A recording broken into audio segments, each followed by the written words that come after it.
All right, y'all. Shalom to you guys that are here today, and also, who may be joining a little bit later on, or listening in a little bit later down the line. See a couple of new faces today that I am excited to meet. Some brothers and sisters. But either way, I appreciate you guys for joining in or listening in later down the line. I think it's a really awesome subject, really detailed subject, but it's designed for more so open fellowship.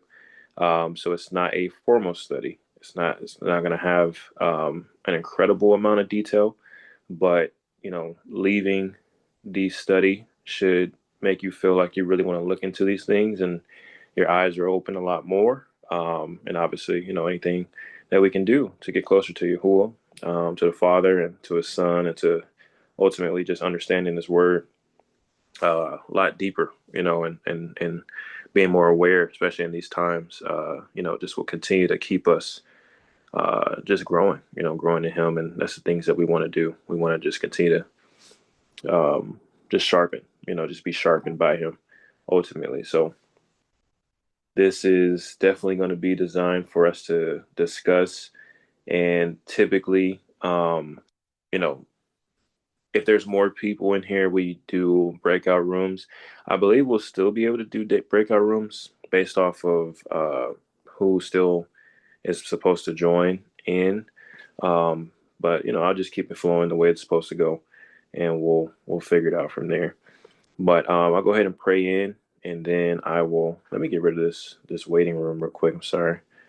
Let me take this waiting room off, so it's just really easy to join. Okay, so I'll go ahead and pray in, and then we'll go ahead and get started. Dear Abba Yahuwah, we thank you so much for your word. We thank you for your this moment that we're able to fellowship together, and be able to just again look into your word, look into different things that you're aiming to show us, and just thank you for your ruach, being able to help us understand, absorb truth ultimately, and that it's not by the person, it's not accepting the truth of the specific person that's presenting or facilitating or teaching, whatever it may be, or discussing, that we are here to be open unto your Ruach. So we ask that you allow our ears to be open unto you for discernment purposes, for truth purposes, to grow in wisdom, to grow in fear, to grow in righteousness, to grow in prudence, everything that you want us to absorb from you and carry on and walk in. We ask that you help us put that on today. And we thank you for brothers and sisters that are here, brothers and sisters that are not here. Thank you for their families. Thank you for just ultimately, whoever is here, just aiming to, again, grow, not just for themselves, but for the people around them, and to have an answer, for different things that may come up in their lives when they're talking to people, and just all types of situations that we could be in, that ultimately have us being servants unto others, serving them the good word, serving them the truth, that they may also have life as we make our election sure.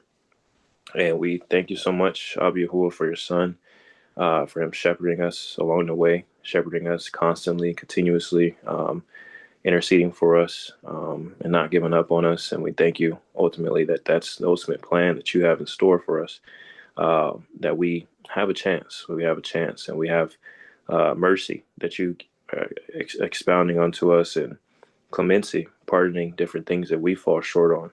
And we ask that we don't take it for granted ever, that we just continue to just abide in your mercy, abide in your love, your grace that you're giving us, the time that you're blessing us with, just to really understand what's going on and grow and make great choices, according to your will and not for ourselves. So we just thank you for this. Thank you for the study. I ask that this just be a blessing to all of us. And we just give you all the praise, glory, and honor, Father. In the name of Yahushua HaMashiach, we pray. So be it. Some say amen or yamen. All right. Let it be so. I like that. All right, guys. So again, this is designed to be an open fellowship. We do have enough to do some breakout rooms here. There's going to be times, obviously, where there's people in the group, or that's coming to the Zoom session, to these fellowship studies that you may not know. So it's always polite, again, to just introduce yourself. You don't got to go on a long tangent of your, background story, unless it comes up, unless the moment comes up. But these breakout rooms are designed for us to get a little bit closer to one another, in fellowship, because you won't really be able to do that. Let's just say if this was a study where I was just presenting this topic, and then all of a sudden, I say, okay, it's open for discussion now, and then we go one by one, right? Those studies are great. I think those fellowships are great. But I think, again, the best thing that we can do also when it comes down to getting a little bit closer, a little bit closer discussion, especially, and it's not artificial at all, especially here, where you can just, again, you're being yourself. Obviously, you want to grow in righteousness, but we all have stories. We all have different things, personalities, etc. And we all, I think, are adults enough to respect one another as well, and keep things in house, especially if you're in a breakout room, and somebody may reveal something that's deep and on their heart. You don't have to, say, oh, we come together. Oh, so and so shared this, and may have cried or whatever it may be. Um, so these breakout rooms are really designed for that closer knit fellowship, especially online. It's not really much else you can do to get closer than that, outside of individual conversations. And I'm not super big on just sitting there saying you got to have your camera on and all that. Eventually, if you want to, or if whatever, however comfortable you are, that's fine. But either way, we'll be able to discuss. That's really what matters, and really look at these some of these details on here. And again, it's not a formal study, so it's not going to be super packed with super superb amount of detail. As some other studies I may have done. Thank you, Hua, of course. But it's just at a later point, the formal study will come up, and you'll see some very similar things that you see here. And then again, it'll just be diving a little bit deeper. The style also will look a little bit different today. I'm using this iPad, trying to see if I'm gonna mirror my screen, of course, and just kind of go from there.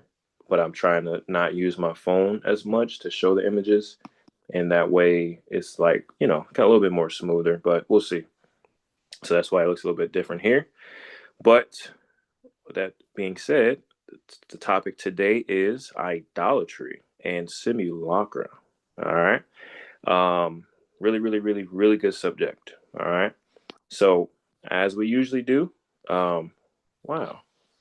Okay. Well, I'll just hold it like that. Um, we're gonna go right pretty much into some breakout rooms. Um, and again, what that basically means is, it's gonna be random, and depending on how many people are in the group, or I mean, I'm sorry, in the Zoom right now, it'll be two groups or three groups, whatever it may be. So that's usually how it goes. If you want to do this on your own as well, you just have to get a Zoom account, obviously, and I think it's a pro account. But it will not allow you to do breakout rooms from your phone. So just note that. It's typically like an iPad or a laptop. But yeah, that's all breakout rooms are, and it's just gonna put you in different groups. Please screenshot the question, or this screen right here with these questions, because I will not be able to broadcast all three of these questions to your groups, but you will see me broadcast something like, oh, 5 minutes left, or 3 minutes left, or you guys need more time, something like that. Um, and that's Sorry, pretty much I can't see the questions. oh, what does it It's look like like on your screen right it's now? cut in half. Like the discussions is cut in half, and then the idolatry simulacra is cut in half. Oh, snap. Okay, let me see what I can do here. Yeah, I tried to do this PDF way. Let me see. I'm gonna share my screen. Let's try that. Give me 1 second. Um, how do I share screen, start broadcast. Okay, so let's see here. Okay, what about now? Perfect. Okay, so go ahead and screenshot that. Um, Pretty much again, as you guys see the topics, idolatry, and simulacra. So we're gonna go over idolatry first before we get into simulacra. Um, and pretty much, I think these are pretty straightforward questions. The first one I think is interesting to discuss. I think that's pretty much straightforward. The second one may be a little confusing. So it says, what not so popular idols or forms of idolatry do you notice is still reoccurring from the past that is present today? So typically, what I typically expect is most people in this community have some understanding, of more truth out there than, the regular person. Even out there, of course, they may have a lot of knowledge of, different quote unquote, as they label conspiracy theories, right? So Absolutely. this is more so just saying like outside of the regular things, we all know holidays and things like that, the idolatry that's there. You're gonna have to think of some not so popular idols or forms of idolatry that's not necessarily, again, not popular, that you specifically notice. It's still reoccurring from the past that is present today. So may not be an easy question to answer. But again, just maybe you can piggyback off of someone else. Um, and then the third one, what are your thoughts on the reason why Aaron specifically made the golden calf? So again, it's not asking you why he did it specifically. I think most of us kind of can read that section and kind of see what was going on with Moshe, being on the mountain for a certain amount of time, etc. But I want to kind of dig into like what your thoughts are. Why specifically the golden calf? Why specifically that idol, essentially, or that image, or however you want to break it down. So could be some interesting answers from that. And again, nobody's quote unquote wrong. We're just, again, it's just discussion. Everybody respect each other's answers, and again, and then also it's okay for the conversation can go in different ways, and a little different topics can come up in different ways. Again, don't be fake with one another. Obviously, especially if you haven't met one another, it's a good time to be able to, again, just enjoy, just be regular. Anybody else have any questions so far, or we're good? I can break us out. Good, good, good. Okay, so let me uh get back in here. Break us out, Pastor. Stop. Stop, stop. Um you're funny. All right. Where are these breakout rooms?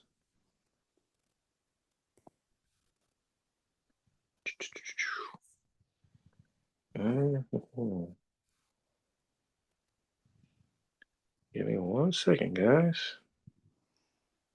Please. Oh, brother Abel, I didn't see you were there. Hey, shalom. Shabbat shalom. Shalom, shalom. Goodness gracious. Give me 1 second, guys. Sometimes this button, it's like one specific button for breakout rooms. And for some odd reason, it likes to disappear and likes to appear. Let me see.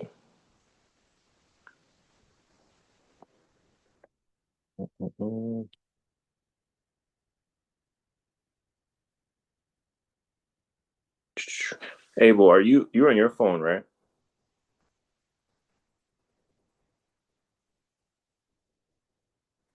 Yes, I am. Okay.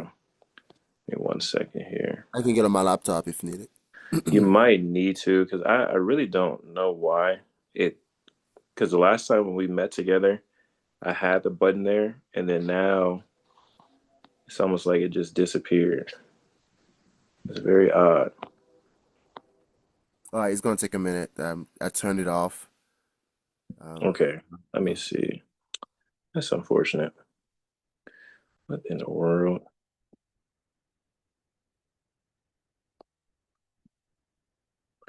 have no idea why it does that.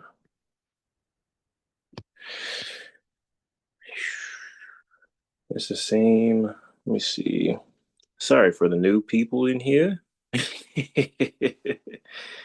It's not super smooth yet, but yeah, I have no idea why this button disappears. I have no idea. But if we can't get it to go, then we're gonna have to waiting room, whiteboards, share notes. Yeah,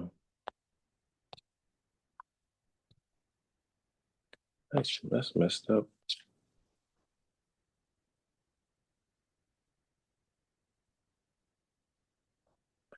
One second. Me with personal ID.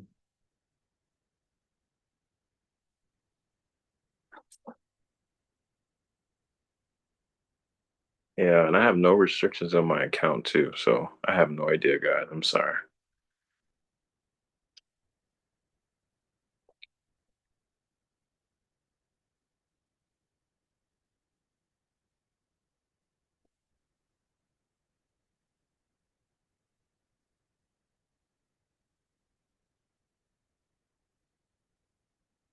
Any of you guys on your laptop or everybody's on their phone? It would take me some time to get my laptop. Okay. I You, know you, Abel. you see, I left and came back about 5 times, and my laptop's been acting up. Yeah. But I, but Does it I, no, happen I like that did just with install Zoom? a software update on it, so it might act right now. But to be honest with you, I'm kind of comfortable where I'm at on my phone. Unless you really need it. If you really need it, I'll see what's up. But I mean, if you don't, I'm gonna leave it be. Yeah. Well, I don't want to take too much time trying to wait for this. Because like I said, I really don't know why this button disappeared. Um, literally, I have no idea. Because this is the last time we did do this study. I was literally using the iPad. Um, so like I said, I don't know. So we might just have to just do it regular, which is fine. 7 years old, but it's going strong. Okay.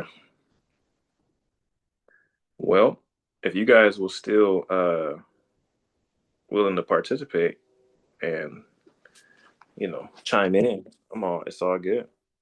For sure. All right. All right. All right. Let's see. Let me just share the screen.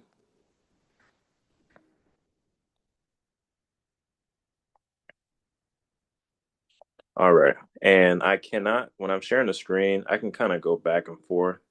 Um, certain comments, or if you raise your hand with certain, questions or something like that. Um, we'll just kind of go from there once we kind of bring into a little bit more of the topic. But yeah, we would just go one. If you have any thoughts or whatever the case is. So if it's super quiet, of course, I'm gonna chime in. Kind of go from there. But number one, discussion number one. And then, Brother Abel, if you end up getting your laptop on a little bit faster, just let me know and we can go into it. I do have, it's supposed to be this breakout room discussion one, and then there's a second one. So, yeah, so we can at least just go into the breakout rooms on the second one, if anything. And sorry for the inconvenience if it was inconvenience. All right. So, number one, is a sculpture an idol?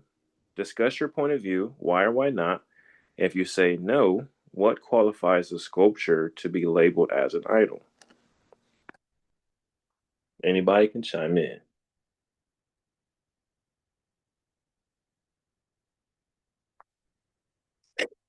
It's not really a trick question. Well, in scripture, I am. Well, wouldn't you say yes? Because you have sculptures in the Catholic Church of Mary, Jesus, and various saints that people pray to. You Hmm. have sculptures around the world of Roman gods, of fictitious figures that are supposed to hold some type of power or whatever. You got the Bremas, the twins, whatever that means. And you also have in scripture where some of the men, they had these idols that were sculpted out of wood, and you had the Dagon god that was a sculpture, no, and they kept finding on its face. You had Abraham's father and his sculptures, and then and I think those are the sculptures that spoke to like his father and told him what happened, or um Rachel and Leah's, not Rachel, Leah and Rachel's father had sculptures, and Rachel took it so that he would know where they went. Like, so I'm assuming yes. And it reminds me of Wisdom of Solomon when it talks about man taking a piece of wood and then putting their life's hope on that wood and carving it out of a vain image. Mm.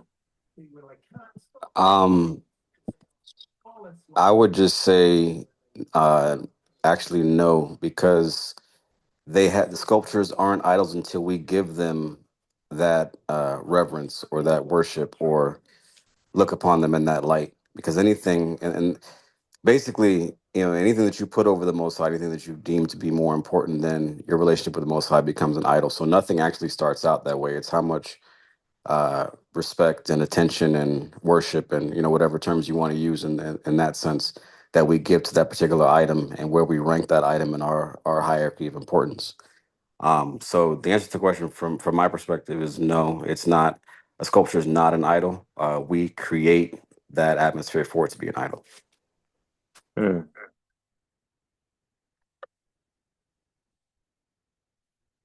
I like both answers. What about, I have a question. What about the scripture talks about not creating? I see what you mean now, but what about the scripture talks about not creating?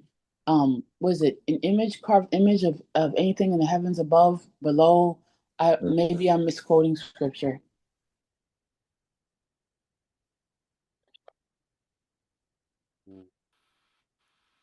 Child. Uh, Oh, are you talking to me? hey, That was for I've Brandon, got right? on my I laptop don't. and I didn't. it's acting up as well. Uh oh. You say your laptop's active. It's something up with this Zoom. That's interesting because there's no Is way. that can you? What'd you say? I don't know if I don't. I was waiting because I didn't know if that Yeah, I got on question my was. laptop, but it was acting Oh. up. Oh, wait a second. Hold on. Okay. Well, if anybody has their laptop that Yes. you want to start up and load up Let, for us, let, let, let me see what I can do for you, bro. Hold on, let me see. okay. But yeah, Brandon, that was. I think Chelsea was asking you. Oh yeah, I didn't know, so I didn't want to like assume because I mean I don't know, but Oh no, you're good. Whoever, yeah, yeah. You're sorry. no, you're good. That's what I was saying. I just didn't want to just assume, but yeah, I know what you're saying in reference to that scripture. I like I said, it's funny that this question came up because I saw this same topic maybe a week ago, like just random scrolling of whatever I was looking at the time. And that's what gave the distinction and why I answered it that way. Because, um, we could literally make anything an idol, but it's not necessarily an idol until we create that, like money or anything else, you know. But as far as that particular uh, scripture is talking about, I personally believe it's because the Most High knew or knows His creation, knows how we think, and knows how we behave in certain aspects. So He wanted to avoid that situation if we were to, to basically by telling us not to carve any images or think of anything from above and et cetera, et cetera.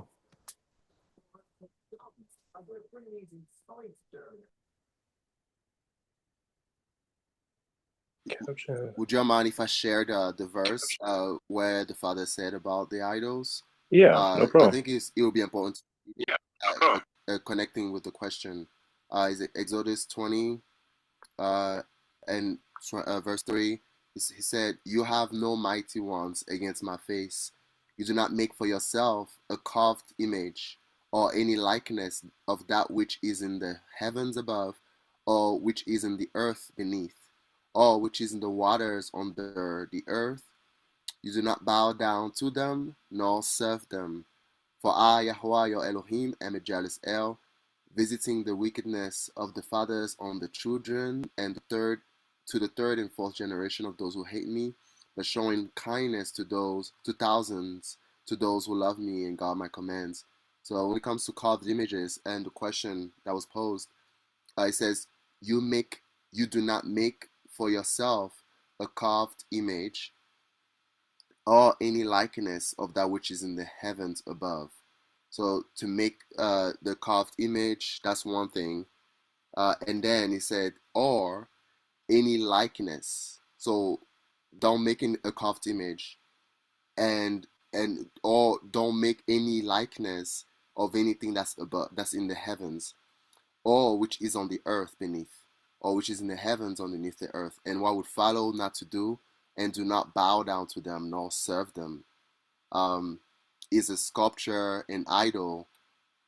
So an idol is when I would believe it's when someone starts serving it and bowing down to it. Like I would like, I don't know, like the people would make like a sculpture of a bird or a tree, or they will paint just creation, not necessarily people or idols, but just creation. Would not necessarily be an idol if they're not serving it, if they're not bowing down to it, if they're just showing the creator's esteem. But then where the line is when it becomes idolatry is when someone bows down and serves it. Like one thought that I had, mainly the images of Jesus, and then people would justify, but then now there are crosses that are carved, and then he is in the heavens. And the Father said, or any likeness of that which is in the heavens above. So there's a lion of the tribe of Yahudah who is in the heavens. So when people make a carved image, or they claim that's the lion of the tribe of Yahudah, is that not an idol? You know, so that I just thought it would be good to read that one, and I was just, you know, meditating out loud on the Father's word and what is a representation of an idol today. I personally don't believe or lean towards like someone making a painting of a horse. That's that to me. I don't understand it. I don't think that would be an idol. But then now, if they say that they bow down to it, and then they have feasts to it, and then they have offerings in front of that image, then that would be idolatry.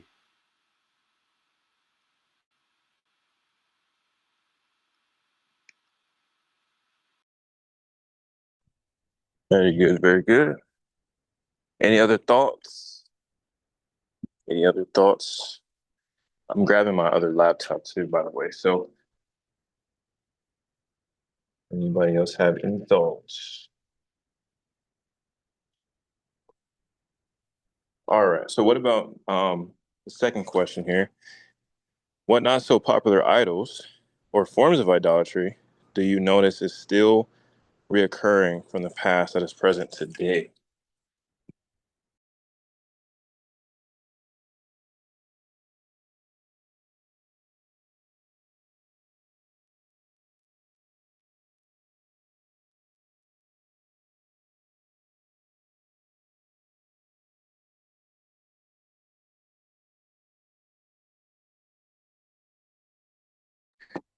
That's a little bit of a tougher one, but anybody have any clue or maybe any questions?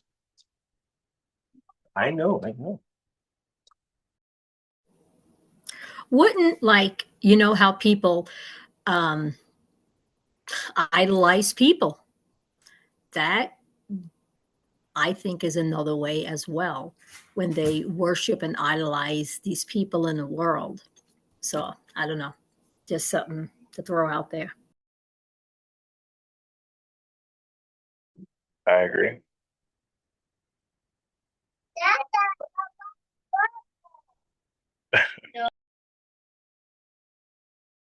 I would say also, I think that one was a great one, idolizing people.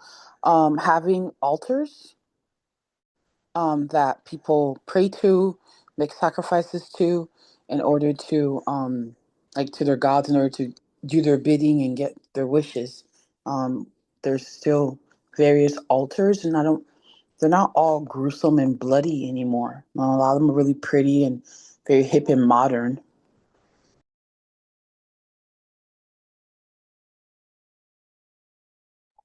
Can you repeat that last part you said, sister? Sorry. Sorry, they're not all like bloody and gory.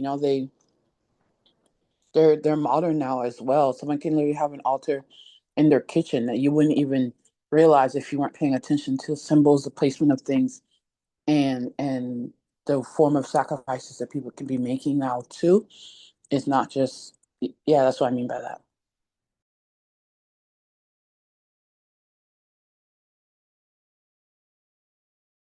Yeah, that's a really good point. Yeah, well, we got some comments too. Brother Josh, putting people putting currency above Yah, basically worshiping money. Yeah, that's very true.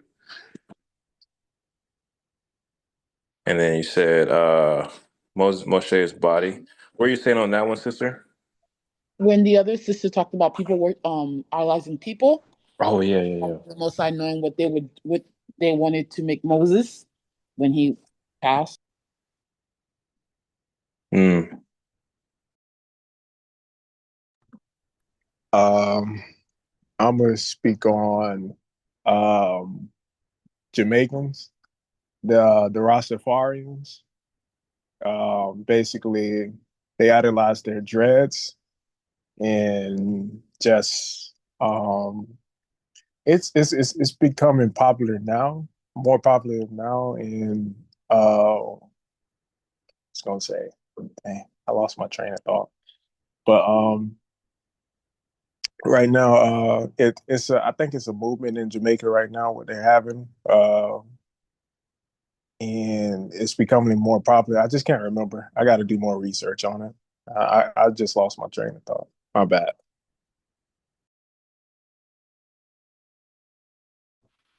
Yeah, I think that's a good thing when you're that's why I wanted to kind of bring it to like the personal connection to it because of the fact that like, if you have any um personal experience like from the cultural aspect and different people are a part of different places, in the world too. So I think that's super significant when you can actually like, notice it, in your own not your own saying your own culture, but you know what I'm saying.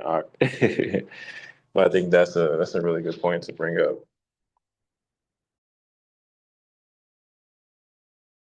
Can we also talk about like the trend now of not wanting children?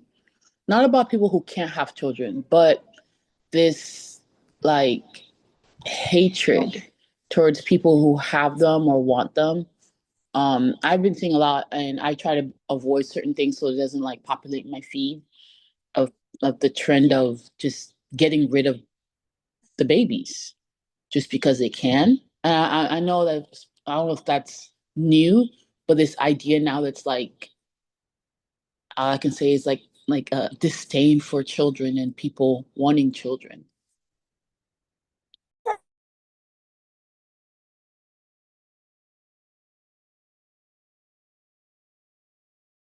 Yeah, I would agree. I think that's a part of it because I think again, especially today, it's interesting. I think I don't know because I know some people don't even live in the U.S. too, so it could be a lot different experience that they see. But at least out here, it's just I don't know. Like on social media, you see a lot of commentary. When you see like a really big family, and then you see people are like, why are you having that many kids? It's like a different comments like that. It's on like all like different social media platforms, or depending on how they represent themselves as a family. On social media, they kind of grow a following, and then people kind of accept, them having a large family. And we're talking about like the ones that have like seven, like six, seven, eight, nine, 10 children, and that was very different from I don't know how many years ago, but you remember the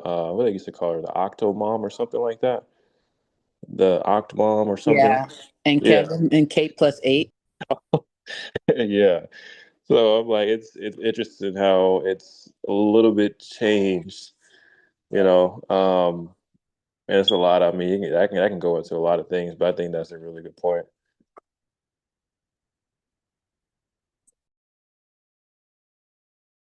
Anyone else?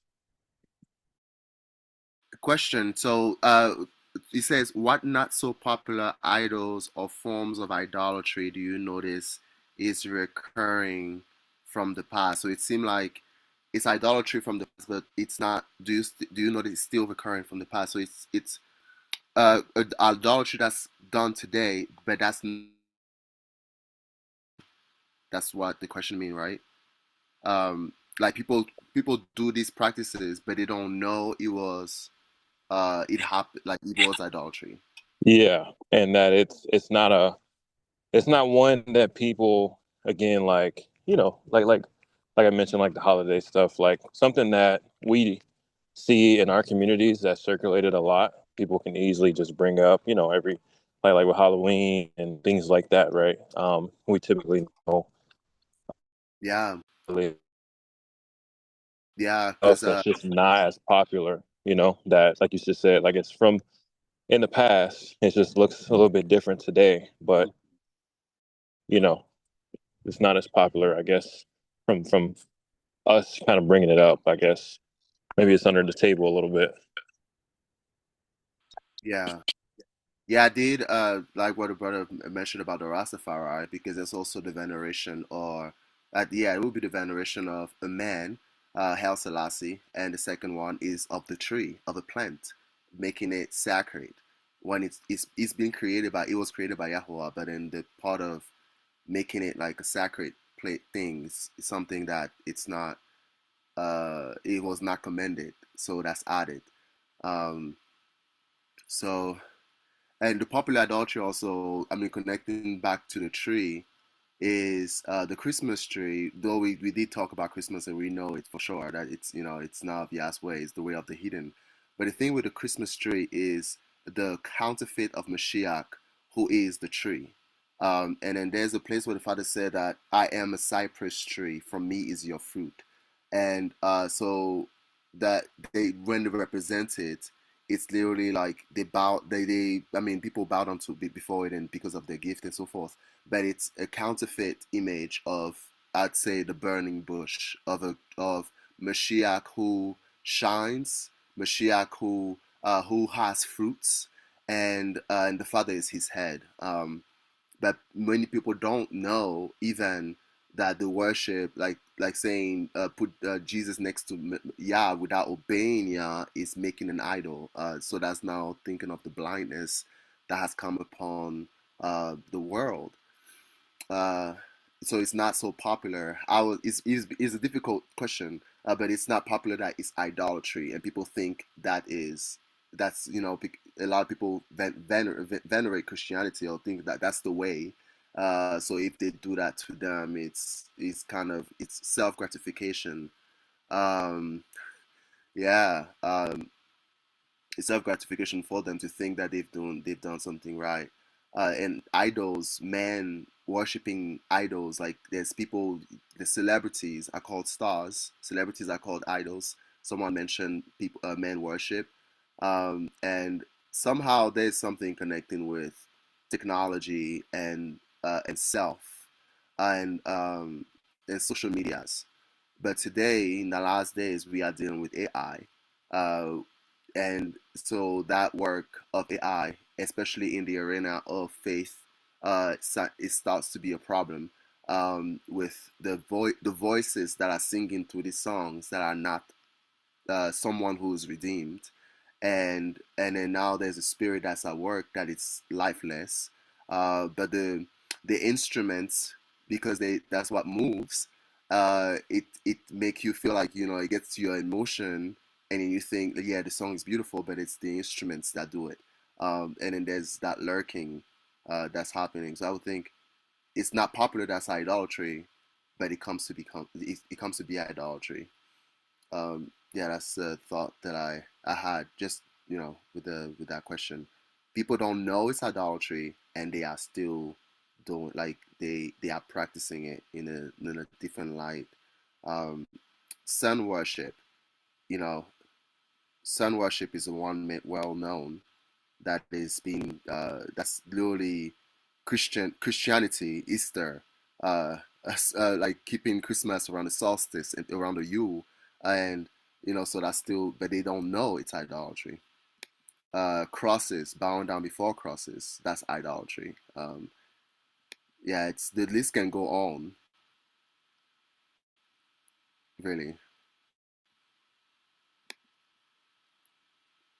Yeah, those are really good points. I think the when you said about the music, that one movie that came out, I know not everybody saw it, but it's Chelsea. Remind me what that movie is. Sinners. Who? Sinners. Sinners. Yeah, there it is. So, yeah, Sinners. I mean, that was one of the easiest. What's it called? Movies. Or easiest things to see. From a symbology standpoint and just everything. Just but especially about music. And how interesting it is. Just to see like people are worshiping, idols. But I think it had that one moment where it was talking about, from like times past, like over time. Oh, from over time, uh, what's it called? From over time, like from history, like there's different spirits that travel throughout time, throughout the music. And even though the music is different, essentially, that spirit from the past is still holding on and it's still transferring, right? It just looks different.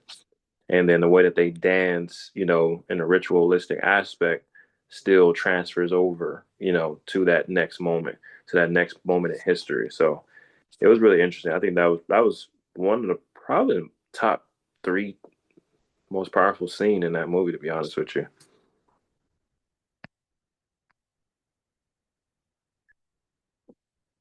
Absolutely. For me, that was probably the scariest part of the movie. I mean, it wasn't scary, but that scene in general, where it was like it conjured all the spirits by Mm, playing the music.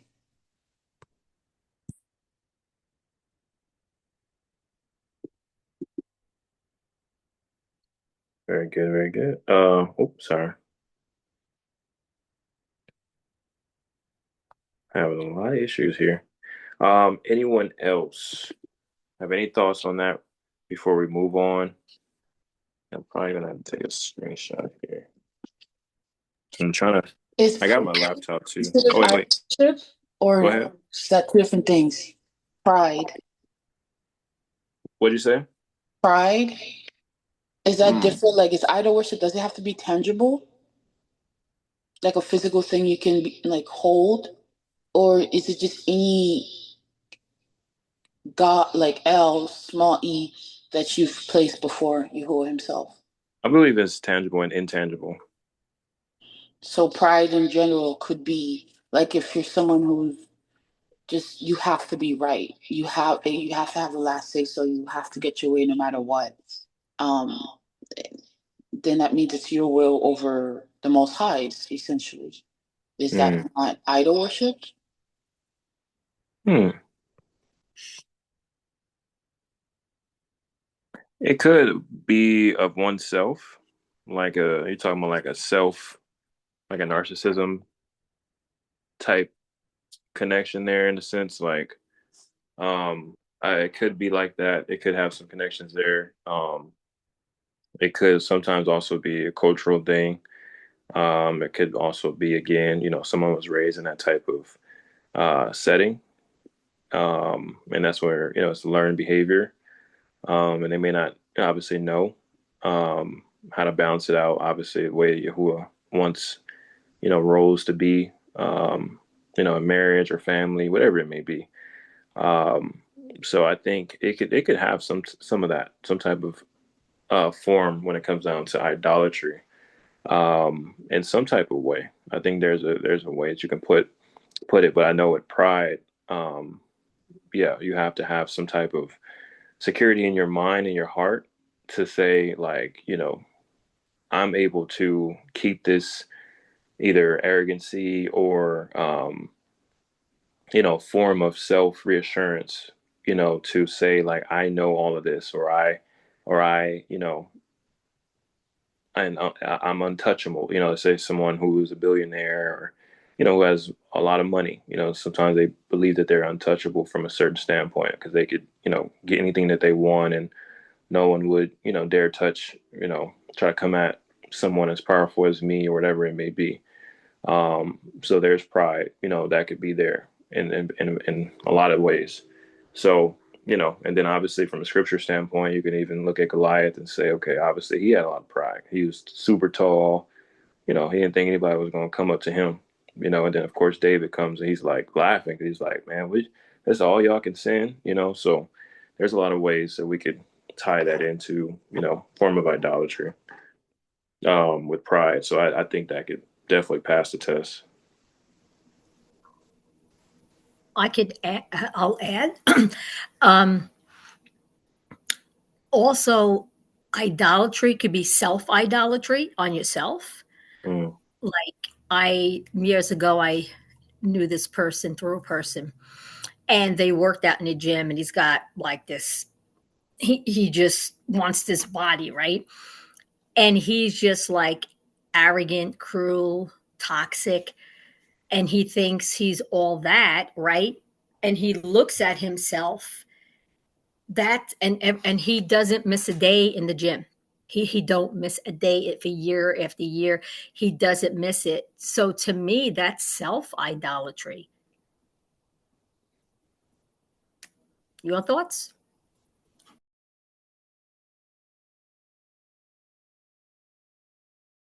Sister, can you say that last part? I didn't hear the last part of what you were saying. I don't know how far of the last part, but anyway, Oh yeah, I'm sorry. It's, yeah, it's like timing out. he goes year after year. Yeah, so he goes year after year, and he puffs himself up, and he thinks he's all that in the bag of chips. But isn't that self idolatry? Because Hmm. he's idolizing himself. Yeah, I would say so, because Okay. it's like you have to make yourself. Yeah, you have to praise yourself. Yeah. Yeah. uh, you literally have to praise yourself. So, and you essentially again look at others around you and say, "There's nobody like me." Like, so yeah, you definitely have to praise yourself. And I think that goes into Brandon's point from the first question, is that that's what essentially makes an idol. That's what he was saying, is like, um, someone can have a sculpture that they created essentially to put out there, but someone doesn't have to have reverence for it at all. They can just walk past and say, "Oh, okay, it's a sculpture," or something like that. But the moment they're praising it, essentially, that's what, again, so that becomes their idol. So if this person is its own idol, you know, um, definitely self idolatry.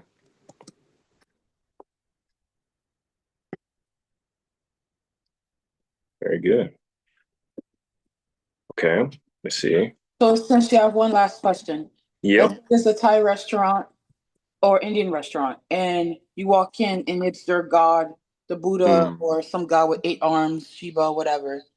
If you're not someone who worships that statue, massive statue, then and you have zero reverence for it, then you shouldn't feel any type of way about sitting in that establishment and eating, potentially, because it's not your idol. No, I think in that moment, because you are aware that it is an idol for other people, because it's a pattern of, like, a pattern of what people do worship, because exactly where it is, because that would almost be like, going into, let's just say, um that's almost like saying like we could pray anywhere we want to because we know we're praying to the Most High, but then there's a temple of Jupiter in there that we know is a temple of Jupiter, right? That they're praising idols and things of that nature, and we go in there and say, okay, I'm going to praise the Most High. I'm going to use this as my primary spot to pray and things of that nature. It's not sitting there saying that we can't pray to the Most High. He won't receive our prayers and things of that nature. But it's a holiness, obviously, that that comes with it. I'm not saying obviously, but it's a holiness that comes with it to say, okay, I wouldn't do this now. Now, what's interesting is I think with that being said, we do have to be real, right? Like a lot of us may eat some Chinese food, right? So, we may see that Buddha, statue at the front desk when we pass or we're paying, to eat at a Chinese food buffet or whatever it may be. And essentially, does that mean that we're taking part in idol worship? I don't believe so. I mean, that can be broken down in various ways, but again, I think it's a interesting question. I think it really comes down to like, okay, can we even escape nearly all the idols that are in the world that we, would know of, and where is it, where it is, or like I don't know. It's just a lot of things that could touch on a lot of idols or have owners, worshiping idols, and obviously some of these symbols, we have carriers that have, phone carriers that have symbols that may be connected to something, TV, it's a lot of things that use signs as symbols and idols, etc. But obviously we're not worshiping, the idol. We may just obviously be using, what we're using, in righteousness the way we need to, but we're not praising the idol, right? We're not taking part in the idol worship. But then again, you have to also keep evaluating, be like, okay, am I falling into that idolatry? Am I using this in a way where, they are obviously setting it up for people to worship it, worship our phones and, TVs and whatever it may be, and I think there again, it's like testing, not testing the waters, but it's like, really reflecting, constantly reflecting. And I know some people would say, oh, that's super robotic, or that's super like, you know, it's really uh, something like you don't have to be that uptight. But at the same time, in Revelation, book of Revelation, it says, those who are clean, essentially, there's some scripture that say be more clean or, stay clean. But those who are filthy, stay filthy, essentially. But the summary of that is saying, like, he's coming, Yahusha is coming with his rewards. So though those who are, walking in righteousness continue to do so, obviously we know we must grow. We should aim to be growing. So that if that means, putting away various things, that's what you do, you know. But some of us are sent into places where, these idols are, and it's to again represent Yahuwah in the right way, in various ways. So, it's just really discernment, prudence, all that comes with it. But I think that's a very good question. And hopefully I didn't stumble there, but Makes sense. Thanks, Doc. Yeah, that was good. If you don't mind, I would add also, I have stopped eating from restaurants as a whole, and there's times when I had visited, like family members or brothers that are in the faith, and like for one instance, like the wife was pregnant, is pregnant, and she couldn't, she didn't cook, and they were like, they're just gonna order food. I'm like, all right, I'm not, they're just gonna deliver it. I'm not stuck with it. But the reason had been that these people they cook. I don't know how they like the shrimp and the pork and everything else is in the same kitchen, is in the same pot and so forth. And I'm not there in the kitchen to know. But that's why I kind of like cut it out. But then now thinking of when you enter into a restaurant and then there's a statue at the entrance. It shows you is the house of that demon, is what they serve, and is what authority is over that house, is over that business. Like that's mammon. That's literally idolatry, covetousness, greed. That's mammon. So it already shows you the authority that is at the door. But Shaul did say in 1 Corinthians 8:10, he said, if someone with a weak conscience sees you with all knowledge eating in an idol's temple, won't that person be emboldened to eat what is sacrificed to idols? So it goes back to what Brother Rob said, like it's mostly all your conscience. But then also there are literally things. that are sacrificed to idols, and that we literally have been commanded to abstain from. And so it's not like to know what are these things. I mean, the feasts kept in the name of Jesus, but then they are to Satan, and then the gifts that are given, the Thanksgiving table sitting, giving thanks for genocide or for taking something that's not ultimately theirs, and you partake in celebrating it. Um, so I just thinking of the layers of it, but I wouldn't buy, like, even this time, the time of Christmas, when I was just going to a store and I'm seeing the Christmas tree and I'm like, man, I'm not gonna come back in this store. Uh, but that's like the only store that's around here, So that's where I've been working into. But I do see how if your conscience is clean, like and you like, there is a time, you can I just not to tolerate it.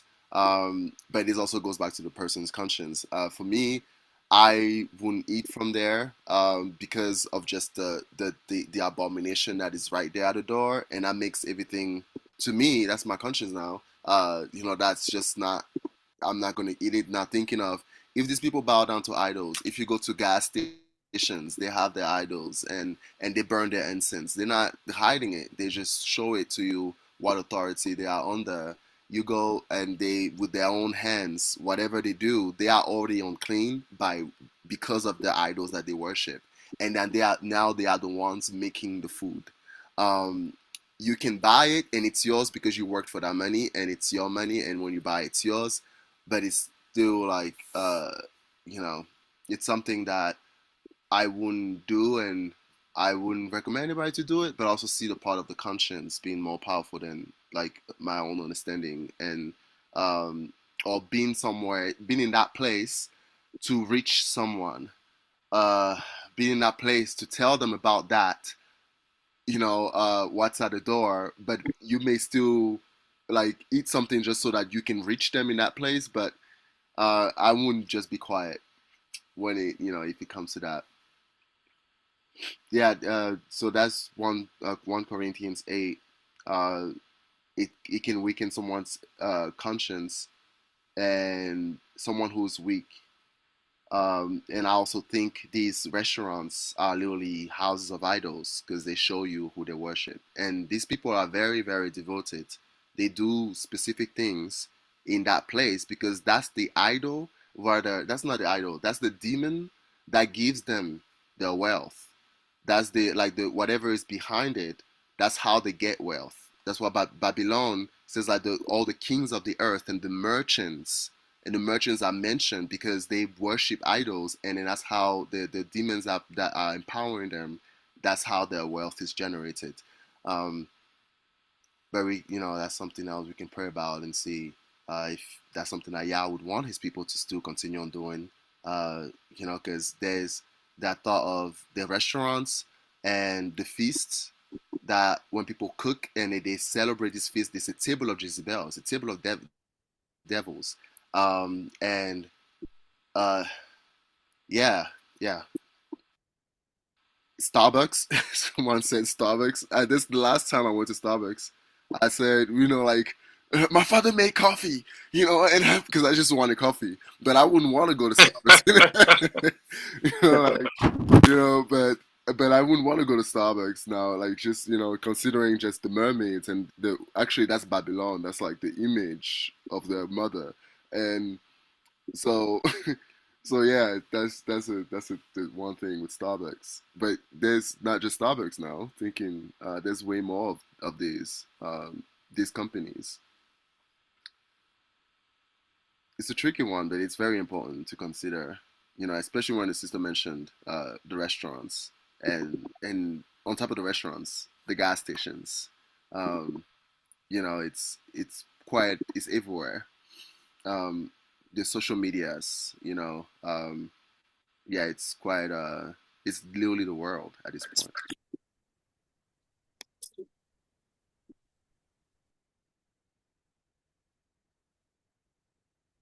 Yeah, I think those are really good points. Just constantly trying to make good choices out here, trying to make the better choice, basically.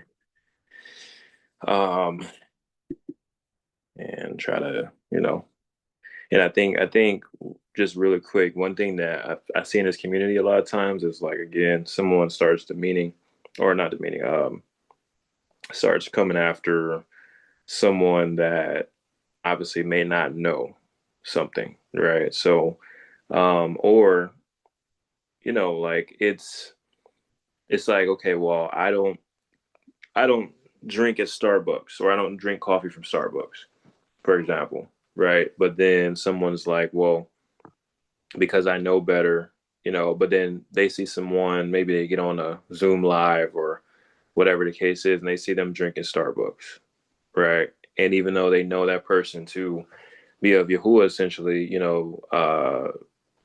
maybe they talk to them for a certain amount of time, just to go to studies together, they can look at that and be so bothered in their ruach to the point they're like, now they've painted that person a whole different way, right? And to the point they're like, well, essentially you're basically, you know, some way almost kind of gets into self idolatry in a sense where that person may think they're holier than thou, right? To the point where they could look at someone else, look at their neighbor completely different now, just because they are still drinking Starbucks. And it's nothing wrong with just, saying, hey, this, that, or sometimes it just, I think it's firstly, we should always pray before we say something to someone, because again, you never know, something could offend someone or whatever the case is, but either way, if it's in your heart and your ruach to bring something up, obviously do so, in a gentle manner, in the right manner, especially if you, again, call yourself a man or woman of Yahuwah. It takes something so simple just to be able to just communicate, in various ways, that's respectful, but again, this community has so many artificial ways and that people go about conversation, and the etiquette is always seemingly like everybody just knows how to, call each other a brother right off the back, brother or sister, and everybody is just seemingly all cordial until you disagree. Then it's a whole different ball game. You're not that same person in somebody's eyes now. So I think that's a part of just the thing to understand. Like, you make these choices great, and I think again, it's not to discourage the choice making. I think we're all supposed to, especially as we get exposed to more things. But I think it's another thing to really understand, like, the world we're in is supposed to be more wicked, to the point where we are not going to be able to engage in anything. Like, it's literally, to that point. That's why this is a study first, because just let you guys know that the next study is going to be on the mark of the beast. So it's going to be very intriguing, but a lot of these things we're talking about today fully connects, right? So, at some point we're not going to be able to take part in a lot of these different things, because everything is plagued, everything is tainted in some type of way. Even if you make a better choice, whatever the case is, you may find out that some of your better choices, like, oh man, I just found out, they had this in it, that I didn't know, was in it. And now I just got to make a better choice. Are you going to beat yourself up for it and just, like, no, I mean, everybody's going to deal with it differently. They can cry out to Yahuwah and just ask for forgiveness, or, just feel some type of way about it and, still repent, but it's not so heavy on them where they're like, okay, like they're going to just be hurt the whole entire day or, week, and, feel sorry for themselves. It's just like, dang, I didn't know, but I pray for, I pray that you forgive me, for eating this pork that was in this that I didn't know was in it, etc. It's different things, and then maybe in the times again, we're in times where we're not taking or things are just all wild, right? And you didn't take the mark, and people are able to buy and sell, but you can't, right? And then just happen to find a can of beans, a can of beans, and maybe again you don't know it's pork inside of it, or just says like whatever. I don't know, some type of way you eat those beans, it's like it's almost like saying like, like some will throw the beans away and be like, no, I'm not eating that, which is fine. That could be fine. And then you again have faith that Yahuwah can give you something else. Find you some other foods. Someone is going to take those can of beans and, thank Yahuwah and eat that. And, are they going to be counted for sin? Like it's not, for us to specifically decide, because obviously we're not the judge ultimately.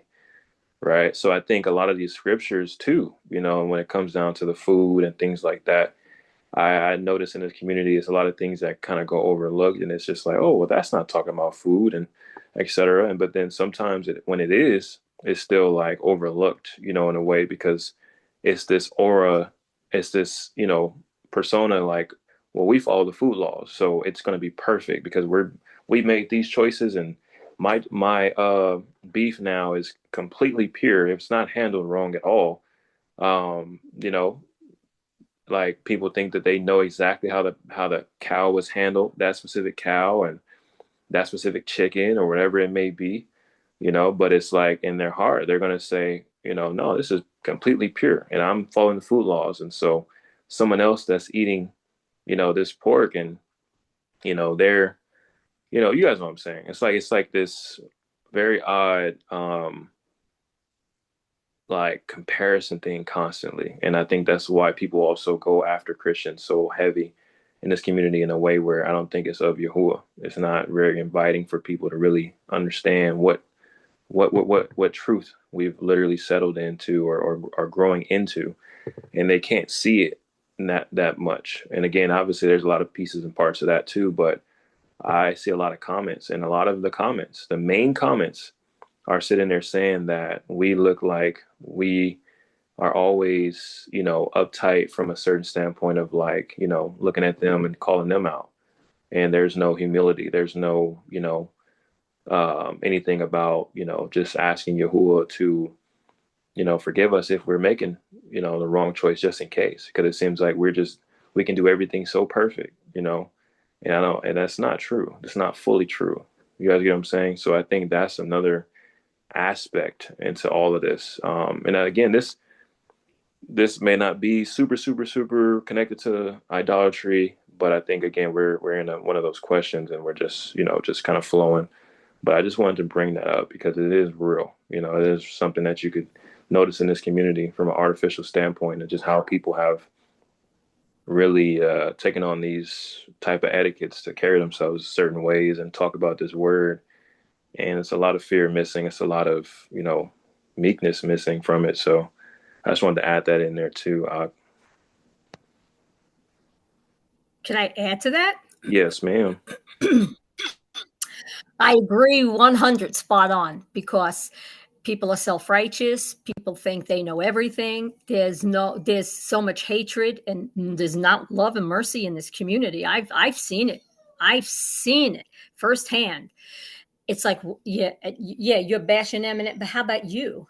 Are you so perfect? It's like, and then it's in the presentation. How you present it to people? You could tick them off. It's no. And here's the thing: I don't buy anything in the store. I do everything holistic. But still, we got to do our best, and that's why we pray over everything. And He knows we're doing our best. We give the rest to Him. So, and it's like, okay, so I do this. So if you don't do that and you buy that and drink that, do I hold that against you and hate you for it? No, you're not there yet. You're not at that level. It's not your season. You just keep praying for them. But you have to what? The command is to what? Love, love and forgive, repent. Well, you're not showing any love or mercy or anything doing it that way. So how are you following Yahuwah? How are you following Yahusha's ways? Right? He's of love. He's of mercy. He's of forgiveness. Right? And when we treat people that way, we can't, right? Treat unto others as you want, be treated to yourself. And then on top of it, you have Romans 14:5, right? One indeed judges one day above another judges every day alike. Let each one be completely persuaded in his own mind, right? So it comes down to, like, Abel was sharing, right? Well, the conviction as well. Like, our convictions are going to be different. So they could walk in that restaurant and they wouldn't have a conviction. Well, he will, and he'll have a conviction, or I will and I'll have a conviction. So it's how, where we are in our walk, our level. He works with us accordingly to where we're at, but we have to, present ourselves properly. We have to do what's right. We, if we're following him, love is number one, and all the attributes come out of love, and then the proper presentation to somebody. You got to do it out of love. You get more bees with honey than you do with vinegar. So, there's so much there. And we got to be Ruach led. We really do. We got to be in alignment with him, because we are the servant, we are the vessel. How do you want us to do this? Use us how? What's your purpose? It's his purpose, not ours. It's his. So, I could say a lot more on this, but yeah, I don't go out like Abel. I don't go out to a lot, or I don't. The only time I go out is if my daughter and son-in-law says, "Oh, come on," and I bring my own. I distill my water. I bring my own water. I will not drink their water because yuck, things like that. If I make coffee, I don't buy it. I make it at the stainless steel pour over. So I'm really conscious of all of that kind of stuff. So I know where he's coming from as well. But yeah, I just wanted to kind of add to that. Yeah, that was super spot on, sister. And I think that's, with Shabbat in itself, observing Shabbat, like we're supposed to be ceasing. And I think that's a lot of the part people aren't really doing when it comes down to those who are really super, super self-righteous. Because ceasing is the imagery of us looking up, and not worrying about anything around us, and anything that we're involved in, like bills and whatever. It's really ceasing. But what are you ceasing and thinking and hoping in? You're hoping in Yahushua's return. And he's the one that's coming to make it all perfect. Like he's sanctifying the earth, right? Including things that we have fallen short on. Like just because we came into the truth, all of a sudden it doesn't make like there's so many things that have to be fixed and made up for that we can never do. Ultimately, that's why it says to make our election sure, our own individual election sure. You have family, or you're a husband, or your wife, things of that nature. Like you have things that's attached to your salvation, essentially to your judgment, I would say.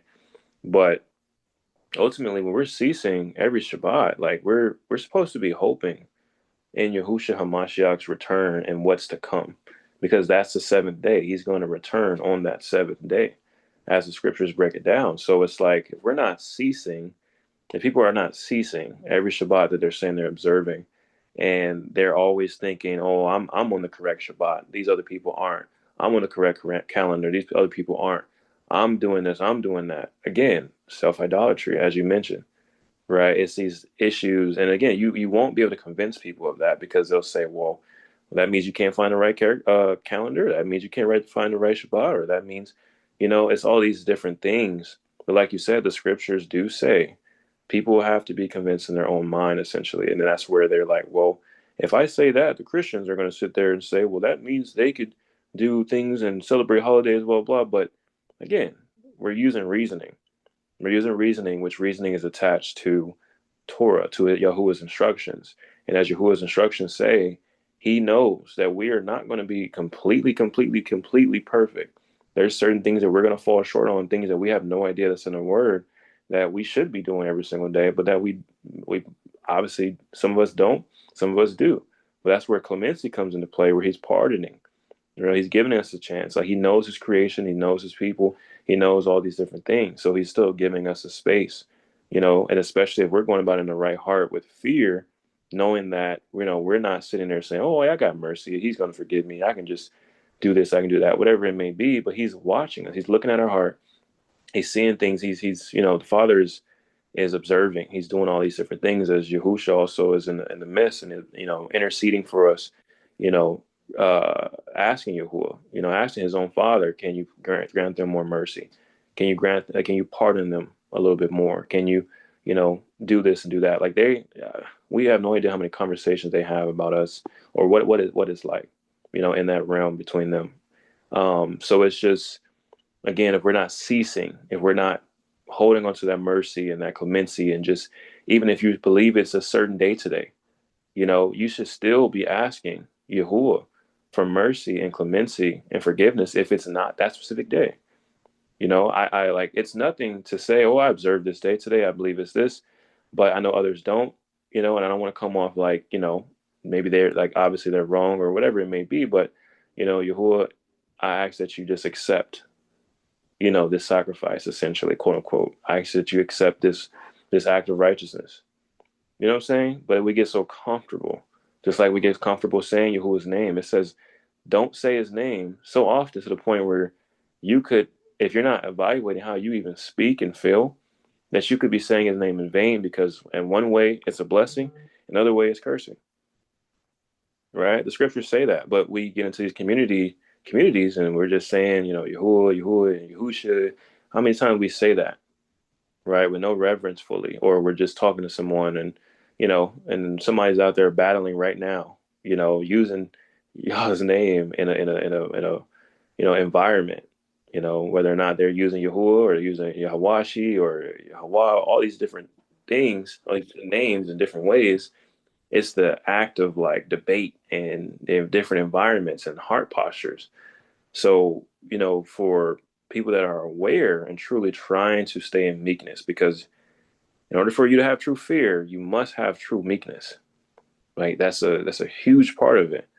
Like I believe those are the ones that's really gonna understand how to carry themselves and how to walk with the right heart. Because you could easily grow cold, or get in a self idolatry, type of heart with all the things that you just said, sister. Like it's not by accident. There's many people like yourself, including me, that have experiences. Like I really feel like I can write a book on this community alone. I mean, I like talk about it so much, but it's really a shame because again, there's so many people out there that could be benefiting, from understanding what all this is about if we carried ourselves correctly, and that's on so many different levels. But that's what Shabbat is. It's really, we're supposed to be hoping. If you read Second Baruch, you will see we're supposed to be hoping for the rewards, but not sitting there saying like, meritocracy standpoint, but it's just, that we would have nothing, without the elect one, without the one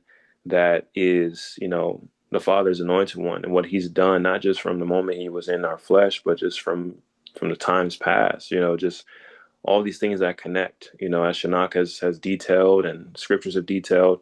But, we wouldn't have a chance. Like you're in that courtroom literally, and there's nothing you can do. The Father is like, you deserve, you know, that condemnation. And it's not because he's so mean and none of that. No, the Father is absolutely perfect. He requires absolute perfection, absolute like righteousness, knowing his creation, of course, but he absolutely requires that. And so he knows that because of who he is and his perfection and his ultimate, his oneness from a standpoint of the most high, like he knows ultimately we would not have had a chance, so it's like, again, think about creation. It's like that filter, like through Yahusha, being there from the very beginning. It's not, he didn't just come on the scene in our flesh and be like, okay, like I'm gonna save these people, and try to give them a chance in this specific moment of time. That means everybody else from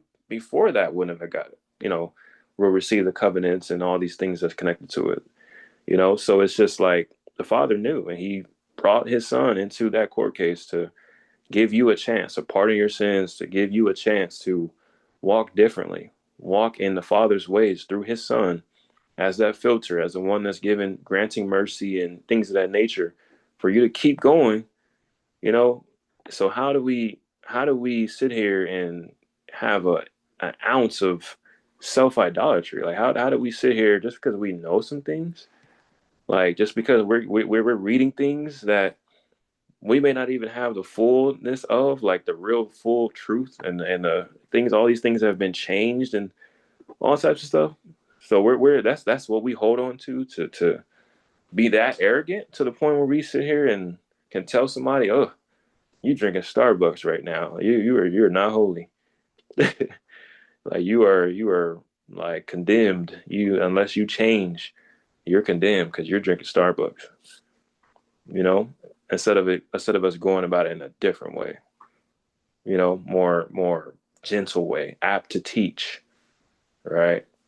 Just stuff like that. It's just interesting, but yeah, we can go on tangents. I apologize for that tangent, but No, just no, connected to that's okay. That's okay. I get it. Which comes down to we have to stop, ponder, and be grateful, more grateful and appreciative. And that's when we need that quiet time with him. And the example too was like when Yahusha came and they were going to stone that woman for adultery, right? He protected that's true. he protected her. Did he True. turn around and say, "Hey, yeah, this, like we do, people do, right? It's no. Why? He had compassion, love, Mm, mercy. That's what we need. And which also comes down to First Peter 3:4, which says, "But the hidden man of the heart, with the incorruptible ornament of a meek and peaceable ruach, which is of great value before Elohim." That one I hold on to because mm, that's what I always want and I pray for, that gentle, quiet ruach. mm, And you got to work at it. And why? Because we want to please him, not man, but him, and to be his servant. And because we all know that our hearts are deceitful, so we have to dig down deep, uproot them weeds, throw it out. It's like a garden: uproot it, rototiller it, and get to the root of the hidden sins, confess it, move on, ask for help, strength to not repeat it. And we're no better than anybody. Nobody's better than anybody. Nobody is exempt from anything. Nobody's better than anybody, and we're all in here learning, but we have to do it with love and mercy and compassion, and that's what it comes down to. There's too much pride going around, too much of this, too much that. So I just wanted to add that. Thank yeah, you. that's perfect. It's absolutely perfect. Can I say something else? Well, I think that what everyone's saying was amazing. What about the scripture talks about for the least shall be the greater in the kingdom and the least among you? Am I tripping? The parable where he gave the denarii, and the guys who started like 8 a.m. at the beginning of the day got a denarii. The guys that got in the last hour, like barely did anything, quotation here, also got a denarii. And the workers that were there all day were so angry. And then the ruler was like, the boss was like, "Hey, did you not get what we agreed upon?" Yeah. So what is it to you that I kept looking for more men, who were willing to work as well? And I think that's where my comment came from, like almost like gatekeeping the kingdom and keeping people out that we feel are not didn't measure up. It's like, how dare you?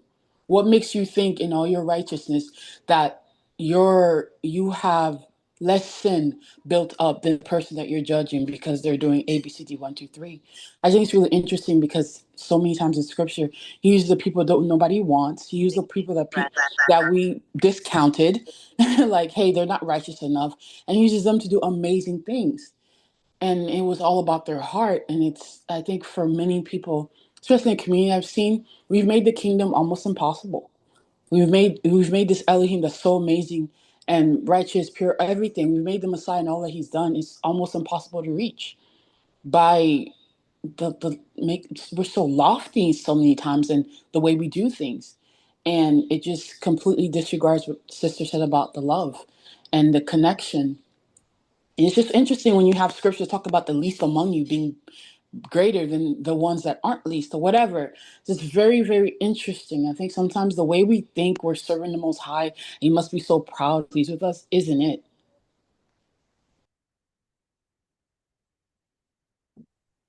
Yeah, sister. I think you're spot on. Um, Definitely spot on. I think there's two aspects to this, right? There's an aspect of again what you're saying, because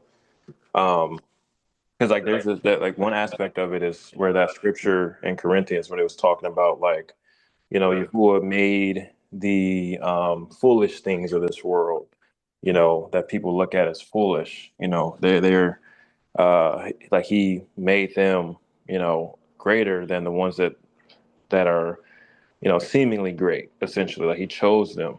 He chose us, the ones that would seem like we're following something that's off. Eventually, no matter how, whatever your timeline is, but.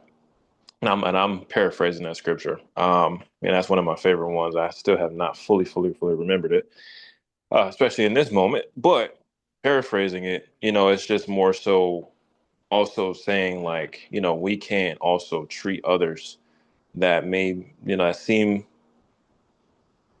like, by the way, basically it goes back to what Sister Denise said. Like nobody's above each other.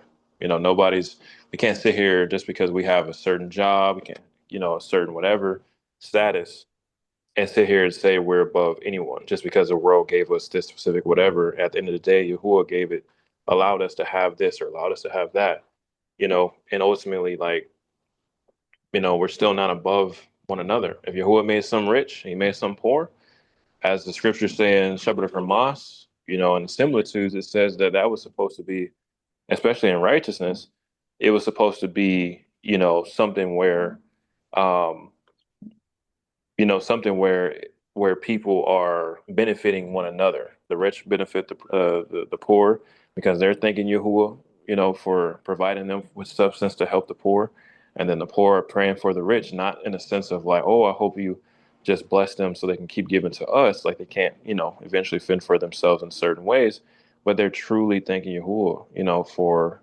those who are rich, just because it's a blessing to just even receive anything, and they're humble enough to just be thanking Yah, for that person, for their kindness that Yahuwah put in their heart, and that they're able to even, eat something or whatever it may be, live, whatever it may be.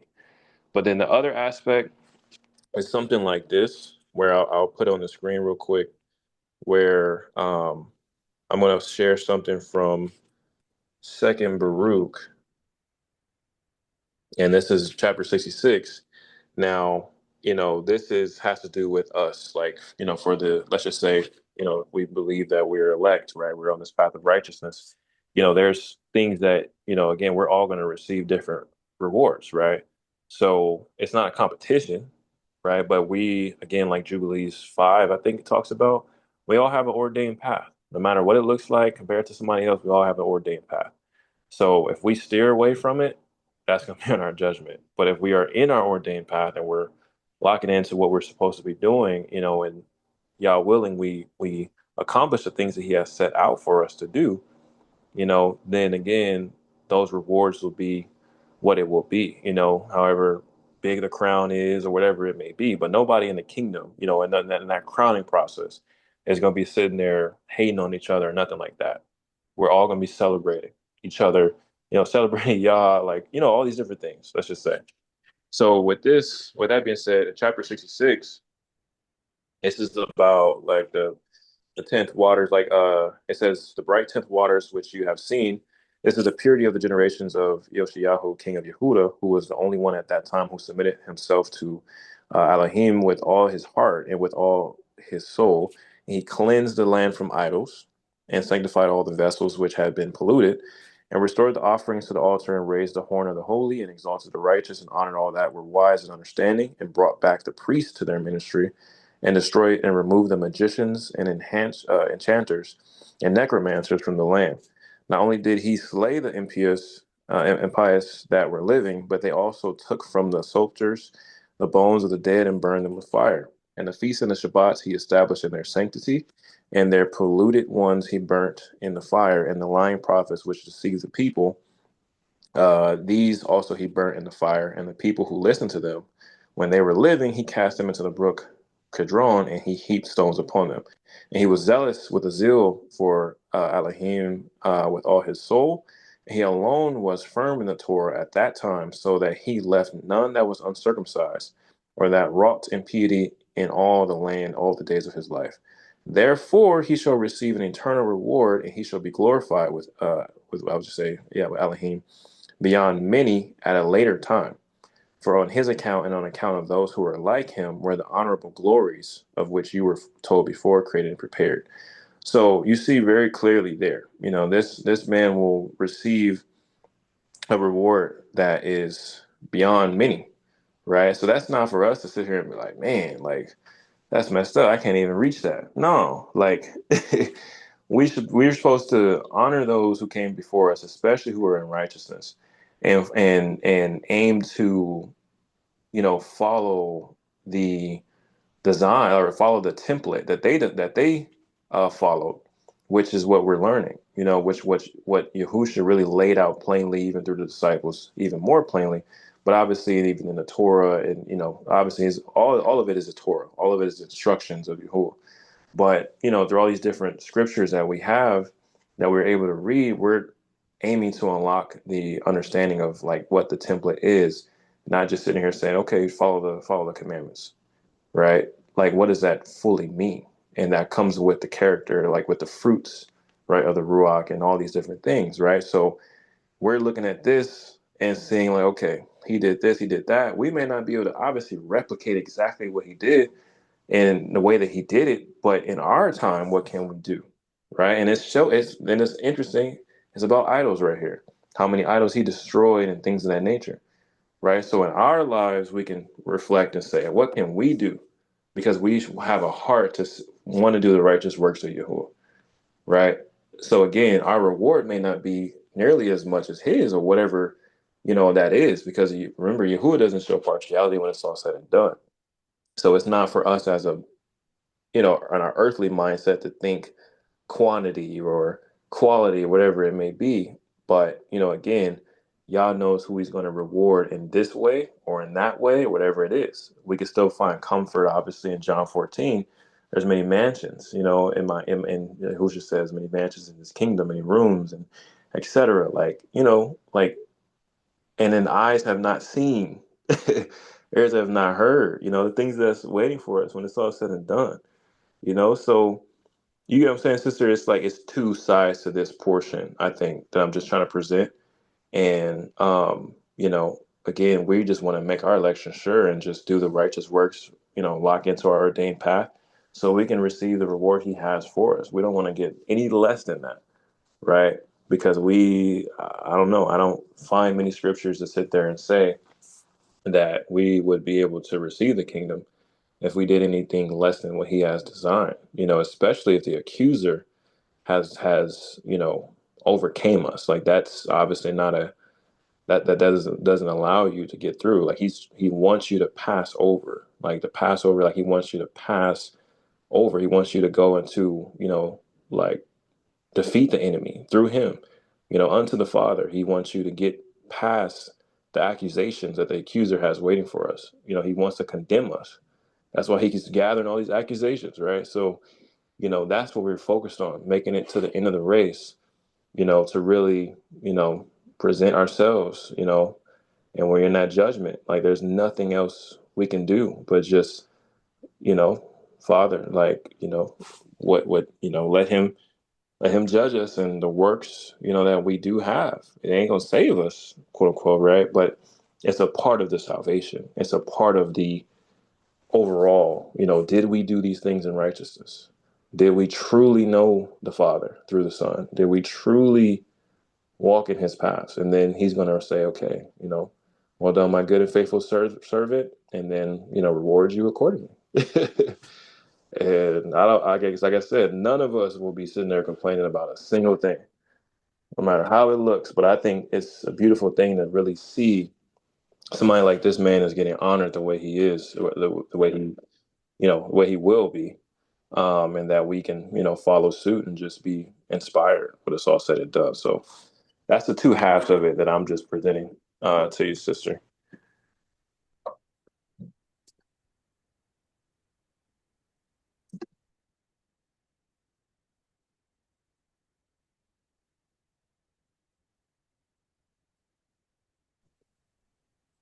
Anybody have any other comments and concerns, questions? It was a super good discussion. So these are discussions that, again, you can have them obviously like this. But I think it's really awesome. But obviously in the breakout rooms, everybody's usually able to talk. It's hard for some people. Maybe some people do want to say certain things, and they'll just only I say it in the just chat, which is fine. But yeah, I think it's awesome so far. I was trying to. want to say everything I heard was on point, and I think that's key is keeping the right heart set, keeping the right mindset. We're reading the scriptures. At the end of the day, Romans 14 has always been a big scripture of mine to go to, and be convinced in your own mind, but also to be the example. Well, I like to tell, Rob, I like to tell you the love, looking for people who have the love, looking for you who is hard, and extending that to others, the mercy, the grace, but to act like people do be acting like that's the one thing that rubs me wrong, but you don't want to do that because anything that we know, we only know what Yahuwah allows us to know. Can you hear me? Yes. And people we be speaking and they'll turn some people off, and it's disheartening to say the most. It's very disheartening. Um, People are trying to do their best. And you want to be accepting, and we know what good food is. We know what Yahusha. We can see what Yahusha did, and we know what we're supposed to be doing and what Yahuwah is looking for. We know what not to be doing. And something it be people.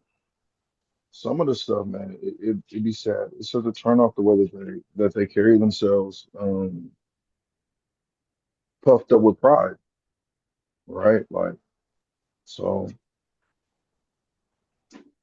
endure to the end, being able to endure to the end, having that mercy, having that grace. Most important thing is being the example, making sure that your actions line up with what the scripture says, and showing that heart and enduring that mercy and that grace, and living to the standards. Not trying to condemn anybody. So, I don't want to be the one thing I've always been worried of is you don't want to be the reason that somebody new, stumbles or you discourage them. So many people they get puffed up with pride and they get their feelings about this, that, or the third, and they'll Yeah, how you turn doing? people off about the name or the day that they observe or how they observe it, and you're running people away because you want to feel like you got something over on them or they're doing something wrong. You're acting like you got it all right or your slate is clean. It's in that same mercy, it's in that same grace. And I mean, if true, I mean, we got somebody if you're out there and they really are doing, things that we know are not of Yahusha, things that we didn't see Yahusha do, things that we know that one who's truly walking would do. That's one thing. But somebody's truly trying to observe, just being encouraging, and it's important to be that and to be the light and to be the encouragement and to be the smile to give somebody that breath or that little push to keep them going. Because a lot of people, man, they be beating you up. They'll push you away. They really will push you away. I'll be feeling like you're not. We already know if you really read your scriptures, we all fall short. No matter what we do, we all fall short. And we're not here by it's by His mercy, by His grace. We're not here by our own accord. So it's got to keep showing that love and showing that mercy and showing that grace that we want Yahuwah to show us and be that example and hopefully be the reason that some putting up the fight and keep on striving for truth and righteousness and doing things to the best of their ability. Not trying to shun somebody because they haven't studied what you studied or they don't see things exactly the way that you see them and pushing them away and turning them off and turning them down. Everything I heard since I've been on has been right on point, been told, has been encouraging, and I appreciate it.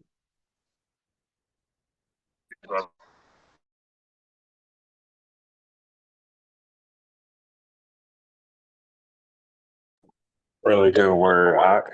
I appreciate you for sharing that. Really good word.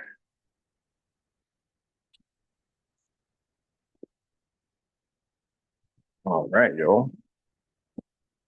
Um, I don't. Does it show you guys? Let me see something. Does it show you guys how long we've been on? Does it show you like a timestamp? I don't see it. Okay. Well, my oh, one second.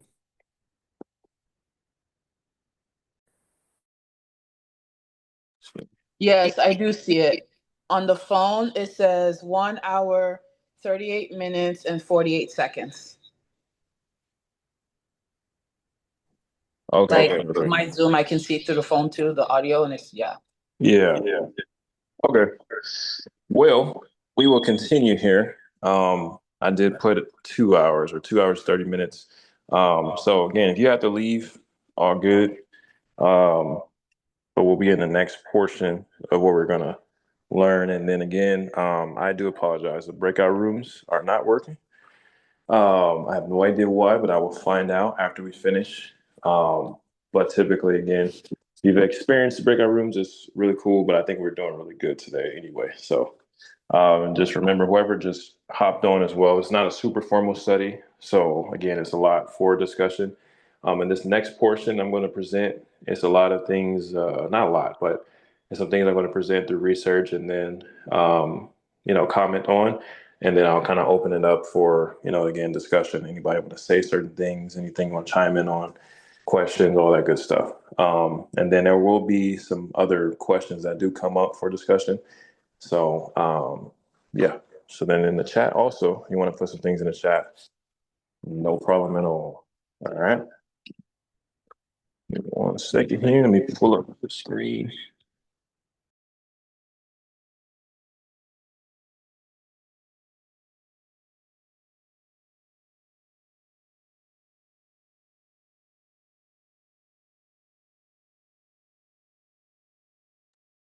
Okay. So you guys should be able to see my screen, right?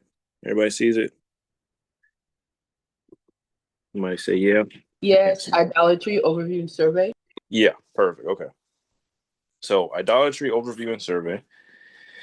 We're gonna read from the Wisdom of Solomon, chapter 13 through 14. This scripture here is the main foundation we're kind of pull from today. I'm going to go ahead and show on the screen here. Let me see here, chapter 13. Okay, so I'm going to go ahead and read it. This one labels it the worship of false gods was a step in the seeking of the one true God, as it's saying. So I'm just reading from what it's talking about. It says, "For indeed vain are all men by nature, among whom there is ignorance of Yahuwah. From the good things that are seen, they were not able to know him, that is, neither by giving heed to the works did they recognize the artificer. But either fire or wind or swift air or a circle of stars or rushing water or luminaries of heaven did they take to be the gods that rule the world. And if delighting in the beauty of these they supposed them to be gods, let them know how much better than these is the master. For the first author of beauty created them, but if it was by being astounded at their power and effect, let them understand from them how much more powerful he is who formed them.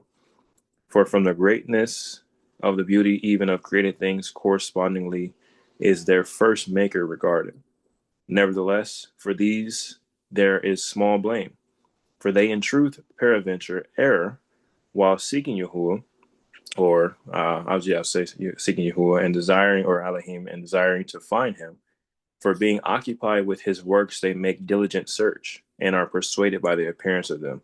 For beautiful are the things seen, but nevertheless, even they are not to be pardoned.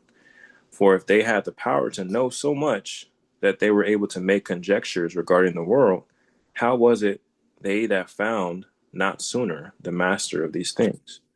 So it's interesting. You connect, Romans chapter 1. I think it's like 18 through 32. It's a very good one to connect. Verse 10, miserable are they and on dead things are their hopes fixed. They called gods the works of men's hands, gold and silver, wrought with careful art and likenesses of animals, or a useless stone, the work of an ancient hand. Yeah, and if some wood cutting mechanic, having sawn down a tree easily moved, hath skillfully stripped all its bark, and fashioning it in comely form, constructeth a useful vessel for the service of life, and burning the chips of wood cast aside from his handiwork for preparing his food, he eateth his fill, and taking some remnant of these, useful for nothing, a crooked piece of wood and full of knots, and he carveth it with diligence during his leisure hours, and shapeth it with skill during his time of relaxation, and fashions it with the image of a man, or maketh it like some paltry animal, smearing it with vermilion, and making its surface red with paint, and covering over every blemish there is upon it, and having for it made a bracket worthy of it, he setteth it in a small, making it secure with a nail. Then he taketh thought for it, that it fall not down, knowing that it is unable to help itself. For in truth it is an image, and hath need of help. And when he prayeth concerning his goods and his marriage and his children, he is not ashamed to address a soulless object.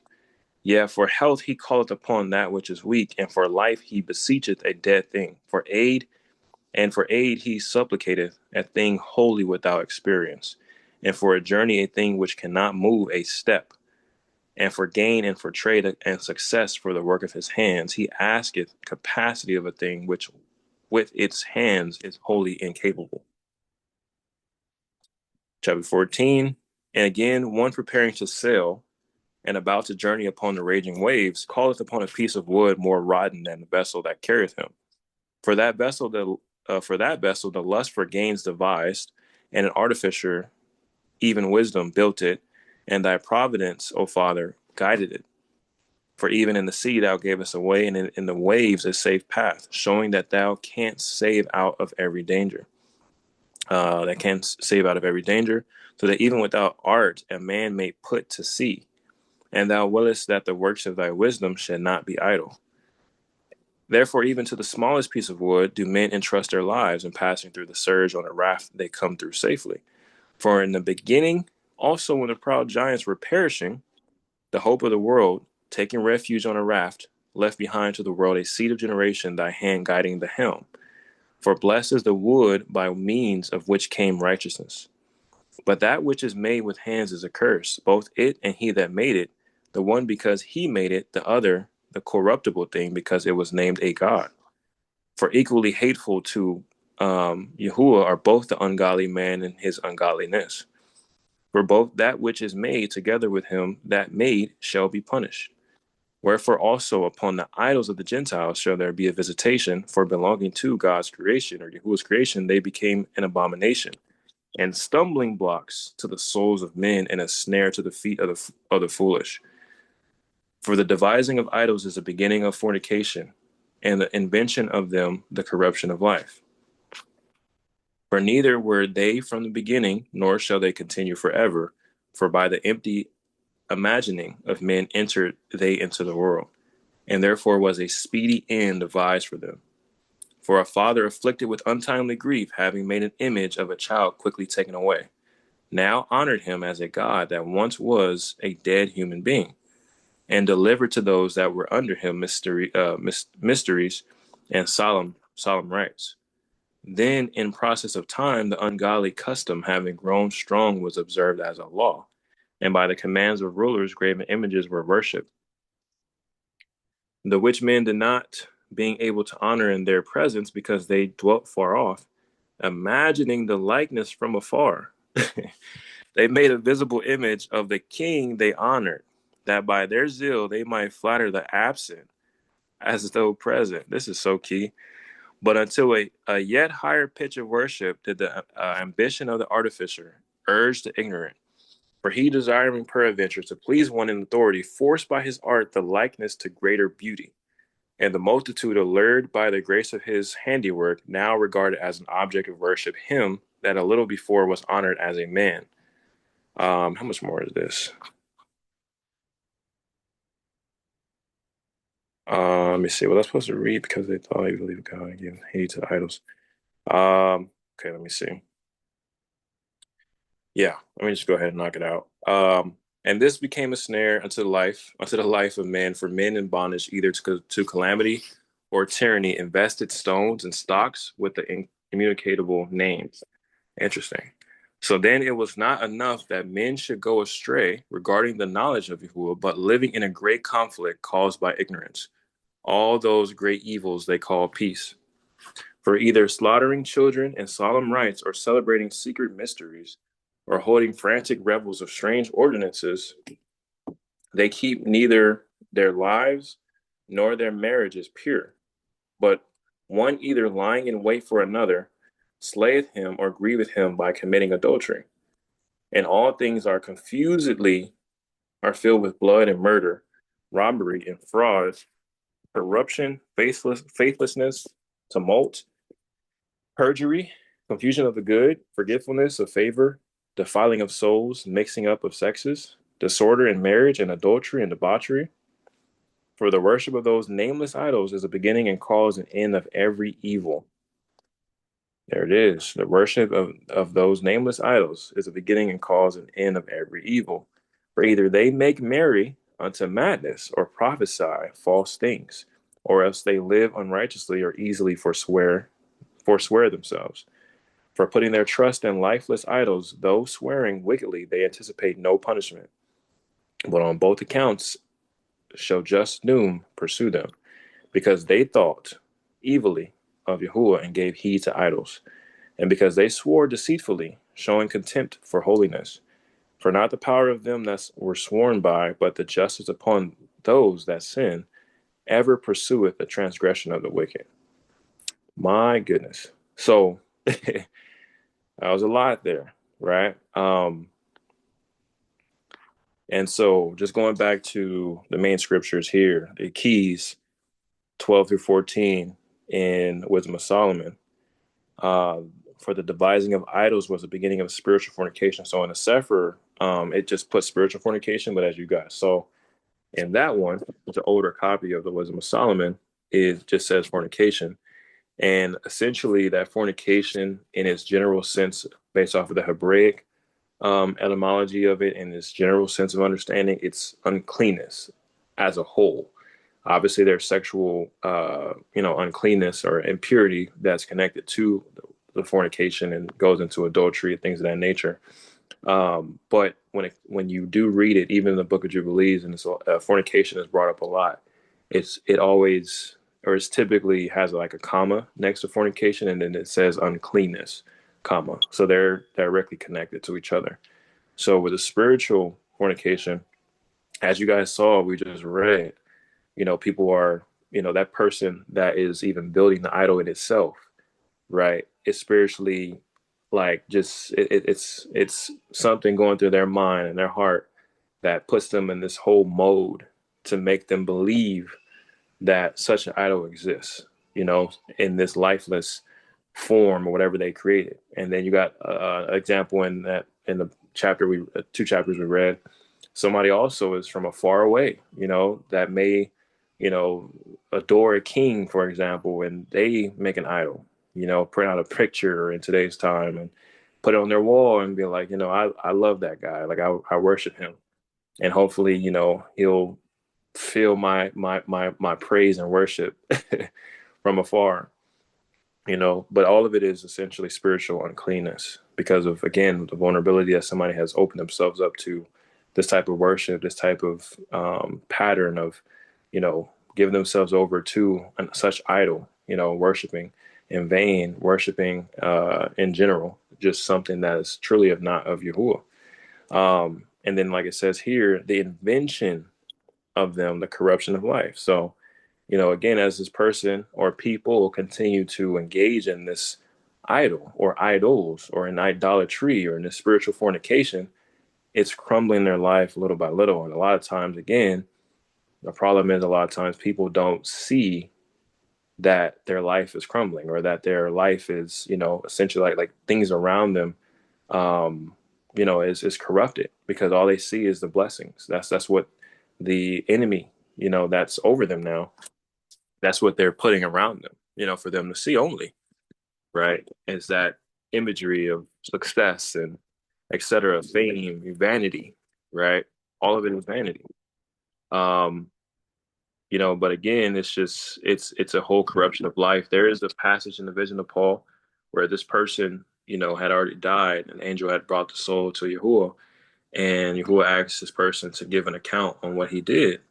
And this soul was so arrogant to sit there and make it seem like they didn't really do anything or whatever it may be, like they didn't deserve the condemnation they were going to get. But Yahuwah basically said that, you had 5 years. I gave you repentance. Repentance was open to you. Like basically, I think it was like 10 years before he died or something like that. And it was like, I gave you 5 years, from the time that I opened a repentance to you, because he didn't take into account anything that he did before he was 15. And it seemed like, he had maybe turned, 25 when he died, or 30 or something like that. But basically, it was a window that was open to him for him to repent. And because he didn't repent, he also lived 10 years after that moment when it was closed. So, he's going through in life probably just super comfortable and not doing whatever, doing whatever he wants or whatever it may be, expecting, once saved, always saved, right? But little does he know, he's already condemned. He's living, he's walking dead, essentially, right? Very interesting. But again, going back to this, to that idol, to the devising of idols, is truly corruption of life. Because there's no life in this. There's no life in that idol, right? There's no life at all. So like it says, for neither were they from the beginning, neither shall they be forever.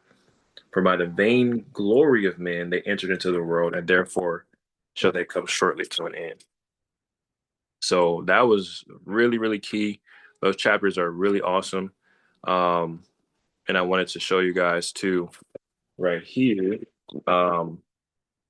This is a article here that you guys can look up. I don't use this site all the time, but it was very key. And I'm not going to read the whole entire thing, but it says, what is an idol? We certainly recognize the idols of ancient religions. The Hebrew word here, pesol, from pasal, meaning to cut or hew, makes it clear that the initial emphasis of the commandment deals with all those sacred objects men make in pursuit of gods. But a little investigation shows us that there is more at stake here than wood and stone. Deuteronomy tells us that idols are an abomination to Yahuwah, lumped into the category with devious and evil acts, stealing and evil thoughts, lying and pride. All abominations to Yahuwah. And of course, we have never done any of these, have we? All are abominations to Yahuwah, I'm sorry. The issue of idolatry is so important that Hebrew has 14 different words for idol. So this is exactly why I didn't put, a specific Hebraic word, for idol, because I wanted to show you guys again, there's apparently 14 different words for it. And I'm sure they all connect, obviously, in some type of way, but it's very interesting.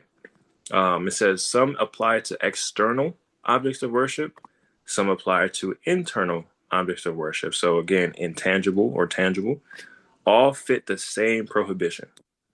Anything that demands absolute devotion and attitude or action other than to essentially Yahuwah and then Yahuwah is the subject of this commandment. So again, I'm not reading this whole entire article. That's really what I wanted to bring up right there. I think that was a great introduction to this specific article. If you're in the ERF group, of course, I could share it. If you're in the Way group, I could share it. But essentially, as we see, all of it has the same prohibition. All of it is still connected to the abominations of Yahuwah. And essentially, it goes to the connectivity of seeking false gods, seeking things that are of Yahuwah, but not to him, right? Not seeking him, it's seeking the things of him that's in something else. Like you're putting his characteristics, his covenants, all of that, and you're saying, nah, I don't want that in him. I want it in this. I want it in that. And securing themselves in such thought processes. So that's the basics of idolatry there. Um, the next portion is supposed to be Simulacra, but if anybody has any thoughts so far, like I said, I'm not going super deep into everything. It's really like a really good overview survey, as it says. But if anybody has any thoughts so far, just on like what I read, any comments, questions, concerns, it's open right now for it. Reminds me of Abraham with his dad Terah, Mm-hmm. and he laughed at the idol. He goes, "Well, they don't do anything." It's like, Yeah. yeah.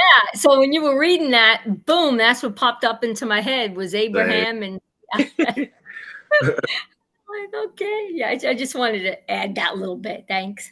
Yeah, that's exactly what came in my head too. I'm like, man, like, because you really start getting the imagery of like, you know, Terra having his own time to really put all that work in. I think wasn't it like 11 idols or something like that? It was like one he really adored, something like that.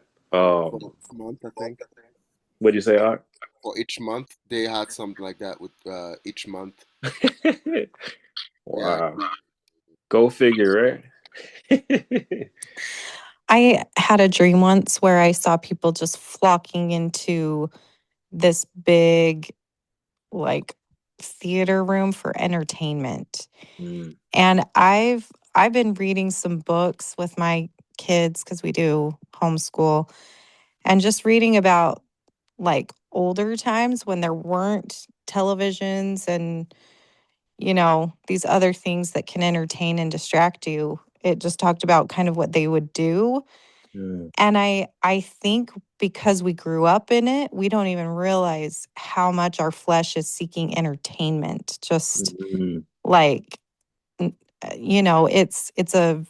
it's basically an artificial stimulation of these happy chemicals, right? Because it's not a real experience. It's something you're watching.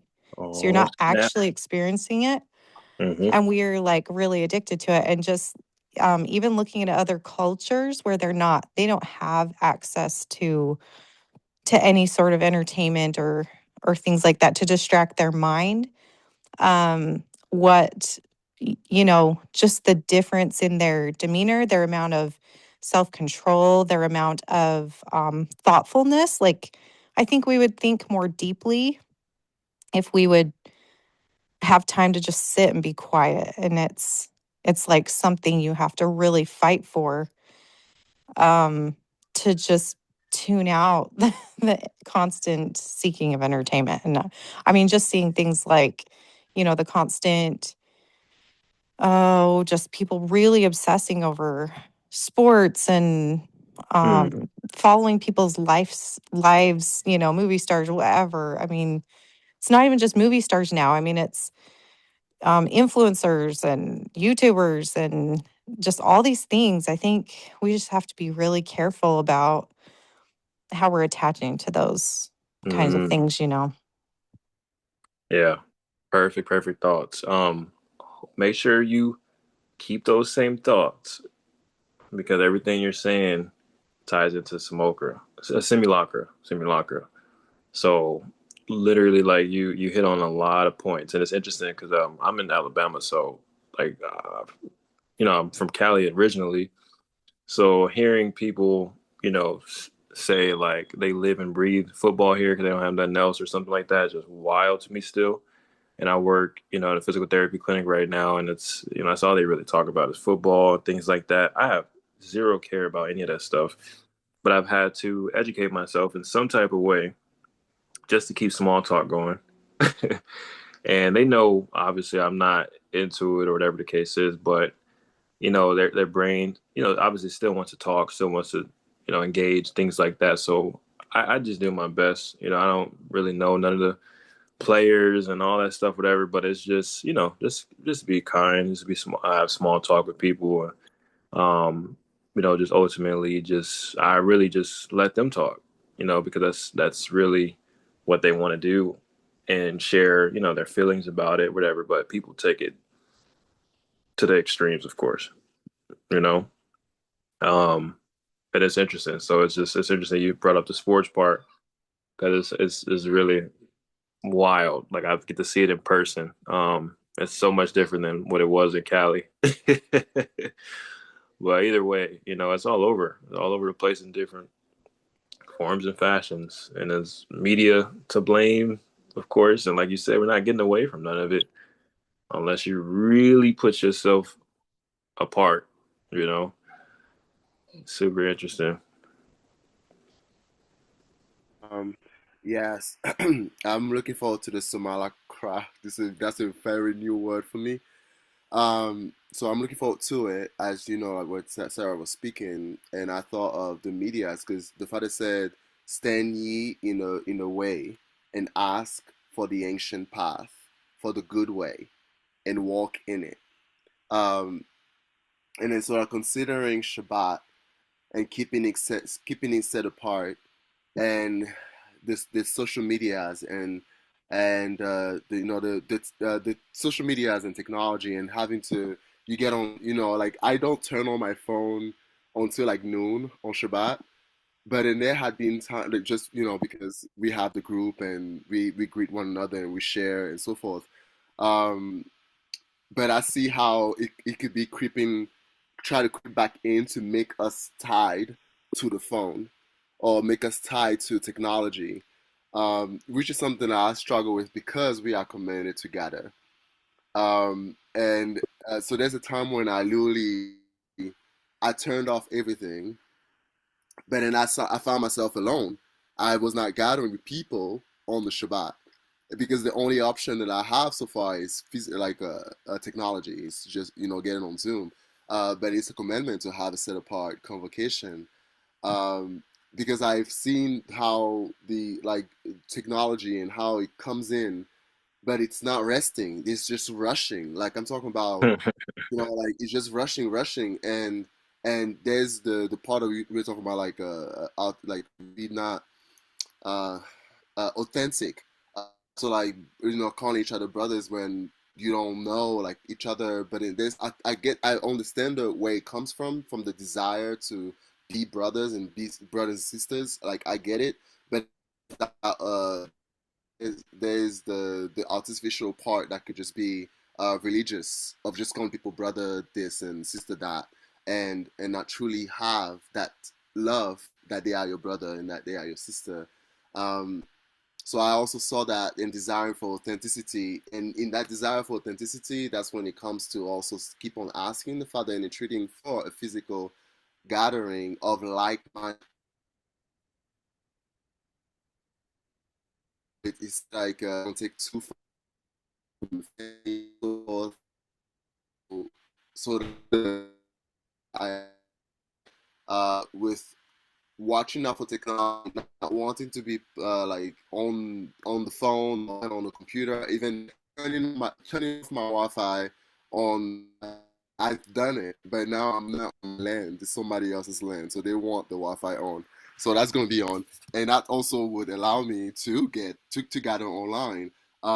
So I believe the Father also is working also through it and with us. But there's an ultimate place where like the shalom, um, like the ancient path of like it's just really tangible of not having to get into the air. Like we're talking about like the ones who accuse other people and point the fingers, but there's a lot of things that the Father says about Shabbat that they don't do, and they are accusing others when they're doing the same thing. Like I was just writing notes on the woman that was caught in adultery, that were forgiven, and you can't point fingers at other people, but then yet you still have to call it out, but you have to make sure that you see clearly before you can call it out. Um, so just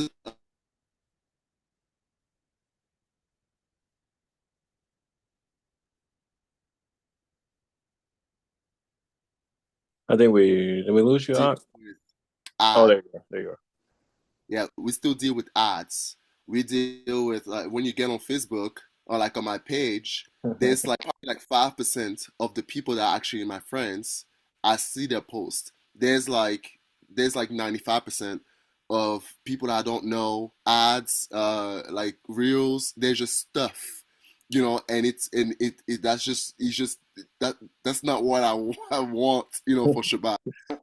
But there's just all of this that's going on, and I'm like, I just want to turn it all off. I'm ready for it, but there's a time for it, But I that's where I'm at right now, just like that shalom, but then design the physical fellowship, but also seeing the part of like, can we be together and just be quiet? Like can we be together and just listening to the Father and just pray and not rush and not do what like what we were indoctrinated to do. Um, but I believe it's a place that the Father has placed for us to arrive to, and He also is testing us and seeing who is truly loving their brothers and sisters, who's willing to lay down their life for others, and even to give Him the esteem. So we are in it until the end. But when it comes to like technology and all of this, when it says stop, like stop, because we think about scrolling. Like I make reels because I know people are just on these reels. So like there's a hope for the seed to be planted. But I think my children, I don't have children, I'm not married.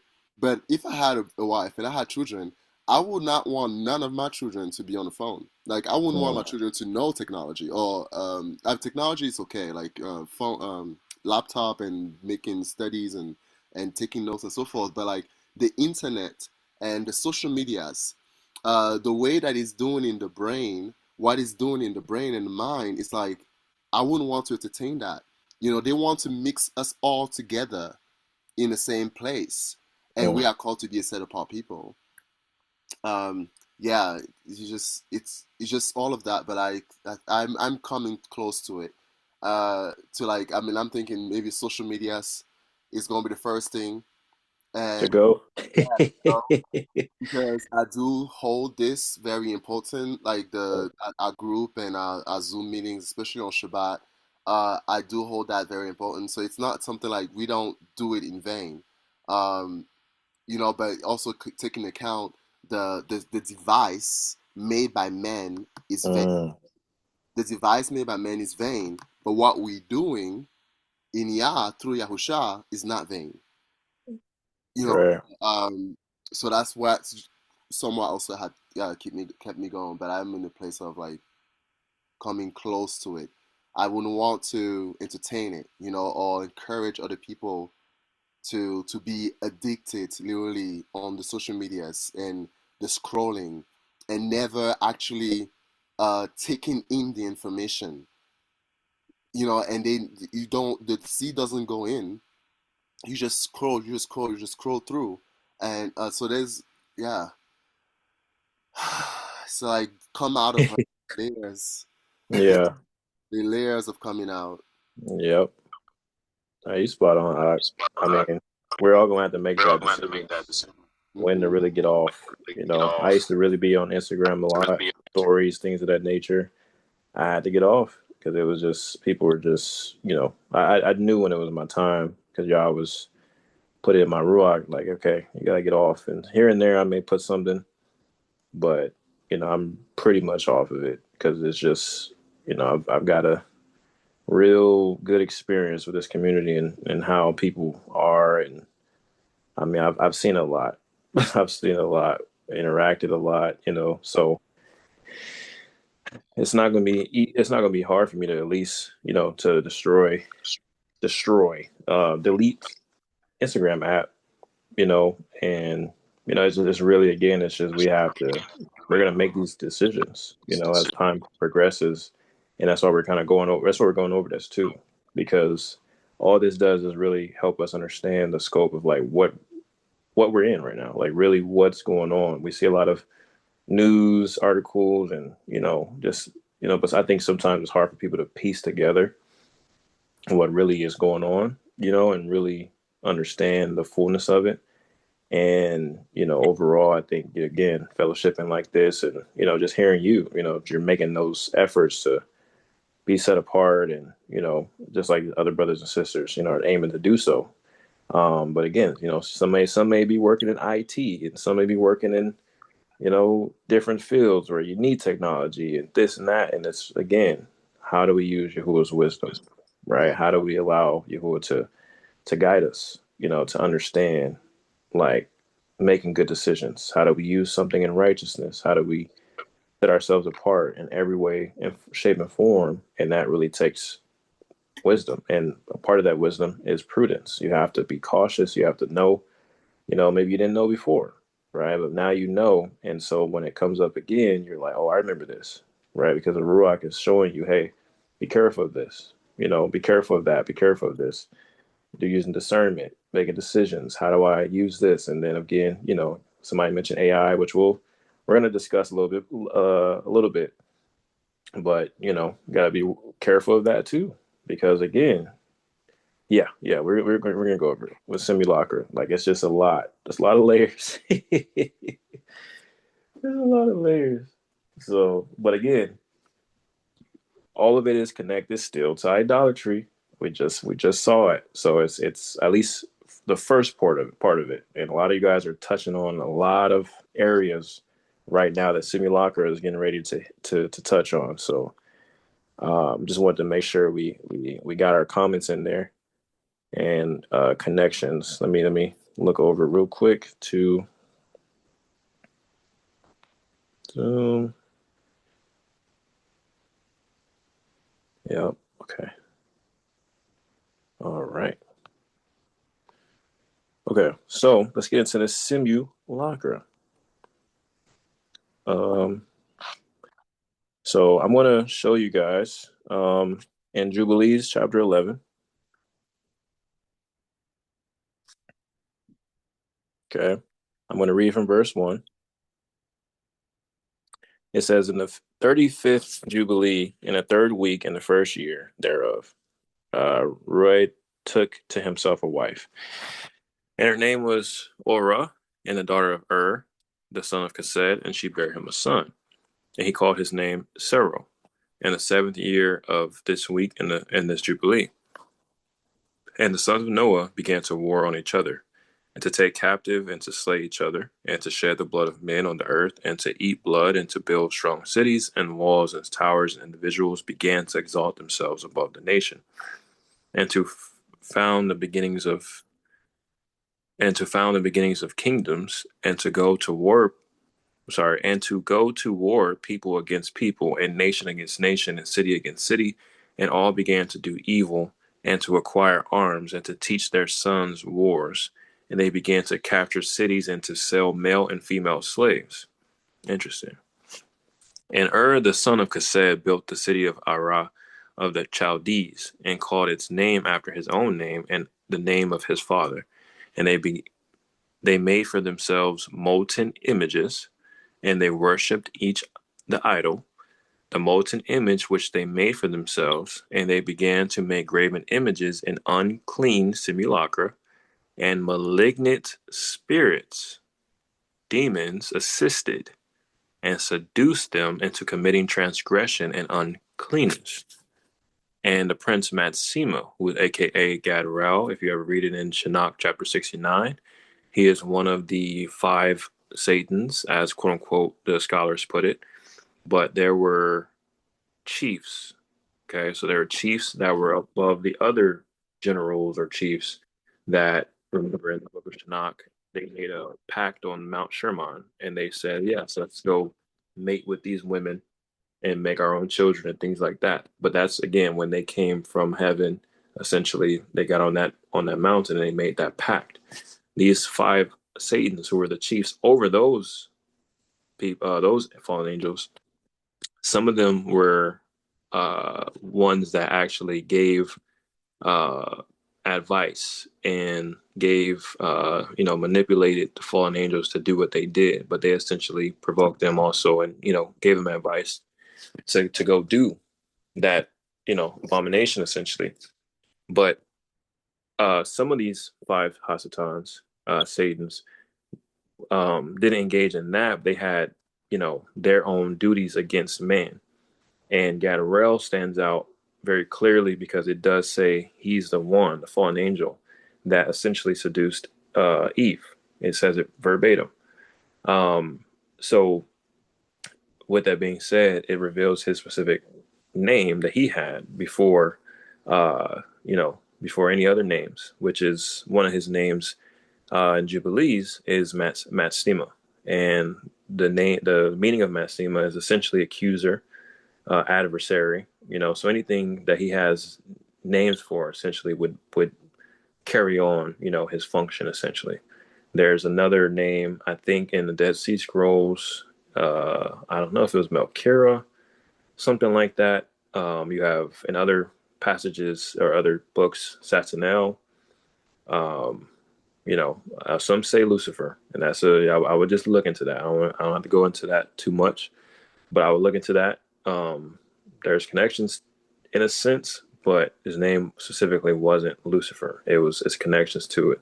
Look at the Hebrew word for it first, and then understand kind of like the context of it, things of that nature, blah blah blah. But some say that's one of his names, and etc. So that's why it says Prince Matsima here.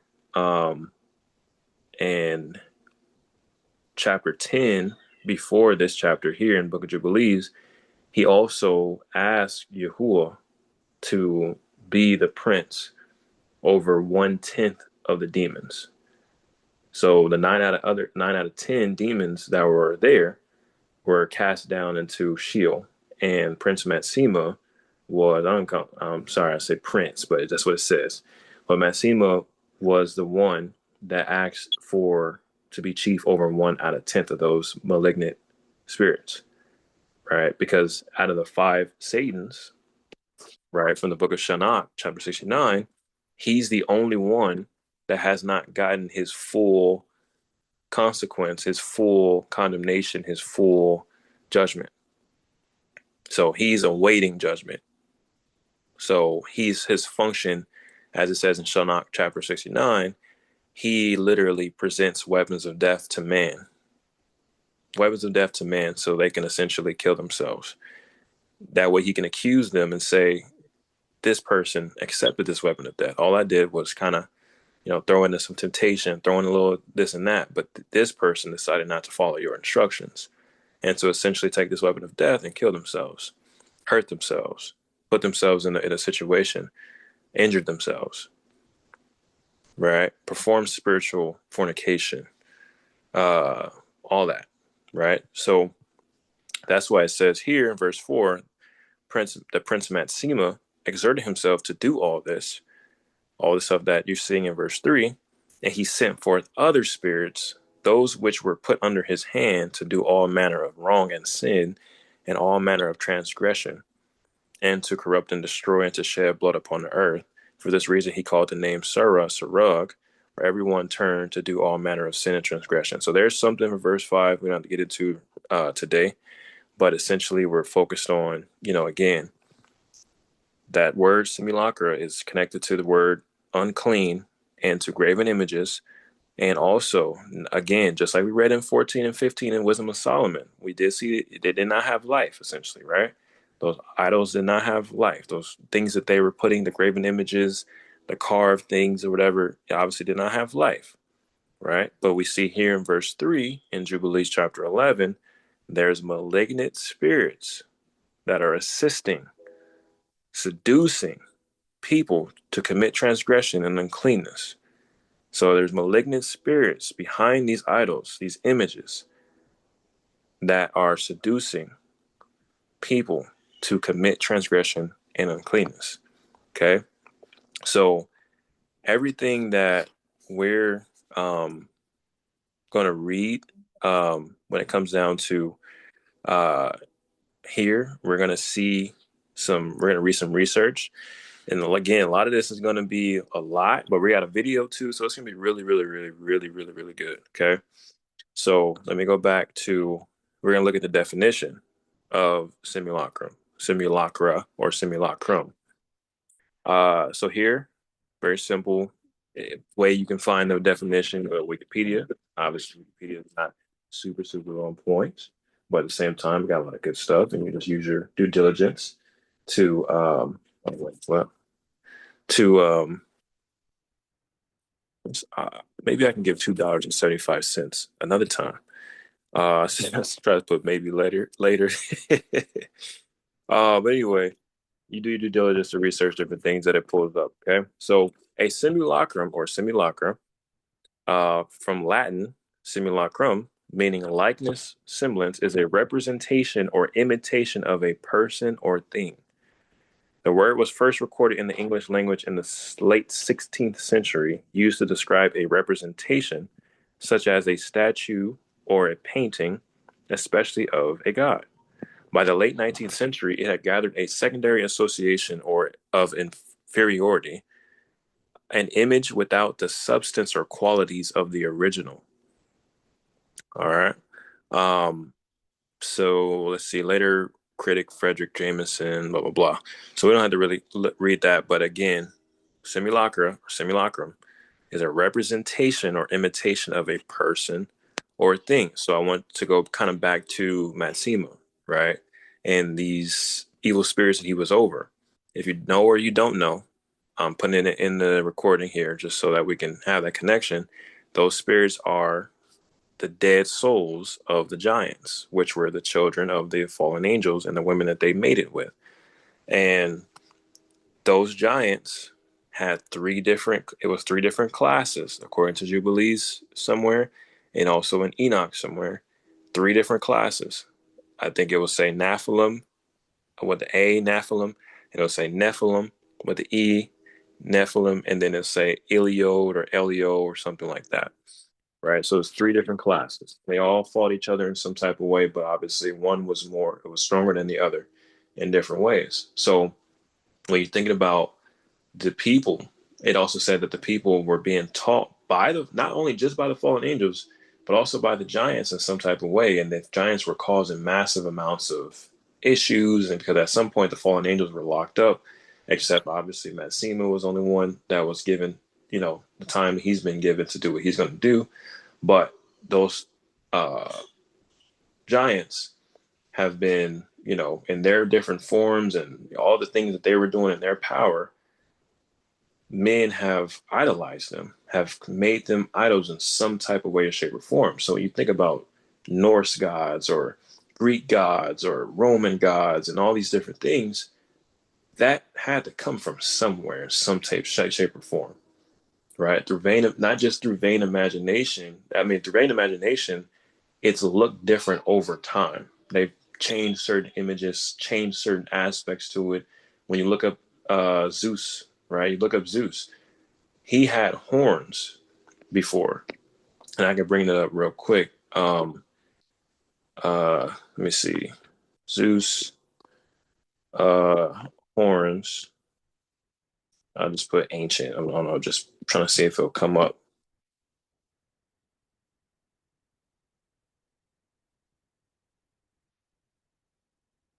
Let's see.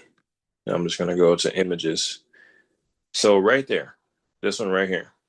So that's what he looked like before. He looked like, he had thunder and things like that. Like this was him. This was one of the aspects of him, or whatever you want to call it.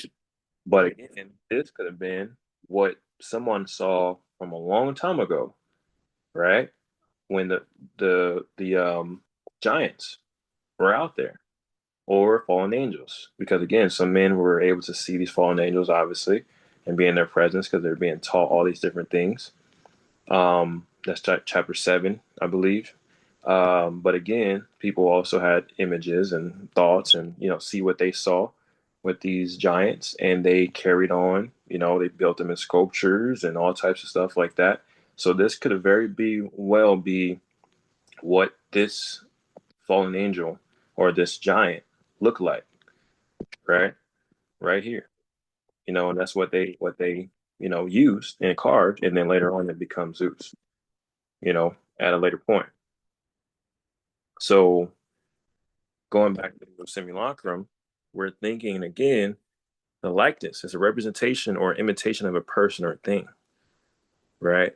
Or an image without the substance or qualities of the original. So the giants, again, they may not, just because it's an image there, The sculpture itself isn't, turning into something, and you know what I'm saying. It's not performing the actions that may have been done back then, but it's still a representation of its likeness, of the likeness of that giant, of demonic, that demonic spirit is putting into someone images into that person's head to create a new type of God, based off of what they were back in the day. You guys understand? Like it's constantly, it's like a scribe, right? Scribes of righteousness, and there are scribes of unrighteousness, right? Scribes carry on text, and they copy over and over, and et cetera, et cetera, et cetera. So that's what you're thinking when you're thinking about this simulacrum. As you see, there's a picture right there of apple, right? You see on the left is an image of a real apple, and then on the right is a plastic of a food model apple. The fake apple is the simulacrum. Okay. Let's see here. Read a couple of these things. Simulacra have long been of interest to philosophers. In his Sophists, Plato speaks of two kinds of image making. The first is the faithful reproduction, attempted to copy precisely the original. The second is intentionally distorted in order to make the copy appear correct to viewers. He gives the example of Greek statuary, which was crafted larger on the top than on the bottom, so that viewers on the ground would see it correctly. If they could view it in scale, they would realize it was malformed. Wow. This example from the visual arts serves as a metaphor for the philosophical arts and the tendency of some philosophers to distort the truth so that it appears accurate unless viewed from the proper angle. My goodness. Um, so we're gonna talk about this guy Paul Drillard a little bit and talk about his connection with this and how he's a social theorist. He has some connections here, so I'm gonna click on right here simulacra relation. Make sure. Let's see here. Well, I will just show you guys this too. Simulacra often appear in speculative fiction. Examples of simulacra in the sense of artificial or supernaturally or scientifically created artificial life forms include all these different things. Frankenstein, interestingly enough, right there is there. We got, Avatar, androids. So I think some of you guys, your brain is starting to really, really tick. Be like, okay, this obviously is apparent to today. Pinocchio there, a puppet that comes to life. He wants to be a real boy. Robots, and all these little different things.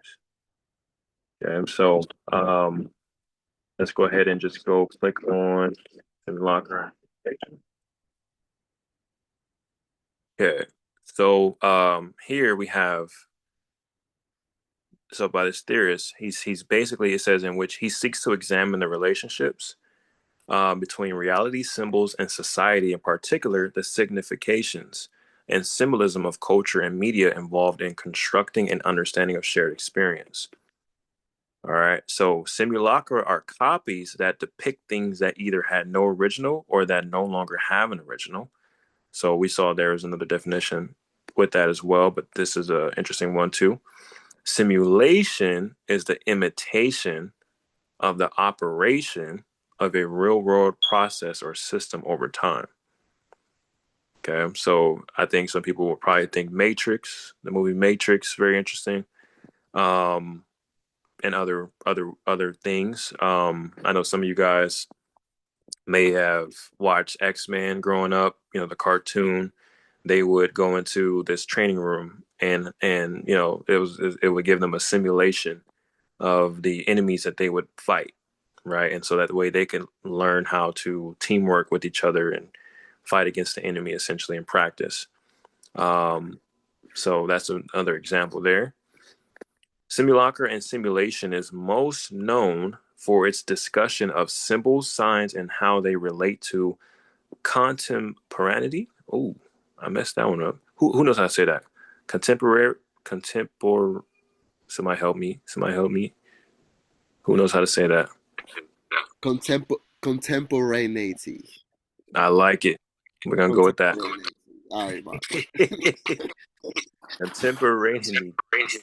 That. All right. I'll go with the parentheses.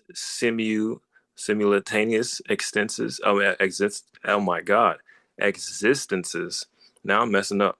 All right. Baudrillard claims that current society has replaced all reality. So let me read this slow. Baudrillard claims that current society has replaced all reality and meaning with symbols and signs, that human experience is a simulation of reality. Okay. So human experience is a simulation of reality.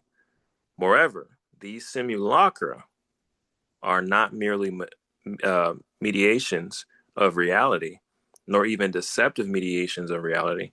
They are not based in a reality, nor do they hide a reality. They simply hide that nothing like reality is relevant to people's current understanding of their lives. And now you guys remember when you're reading certain things like this, like we are to plug in scripture of what we understand, and again what we just read, especially in Jubilees 11, where we're seeing that there's obviously malignant ruachs, malignant spirits that are behind these idols and simulacra, things of that nature, right? So sometimes you're going to see that even though someone may say something in their theory or their concepts or whatever it may be, you'll notice more and more that, okay, they're missing something. They're missing something here. And that's where you're able to plug in. You're able to understand a little bit more and say, and start kind of bringing more to life, like more of what this person could be connecting, or just the overall, where's the truth at in this? So again, he says that these simulacra are not merely mediations of reality, nor even deceptive mediations of reality. They are not based in a reality, nor do they hide a reality. They simply hide that nothing like reality is relevant to people's current understanding of their lives. So he wouldn't be thinking anything nearly what we're thinking, what we talked about with these fallen angels, right? Because again, what was presented by the fallen angels back then, and then what was presented through, their own children, again, all of that was a huge setup for what we have today, right? So a lot of times the reality, or the, you know, backtrack in history, it can only go so far to the common man in the world, right? Even through ancient, like, archaeology or whatever it may be, historical evidence, like they are not going to account for the scriptures. Like that's not going to be truth to them, right? The Apocrypha, things like that, they're not going to even regard what we understand and what we believe, right? So again, that's why they can only go so far in their understanding or in their, concepts. But again, I believe Yahuwah has allowed for a lot of people like this, for example, to bring some truths out, in order for us to get some, some clues and some connections, and be able to really use that discernment and wisdom, right? The intellectual wisdom to be able to say, okay, this is true. This is discernment. This is what I need to understand. This is what I need to pull from here. Right. But I think he still has some truth in what he's talking about here so far. The simulacra that Baudrillard refers to are the significations and symbolism of culture and media that construct perceived reality, the acquired understanding by which human life and shared existence are rendered legible. Baudrillard believed that society had become so saturated with these simulacra and human life, so saturated with the constructs of society, that all meaning was becoming meaningless by being infinitely mutable.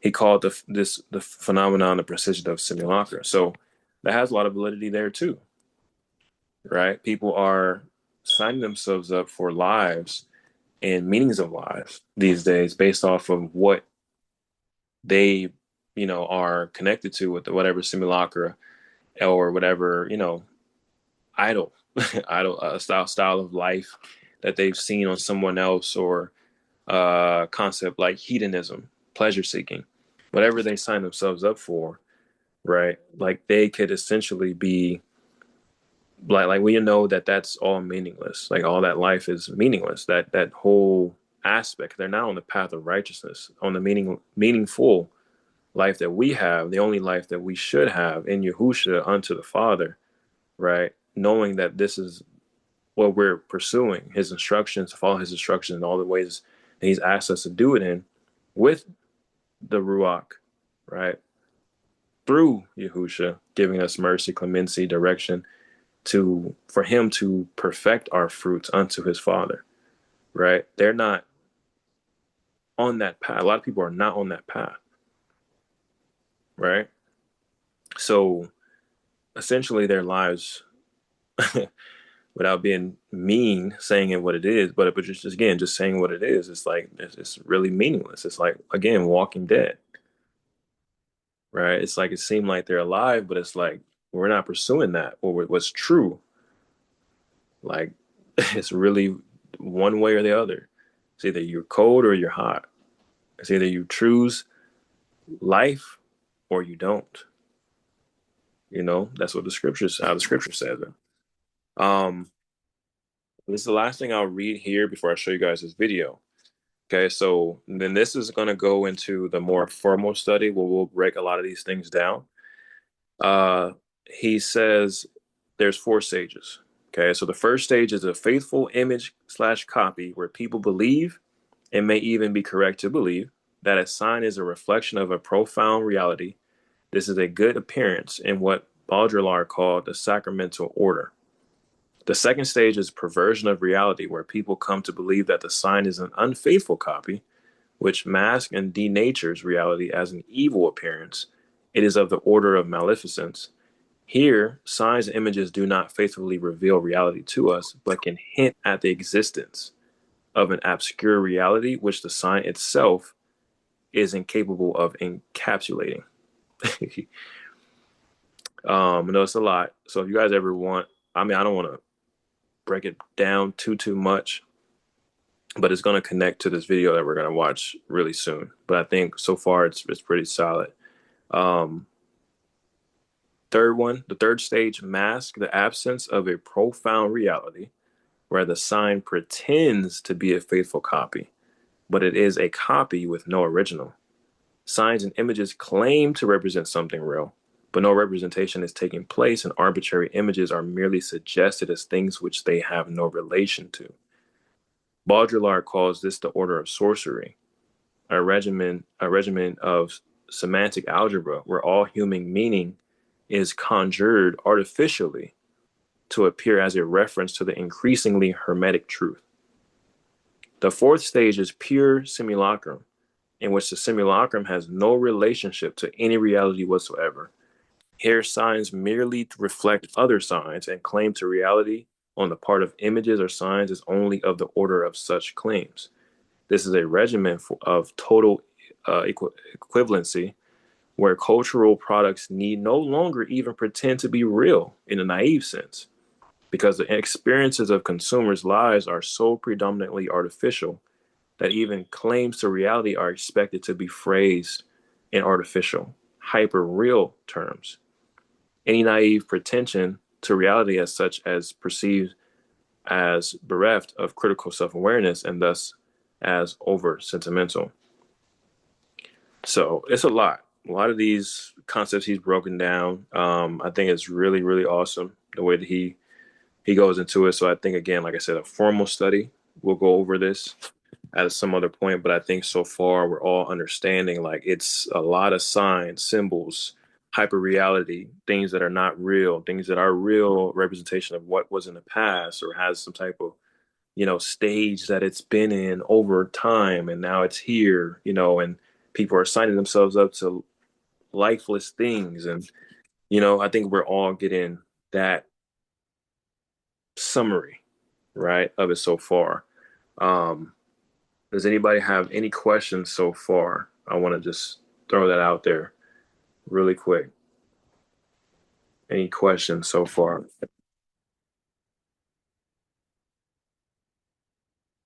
Yeah, it's okay to ask questions. I know it seemed like we're reading like super smart stuff, whatever the case is, it's okay. Like we all learn in different ways, so it's all good. All right. So before I show you guys this video, Revelation 13. Okay. I know it looks crazy right here. This is Septuagint. Okay. Um, where is it? Beastlet. So this is where it's talking about the image. Okay, the image, the beast. Right. I just wanted to, I want you to see like the words that stand out from the Septuagint. And interestingly enough, again, next to the simulacra, the simulation, or again the idol, idolatry. So verse 15, this image, it was given unto it, like it says, it to have had given unto a resemblance of a beastlet. It might have spoken unto the one a resemblance. So you see again, the word is coming up again, resemblance unto the one a resemblance of the one, right? So right there, you see resemblance, clear as day, simulacrum, because now we understand it a little bit more, right? We understand, even though it's an image, an idol, as we can read it in the English, right? It's simulacra. It's connected. Y'all scriptures here. So going back to something we can read a little bit easier, like you see here, verse 4 for 15. It says, and there was given to him to give spirit, but malignant spirit, to the image of the beast, that the image of the beast should both speak and cause to be killed as many as would not worship the image of the beast. And he causes all, both small and great, and rich and poor, and free and slave, to be given a mark upon their right hand or upon their foreheads, that no one should be able to buy or sell except he that has the mark of the name of the beast or the number of his name. Okay, so again, you have this first beast, right? As it says, the second beast, as it says in verse 12, that's exercising the authority of the first beast, right? So again, a resemblance, right? Connection there is an image of the first beast. And then as a second beast, he is doing these great signs and these wonders and things like that. So he's getting the praise essentially for it, even though people again know where he's from, or can relate in some type of way. He has some type of something that is of something that was in the past. And so then now he's leading astray already, right, with these signs. And then he makes an image, an idol, right, something that people can obviously put in their homes, put in their minds, into their hearts, right? Causing abomination and desolation, because we understand that spiritual fornication is essentially abomination to Yahuwah, or idol worship, abomination to Yahuwah. We already saw that earlier when we first looked into idolatry. So this is clearly, with this specific mark, with this specific spiritual fornication going on, that people are signing themselves up for, right? They are able to also accept this simulacrum, or this image, or this representation, this resemblance of this beast. And there's a spirit behind this image, because now they're able to see who is not worshiping the beast that it represents. It's able to know and record whether or not this person is fully on board with the program. They're able to see who's not there. Who like, are you going to praise it, or are you not? Are you going to take something? You're going to take this mark, or are you not? And they're able to record that. They're able to see, right? So again, now we have some connection with simulacra or simulacrum. We would have never had that fully, if it wasn't for Apocrypha, right? Apocrypha and Yahuwah allowing us to see a little bit more, connections here. Did that make sense for everybody? Just want to make sure that was connected, or maybe someone disagrees there. That's okay too.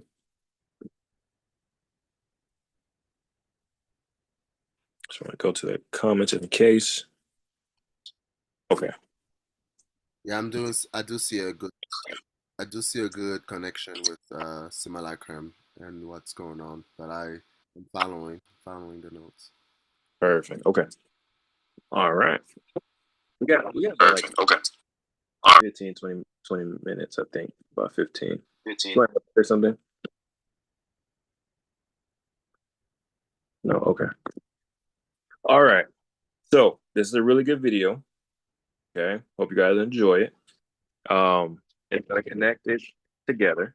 So that way we all really kind of like on the same page, especially with where we are today.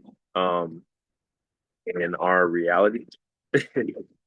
Reality supposedly. What we're living in, and it's gonna make sense. All right. So I'm gonna put on the high volume. Hi everyone, today we're going to talk about the absolute daddy of media theories, postmodernism. And I'm not going to lie to you, this one is a monster. I've watched hours of YouTube videos about postmodernism and I find they do one of two things. They either make it so unbelievably complicated that we get lost very, very quickly, or they gloss over the details so much that we're not really making the best use of this theory. So today I'm going to throw my hat into the ring and try and explain postmodernism. So here's your challenge. If you can make it all the way to the end of this video, leave yourself a like and perhaps leave me a like too. Okay, so where do we start with postmodernism? I'm going to break down my definition for you nice and slow. Postmodernism refers to the state of culture where media is produced in such staggering quantities that it has crossed the boundaries into reality itself and hyper-reality prevails. And I've lost you, haven't I? It's quite a rabbit hole we've uncovered, so let's break it down nice and simply. What is culture? Culture is the arts, the ideas, the intellectual expression of a society. Traditional culture would include art, poetry, architecture, but in contemporary culture, we're also talking about TV, advertising, music videos, YouTube, social media. So what's the purpose of culture? Well, it's how we interpret and give meaning to the world around us, what we call reality. It helps us answer those big questions in life. What does it mean to be human? How should we live? What is love? Hang on a second. If culture is how we represent reality and find meaning, what the hell are we learning from? Oh crap. I think I'm ready to start dating again. What are you looking for? I do judge children by their names. You can't say a word. You think you're a little you can pay for me to have a new set of extensions. It's a mess, isn't it? There are so many voices and messages now. How do we know which ones are true? Are any of them even true? Welcome to the hyper-real world of postmodernity. But now you've had a snapshot of where this rabbit hole ends, let's take a quick history lesson to work out how we got here. Baudrillard, a controversial French academic, outlined the development of culture in three distinct stages. In the beginning, there was pre-modern culture. Obviously there was no TV or cinema, but there was art, lots and lots of art, and theatre and music, that kind of thing. What you might call high art. Painters, sculptors, and writers looked at the world around them, reality, and represented it within their understanding of the world at the time, which predominantly means only one thing: religion. So in Western culture, Christianity was the driving force in art, music, and architecture, and they acted as a map of how we should live, what is good, and what is love. Baudrillard calls this a grand narrative, an overarching ideology or meaning applied to reality through culture. So it has to be said for high art, although it was quite primitive, it gave a consistent message, that of the church. Skip forward to the Industrial Revolution, about the 19th, 20th century, and culture's starting to look a little bit different. Rapid advancement in mass image production, either through photography, film, or printing, meant culture was being produced at an extraordinary rate. What's more, unlike paintings, these photos and prints and films actually looked real, unlike their clearly fake cousins on canvas. Baudrillard called these representations of reality simulations, and they add a new layer of believability to their message. What messages are we talking about? Well, obviously religion was still around, but in the wake of the World War, new ideas were starting to emerge, like consumerism. Mrs. Richardson wears tweed. New tweed parfum de toilette spray. Communism. Science. meaning that culture started looking less consistently like this and more like this. So when we think back to those big questions from earlier, maybe being human should look like this. Maybe we should live like this. Also on Saturday mornings, I usually take an hour or so to go over the accounts and bills. Maybe love looks like this. This explosion of new mass-produced culture, which rejected the old, became known as modernism. Now skip forward to the mid-20th century, where an entire generation has been brought up, surrounded by all of these mass-produced images everywhere you look, and we arrive back here at postmodernism.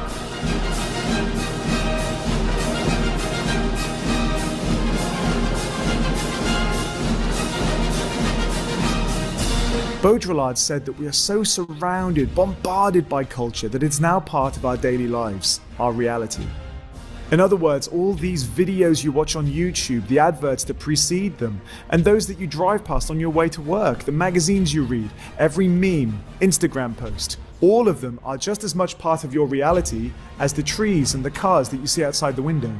This is the postmodern world, and it's the effects of all of this media around us that Baudrillard was primarily interested. And I want to outline his three main observations. Firstly, the fact that our reality is in some part made up of cultural representations everywhere means that when we make new cultural products, we inevitably end up referencing other pieces of culture. Spider-Man first appeared in 1962's classic Amazing Fantasy number 15. Duh! Which basically means we're making copies of copies, doesn't it? Well, that's exactly what happens according to Baudrillard. Culture is no longer always based on an original referent, reality, but rather cultural products that we experience in the world around us. The word he uses this is simulacra. In other words, no longer a simulation of reality, but a simulation of a simulation. I know it sounds ridiculous, so let's do an experiment. If I was to ask you to draw a picture of a princess, would you draw something like this? Or like this? I'm guessing the former, despite the fact that Disney princesses are themselves a simulation of reality. Hi. This is effectively a copy of a copy of a copy. The result of this, taking inspiration from something which is already inspired by reality, is this big mess of incestuous intertext, where our cultural products can't help but be inspired by other texts. Sometimes intertextuality is used intentionally, like in Family Guy, where more often than not, each episode is referencing existing culture for parody. Here's another great example on the front of the big issue, which uses your pre-existing knowledge of Ghostbusters to make a shortcut to meaning, here satirically. In these cases, the links to other text is intentional. But even when it's unintentional, you can still say that we are borrowing from culture when we try to make meaning. Look at how in the new John Lewis Christmas advert, the same narrative of a boy befriending an alien is used as in that of the 1980s film E.T. That's indirect intertextuality. So that's the first part of Baudrillard's work. We're now so surrounded by media that we inevitably reference it when we make new products. The second area I want to talk about is the idea that now, because of all of the media around us, we are unable to distinguish between simulation and reality. The word he uses for this is hyperreality, the blurring of the lines between what is real and what is simulated. Here's an example. If I was to ask you about your knowledge of Chernobyl, how much of what you know is based on fact, things that you know, things that you've researched, and how much is based on what you saw in the TV show? Some of them will not stop firing for 50,000 years. Isn't it crazy how quickly we blindly accept simulation as fact? Now think for a second about the wider implications of hyperreality. Young people see the simulated lives of successful young people in reality shows like Made in Chelsea or The Only Way is Essex, and they overlook the fact that they aren't real. In fact, I find the scariest aspect of our new culture is the likes of Instagram and TikTok, which bombard us with simulations of the real, which we blindly accept as true. And then when we think back to our big questions from earlier, what does it mean to be human? Well, if you look at Instagram, it could look like this. Or if you watch TV, it could look like this. How should you live? Well, we could listen to this guy. What's one thing I'm doing wrong, that I know I'm doing wrong, that I could fix, that I would fix? Or even these people. False news has become all too common on social media. More alarming, some media outlets. What is love? Is it this? Surely it's not this. This is Sarah. She is the first doll I got. So she does have a special place in my heart, I guess. Maybe it's this. I've met the person I want to spend the rest of my life with. I've never seen her before. Here, you will choose someone to marry. So that's the second aspect. Hyperreality means we are no longer able to distinguish between the simulated and the real. Which brings us to the third aspect of Baudelard's work, meaning implosion. With so much media around us, with conflicting messages, there are so many interpretations of reality that audiences can't decide on truth. Remember at the beginning I said there was one grand narrative, religion. Well, now you can find literally any meaning you want online. And you can throw in a couple of other dozen sources which challenge it alongside. How are you meant to trust that? You can't. We don't as an audience. We've become disenfranchised with the idea of the truth. And what's interesting is I think that's actually paved the way for where we are now with fake news. We don't believe it. That's as far as we're going to go today. We've only just scratched the surface of postmodernism. It's a huge, huge topic, but if you're studying Baudrillard specifically, those are the key takeaways. If you've made it this far, then well done. Give yourself a like. All right, guys. Let me make sure people are still here.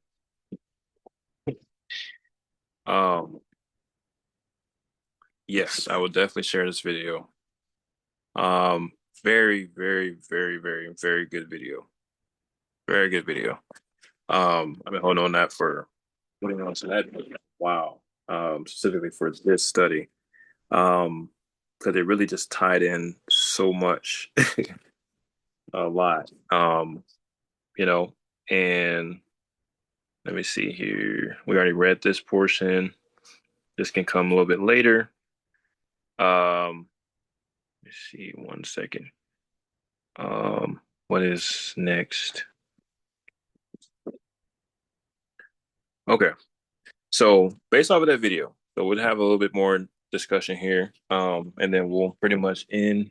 I'll probably say like a few things at the end of this, but pretty much, right? We're going to kind of talk about the postmodernism, and how it plays into the everyday world of how people formulate their mindsets on life. So obviously he really showed us a lot, obviously, when it comes down to it. And then his definition on postmodernism was specifically, he says, it refers to the state of culture where media is produced in such staggering quantities that it has crossed the boundaries into reality itself, and hyperreality prevails. So if you guys have any thoughts so far on this first question, even again, whatever your thoughts are, whatever you have seen and noticed, how all of this kind of plays in and connects, you're welcome to comment. You're welcome to have a discussion on it, make some comments, all that good stuff.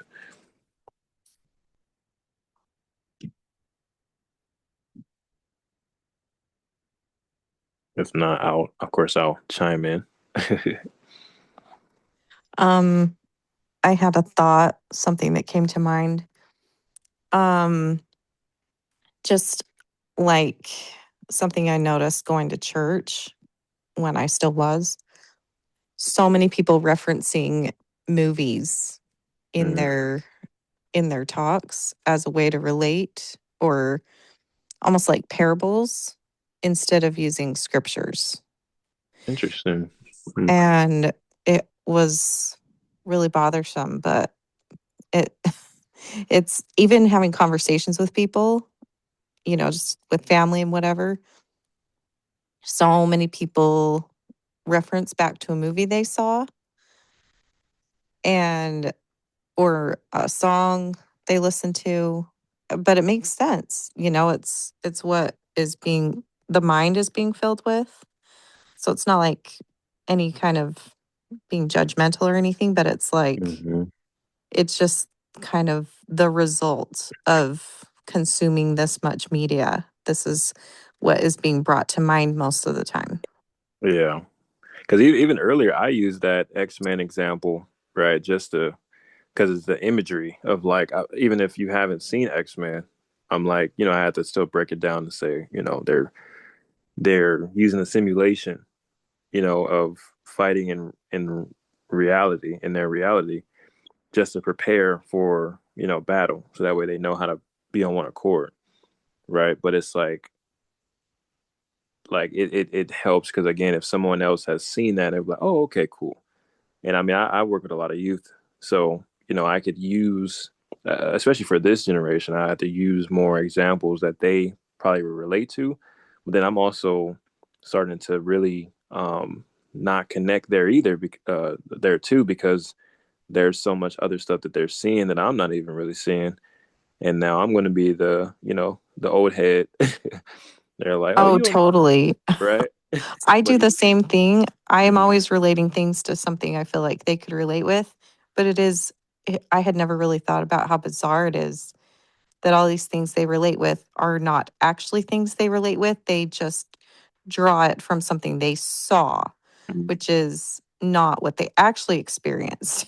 but I know that there's like studies that show the brain can't tell the difference a lot of times between what's real and what's simulated. That's why I get sick when I'm on if there's any like ride with the screen stuff, like I get really nauseous because my body thinks I'm all moving around it, but I'm actually not. So That's a good one. it's That's a interesting. really good one right there. Now they got those what do they call those? Whatever. Those the stuff you put over your eyes. Can't believe I forgot the name of it. But VR glasses or the VR sets and all that, you can experience like the games and all that stuff like that. I mean, obviously they had that back then in some shape or fashion, as they were developing the tech, but now it's beyond what they were putting back then in the day. It's just the technology is so much more advanced. Where it's just, people go in. I mean, they have episodes like that. Say, like I'm about to reference a show. In the show Black Mirror, they were showing, that whole aspect of going into a certain reality, that's not your reality, and living that role, and that's what people desire to be instead of live out their lives that's in quote unquote real life, right? Because they find more meaning somewhere else essentially than they do in their real life. So it is pretty wild, like when you you get It's true. My kids love exposed. the Roblox and Minecraft games. Like they Oh man. love being able to go in and they're like, we can just create our own worlds. I'm like, but you're not though. Like you realize you're not. It's all fake. Yeah. It's none of it is real. None of it is happening. Yeah. And they're like, well, but yeah, but I'm like, yeah. I feel like it's dangerous because, what does it mean, vain imagination? Like I like how he said it's blurring the lines because it's like, where do you draw the line? How much of this is okay, and how much of there's like no rules. It's all unprecedented. Nobody has experienced this much technology and media before. So it's very difficult to navigate as a parent, because at the same time, relationships are very important. So if you're like, oh, I'm going to take you out and put you in this cage or whatever so you can't experience any of it, then that's not the right way either. So yeah, Yeah. it's difficult. Mm. Any other thoughts? Question one.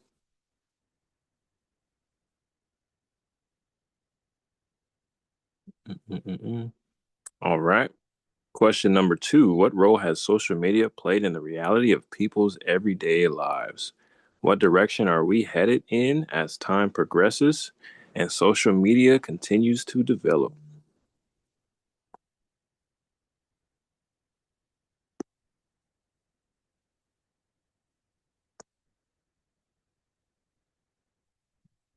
Don't speak all at once, guys. We're almost done.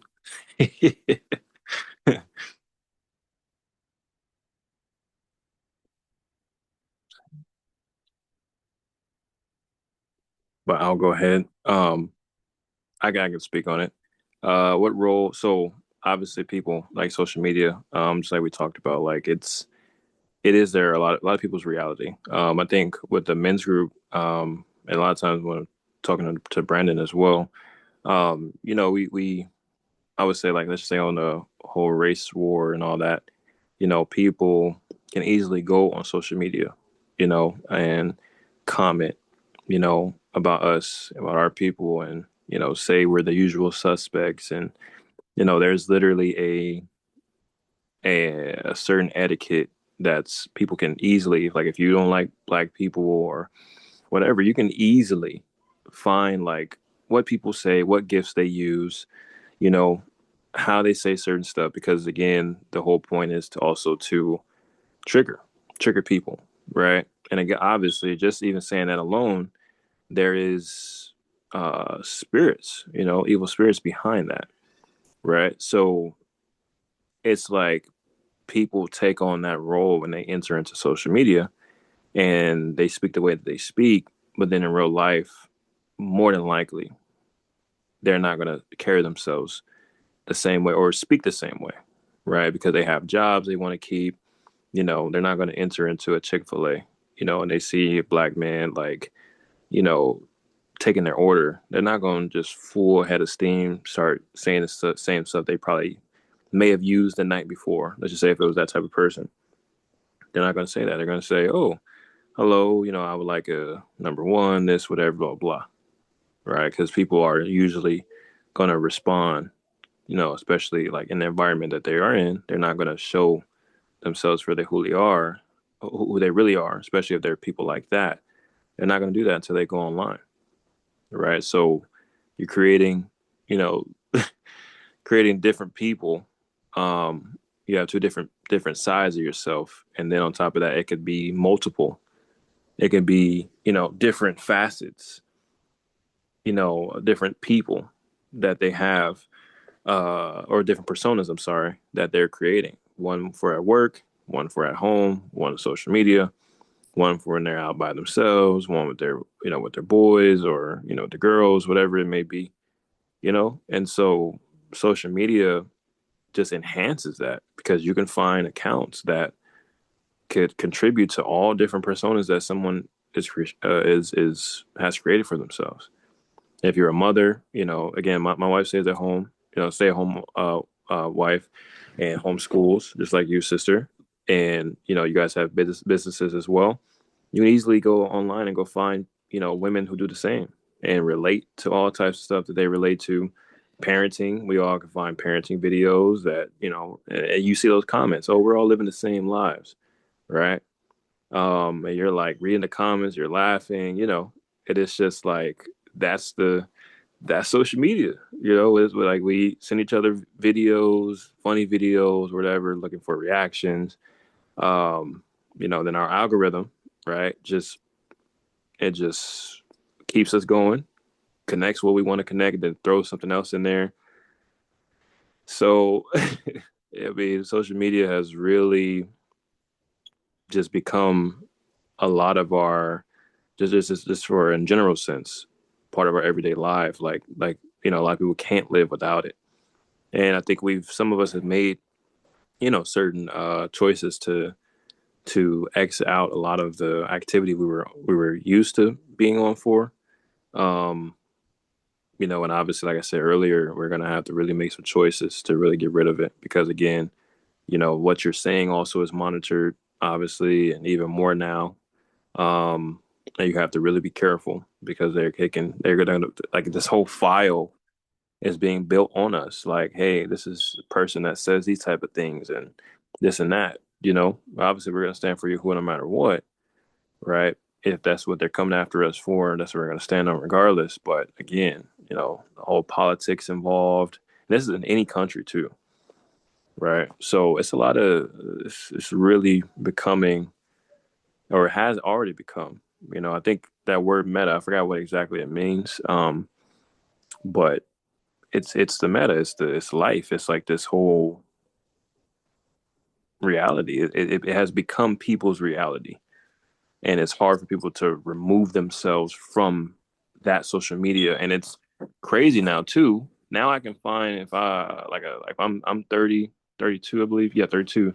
I can find someone where I can find a video that says, "Hey, this is a 32-year-old husband with X amount of children, working a 9 to 5, and now I'm watching him project his life and what he does on a daily and his grind, and I can find some inspiration or some comfort and say, oh, I'm not the only one in this situation, or how I go about my life, or somebody's saying, like, maybe they have depression, as a 32-year-old dad, and this and that, and their goal is to help people, if they're dealing with the same thing, or be an example. It's all types of people now that can, and you don't even, it don't have to be real. A lot of it more than likely not real, because people are trying to get out of their situations by getting paid by social media companies um what's the one with the T?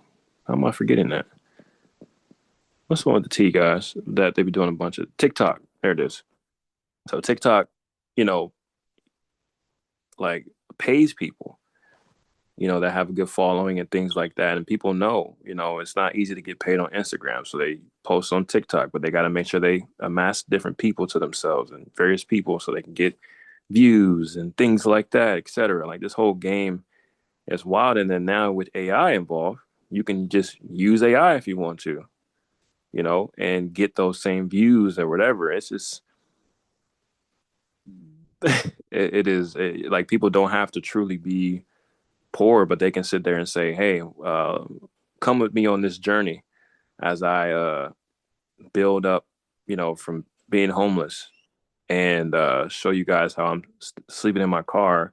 And in the next 60 days or 90 days, I'm going to save $50,000 or something like that. And I'm going to show you my income. I'm going to show you the negatives and you know, all that stuff. And then meanwhile, people are like invested because they're like, oh, where do we invest? Cash App and things like that, right? Where can we pour in? Meanwhile, actual real homeless people are out there, actual people that need food. There's no alms deeds really, right? So now the concept of all alms deeds, not even the concept, the actual act of alms deeds, let's just say, is being diminished, right? Little by little. So social media has a huge role in this reality of people's everyday lives. And it's wild because, again, we're trying to make choices to say, okay, well, let's get rid of social media, but then also we're like, well, we also have to stay informed at the same time. Because now we know we can't get it from the news. We're not going to turn on the TV to channel 5, whatever, 7 or all that. But then we're like, okay, well, I know this account gives me news and this updates and this and that, and this and that, this and that. So it's just interesting. Like, social media really, really is like, it's like Amazon. It's like a part of our lives. It's just, that's what it's become. So that was my answer. If anybody else has anything for for question 2, let me know before we move on.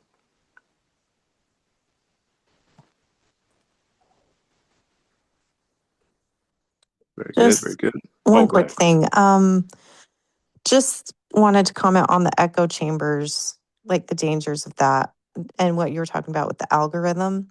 Mm-hmm. I think that's one way I see people getting stuck because, they get so many witnesses. Like, in one sense, it can be helpful, right? If you're trying to build people up, encourage people, bringing people to like level up.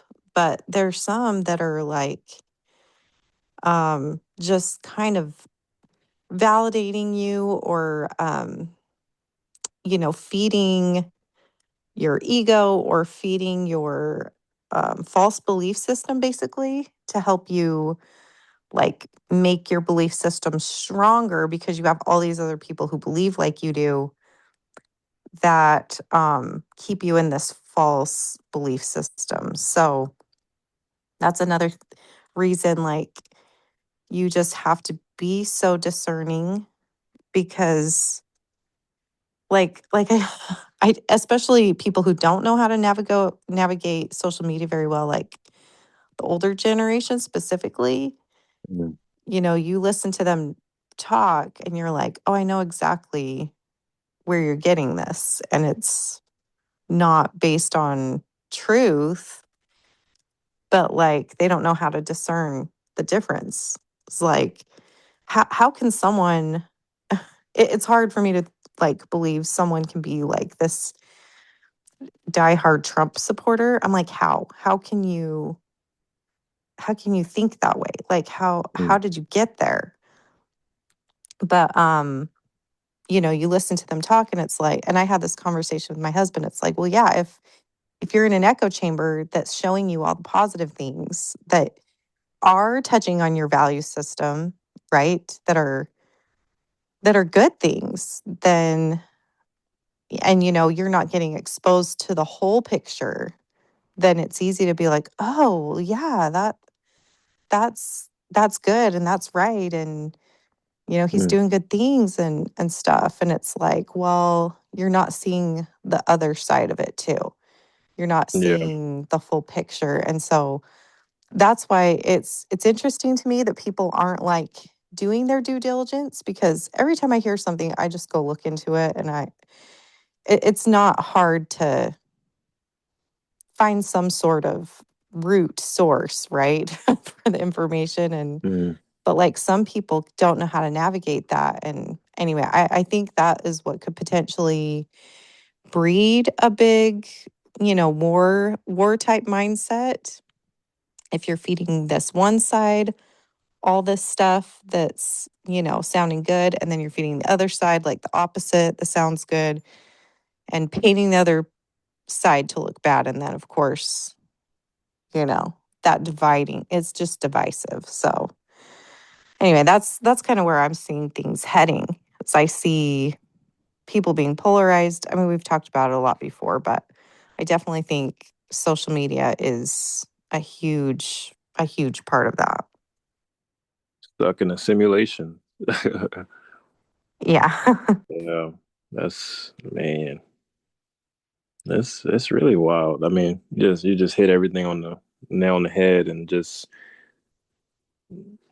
it's just that's where the scriptures say about reprobate minds, and um, people are making their choices to, again, remember the assisted spirits, that the spirits, the evil spirits, evil ruach that are behind, these different forms of idolatry or idols, simulacrum. Like they are assisting people, you know, in their uncleanness with their own choices.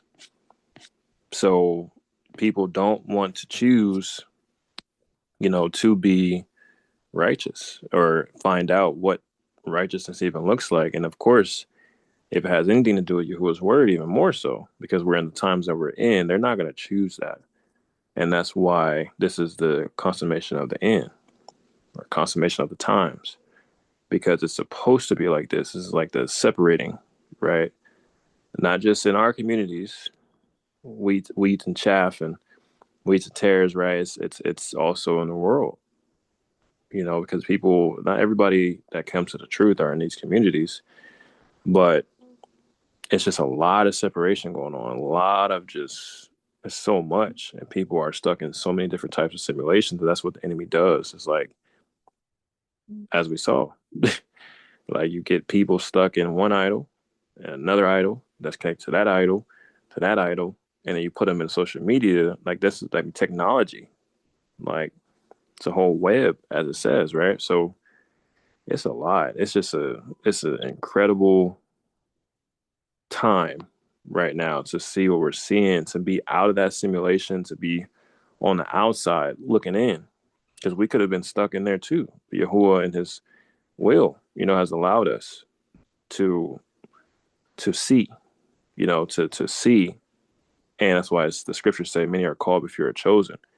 So again, many are called, many are shown these different things. Many are, especially in these times, truth is coming out, so much truth. But few are actually chosen, because the chosen, the elect, take heed. They use wisdom, they respond to Yahuwah's instructions on how to live. So that's where we're at. We're trying to understand, even with this study, like, where are we really at? The times are showing exactly where we're in. Like, it's undeniable, but people are still denying what's going on and living in this simulation because somebody else keeps painting a false reality. And that's including interpreting scripture wrong from a standpoint of saying, oh, we're not in these specific times. We're not in these specific times here. Or this is not what's coming and all that. Like, you got to really be careful, because this is no joke. These demonic spirits are trying to destroy people, keep them in a certain reality, keep them in a certain heart. And so when they see people like us, y'all willing people like us, right? Like, these spirits are going to attack us even more. They're like, man, they're going to give some truth to someone else, and we're trying to keep them entrapped. It's not by accident we're going to go through tribulation the way we do. And we have to continue to grow through our own sanctification in the Ruach to make sure we are not being enemies to each other and enemies to ourselves. We have to make sure we're not becoming our own idols, and we're not, playing into the simulacrum.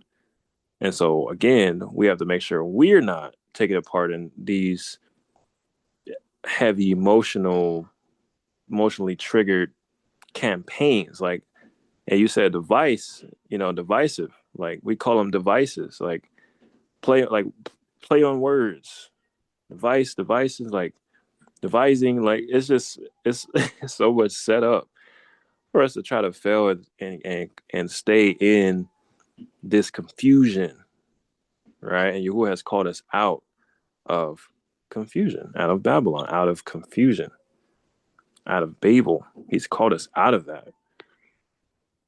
So all we're doing is raising more awareness and prudence, because we got decisions to make. We have more understanding. We have more things to research and look into and really see, okay, this is really a huge play on what the enemy has set for us, to fall in some type of trap. And we got to continue to make wise choices. Be super wise.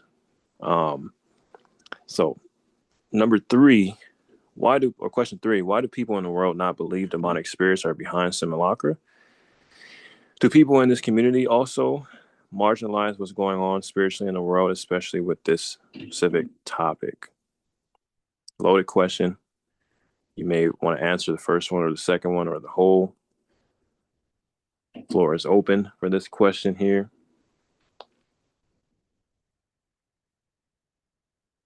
If not, I will chime in. What was the question? Because I can't see it. I didn't snapshot it. Oh, can you see the screen right now? It just says offer your name. What? I thought I was so I'm not sharing this whole time? Yeah. Oh my goodness.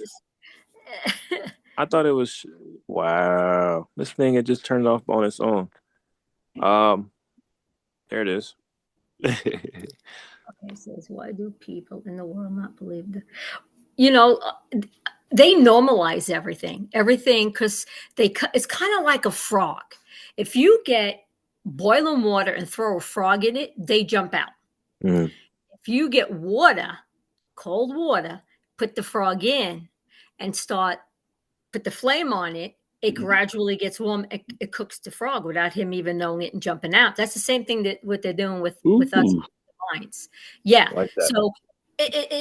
So it's normalized. Like when you hear these people, like I don't do the sports or anything, but when these people are like football freaks, and halftime, and they live for halftime. I'm like, whoa, okay. And it's dynamic. Oh no, that's just a show. No, it's not just a show. So they just like they like, no, it's not real. Hell's not real. Oh, come on. They laugh at you. I've had them laugh at me. There's no spirits, monitoring spirit. It's like, are you serious? They don't believe it. They Mm-hmm. just don't believe it. So, and it's going to get worse. But Absolutely. that's the plan of what like, what's his name, Mashima, because you're right, it's not Lucifer, and it's not, it's I can't pronounce his name, Massima, how do Yeah, you pronounce his name? Mastimo. Yeah. Mastimo. Because I looked into all that stuff, and it's fascinating. I got so much to share. But anyway, they and they're numb to everything. Why? Because they're self-centered. It's me, myself, and I. Pleasure this. Get up, go to work. What do I look forward to the weekend to do whatever they want to do? Save up to go on vacation. Save up to what they want to get, a house, a car. Everything is pleasure. And this is what the enemy showed everybody, taught it, right? And everybody it's easier to go that way than to stop, right? Make yourself obedient to research and study, right? That's Find fact. Yeah. the truth. Forget about tradition. Tradition was all lies anyway. Get the truth. But the hung up on traditions year after year, same old, same old, same old. That would drive me nuts. It's like the same thing with the churches. They say the same old year after year. It's like, that's it. Get out of the Mm-hmm. box. Learn the real truth. Get out there. It's not just this, And they will believe the lie and attack you on the truth. They will defend the lie to the death. Really, I mean, it's a sad thing, but yeah, they just normalized everything, and they just don't believe a lot of stuff. So to them, it's just a show, So that's what I wanted to add. So I don't know if Yeah. it went with you. I don't know if it went with your question, but that's what I Yeah. wanted No, to add. that was spot on. It was spot on, and you basically spoke a lot of scripture in there. So I brought up Romans 1, because it's showing verse 28 what you're saying. Like it says, even as they did not think it worthwhile to possess the knowledge of Elohim, Elohim gave them over to a worthless mind to do what is improper, having been filled with all unrighteousness, whoring, wickedness, greed, evil, filled with envy, murder, fighting, deceit, evil habits, whisperers, slanderers, haters of Yahuwah, insolent, proud, boasters, devisers of evil, disobedient to parents, without discernment, covenant breakers, unloving, unforgiving, ruthless, who though they know the righteousness of Elohim, that those who practice such deserve death, not only do the same, but also approve of those who practice them. So, it's you're spot on. And it's like, again, Yahuwah gives a certain timing to every man, every man. He knows the ones that are already, not going to respond to him. And he still, according to scriptures, has a certain timeline where they could, repent, you know. Some he already knew, were obviously, vain or evil seed or something like that. So they didn't live long or if at all. Like that one person, I think his name was. So In it's the like, in the old instruction, right? yeah, yep, And then his brother Onan. yeah, yep, Yeah, yep. So it's Yeah. like, and that doesn't raise any fear for a lot of people because again, they look at these scriptures and they're like, nah, and that's where scripture like this in 1 Corinthians 2, verse 14, the natural man does not receive that of the Ruach of Elohim, but they are foolishness to him, and he is unable to know them because they are spiritually discerned. But he who is spiritual discerns indeed all, but he himself is discerned by no one. For who has known the mind of Yahuwah? Who shall instruct him? But we have the mind of Mashiach. So, that's where we read these things and we understand these things and just keep thanking Yahuwah, and that we also we could have been where they are at the end of the day. We really could have, like some of us obviously were in different forms of life in different ways and into different things in different ways. And that's where we have nothing else but to boast in Yahuwah. Like not oh, can do all these things correct and whatever. It's like, no, the only way I'm even able to do any of this stuff or have a chance, is because the Father allowed it, through his Son, and allowed me to follow, follow the Father through his Son in the Ruach. So I can actually be set apart from all the things, all these traps and everything that's in this world. I could actually get the victory over the accuser, because without it, I'm not going to win. Like I'm not going to prevail. I'm not going to receive the kingdom.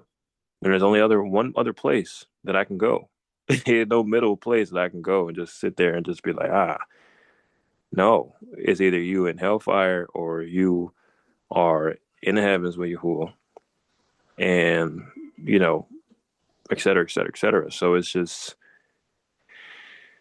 more mercy that we should show others, because again, this is really life or death, So it's just, at some point, again, if Yahuwah says, hey, you keep saying what you're saying, you keep saying what you're saying, but there's going to be a point where the scriptures say the wise will be silent, because at some point we are not going to be able to talk about a single thing we're talking about today.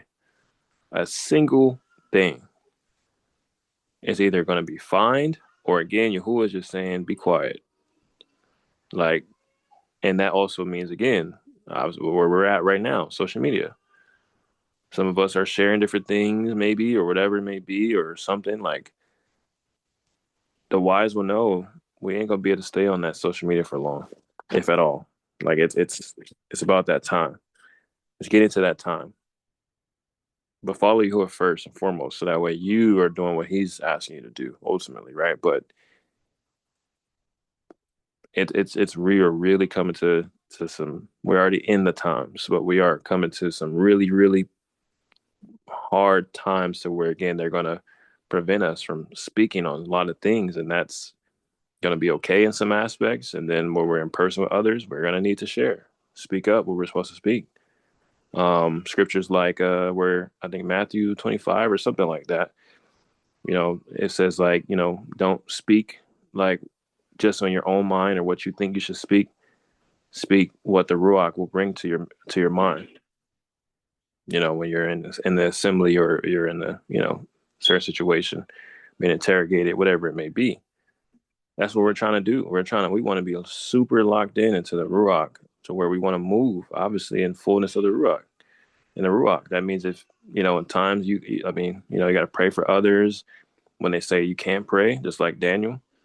You gotta, lay hands on someone and pray to Yahuwah for them to be healed.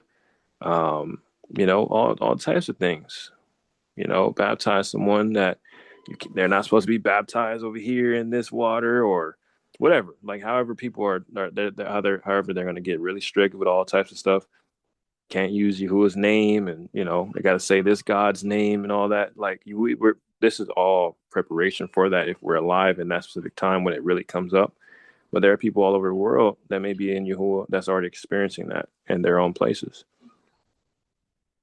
So it all goes into effect. What you're saying, sister, is it's run our race, lock in, bro. No, it's not just about us. It's not really about us. It's for Yahuwah's glory. And, we have, some of us have children, some of us have wives, husbands, all that stuff. Like, it's so much that we're supposed to be doing, and this just puts us on that mindset. Like, man, it's so many traps out here, so all the more to protect my family, protect my own, to protect my garden, right? We talked about Garden of Eden, like your Garden of Eden of your mind and your heart, right? Your job, like how do we act now? How do we use this understanding to shift a little bit? Simulation that we're in, like, look around you.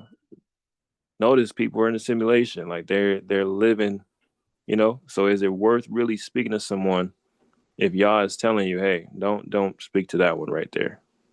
Just be cordial right now. Just be friendly. Just be kind. Maybe there's going to be a time he opens it up for that. You know, just walk with Yah. Just let him flow in you. So yeah, guys, it's a lot there. The other part, I see somebody said social media has given us a distorted understanding of reality. Anyone can post something. You never know what is real. That's true. Um, The other part of the question, again, people marginalized in this community, what's going on spiritually in the world. I really do think so. I think it's because people are trying to hang on to so much of the conspiracy theories. I mean, not conspiracy theories, but like, you have those accounts that reveal truths, whether it's, gematria or whether it's like, different connections that they're pulling out of media and things like that. A lot of it obviously has so many connections and truth and things like that. um, I think people are believing more in the physical aspect of that portion and not relating it to the spiritual aspect, if that makes sense.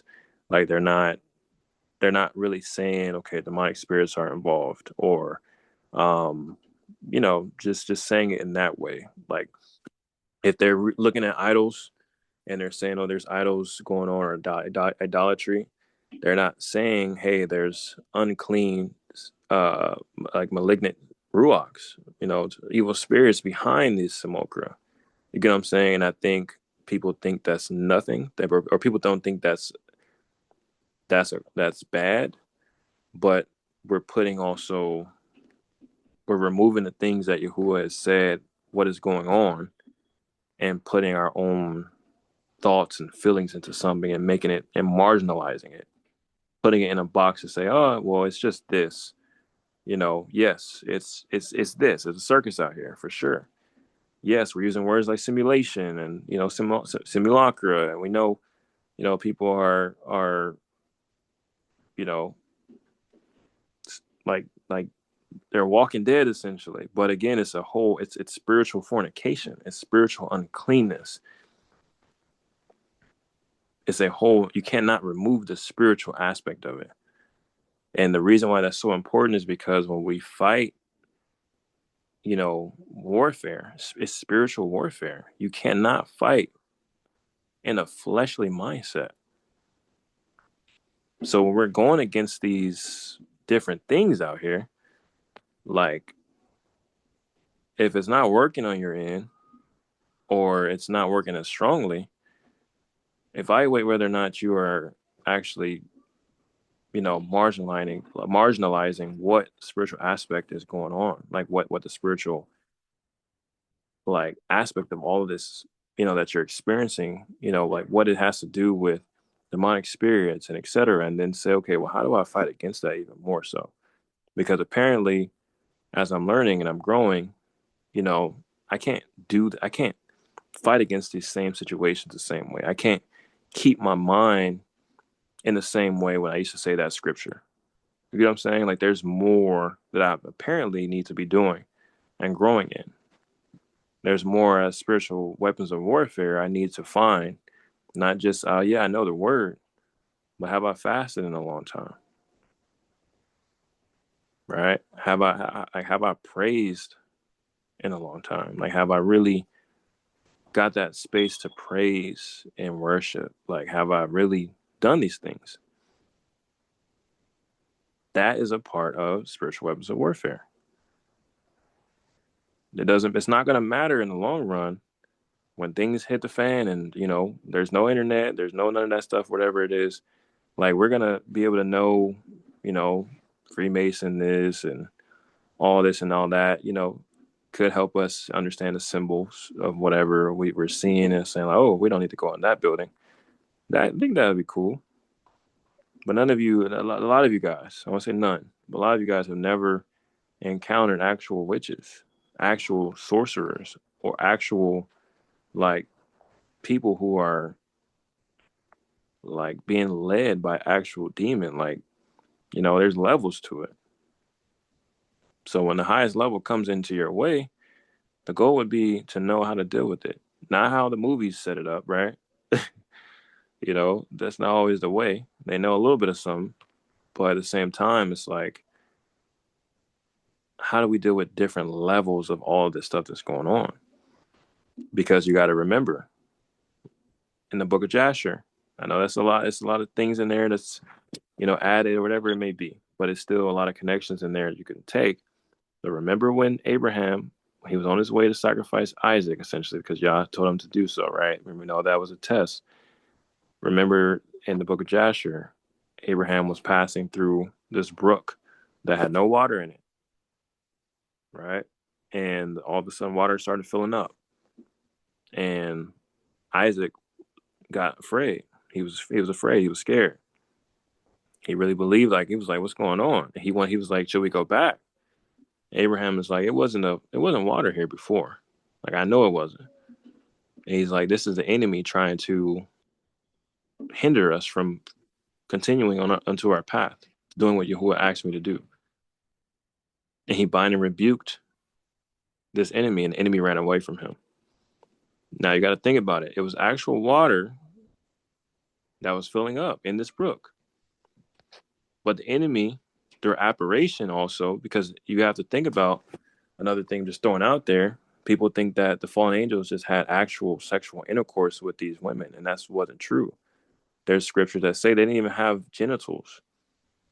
So through apparition, when you look that up, you have to see, like, it's so many, it's heavy spiritual things that can go on. People open themselves up to so much that can happen.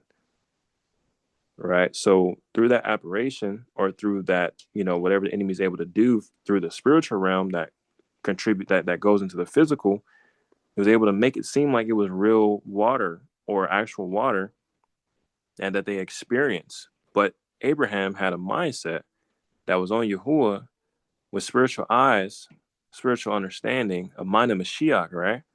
To know this is not right. This is not real. This is just an attack. Yahusha did the same thing in the garden. I mean, in the wilderness, right? Binding and rebuking things, but the enemy was like taking him in different places or whatever it was. Like, and you guys know the story, but you gotta have trained eyes for that. You gotta have spiritual. You have to build that up spiritually. So my point in this question is, do not marginalize what's spiritually going on. Because there is scripture in Second Baruch is saying that there's going to be way more demons on the leash. I mean, on the loose. The other word for the demons is shadim, I believe. Shadim, and that is in Second Baruch, chapter 27, and I'll show you guys super quick.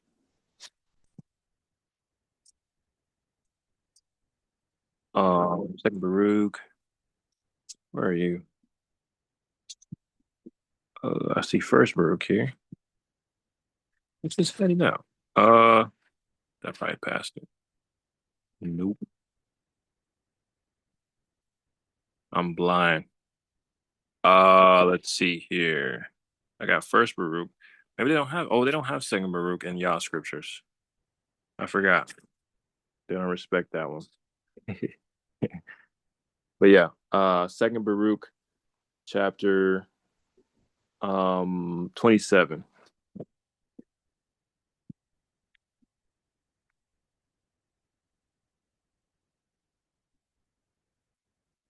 You have in verse 9.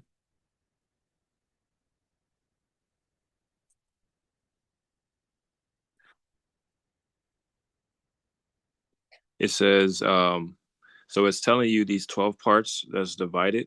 So you have to just plug in these different things also with Revelation. The trumpets, the bowls, all that stuff. You just start plugging in different things that you'll see in Second Baruch especially. But it's telling you that there's going to be much oppression, of course, and then it's saying that there will be, verse 9, and the eighth part, a multitude of specters and attacks of the Shadim. So again, we already see Samokra, we see the idol worship, the uncleanness. Like, I don't know if you guys remember what happened in Florida at that mall, that they were saying, like, oh, people were saying that it was, some ghosts or some actual like figures that was like running after people and stuff like that. Now we know, again, you can use the mantra, you can use whatever and say it's a planned event, et cetera, et cetera. Right? There's people who came on different videos and personal videos that came out, explain the situation of what they saw, et cetera. Now, again, people can say, "Oh, that's blue, whatever they call it, blue Project Blue Beam, and et cetera." So again, as you're in this community and you know of Yahuwah, not everything is attributed to these different things. Like not everything.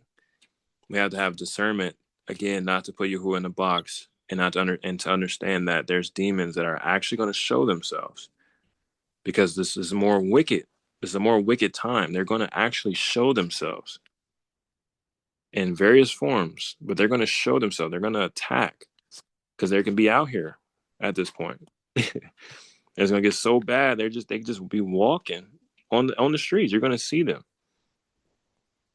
It's not going to be a game. Like, this is what scriptures are saying. This is where we're headed. Right. So we have to know, just like, a lot of the people that we read in the word, they were able to see the demons behind these idols. They were able to see them because they were in the righteous heart, in a righteous ruach, following righteousness, and training themselves up for what they were going to fight against and what they wanted to do when it comes down to serving Yahuwah. This is in the Testament of Job. He's talking about, getting rid of the idols in the land. Right? And it says here, verse 16, Yahuwah is saying, you can do this. You can purify the spot. You can take away these idols. But behold, I announce to you, or this is the angel speaking, announce to you what Yahuwah ordered me to tell you. He says, whatever shall be told to his servant, I shall hear, as Job says. So then this archangel says, thus speaks Yahuwah. If you undertake us to destroy and take us away the image of Hasatan, he will set himself with wrath to wage war against you, and he will display against thee all his malice. He will bring upon thee many severe plagues, take from thee all that thou hast. He will take away thine children and inflict many evils upon you. Then thou must wrestle like an athlete and resist pain, sure of thy reward, and overcome trials and afflictions. Right? So this is what's required from us. Walk like a soldier. Endure. Be sure of thy reward. Cease. Look into hope into what's coming. Not to set ourselves on this world, the possessions of this world, all these different scriptures that we're locking into. But it all comes back down to also idol worship, idolatry, spiritual fornication, simulacra, things that we're dealing with that was there also in the past. So that is idolatry and simulacra. Everyone. I know it's a lot longer. Very good fellowship. Probably would have been longer if we did breakout rooms, but again, it's just fellowship. We're just growing. We're just learning. We're just conversing. I think a lot of people had a lot of things, like great things to say. We may have put some things in the chat that I didn't get to read out loud. So I think, again, people are connecting, and ultimately, this is a really big subject that we have to continue to build on. And if anybody has any other questions, any other things that they wanted to share real quick, any other final thoughts, just let me know, or just go ahead and you can speak if you need to.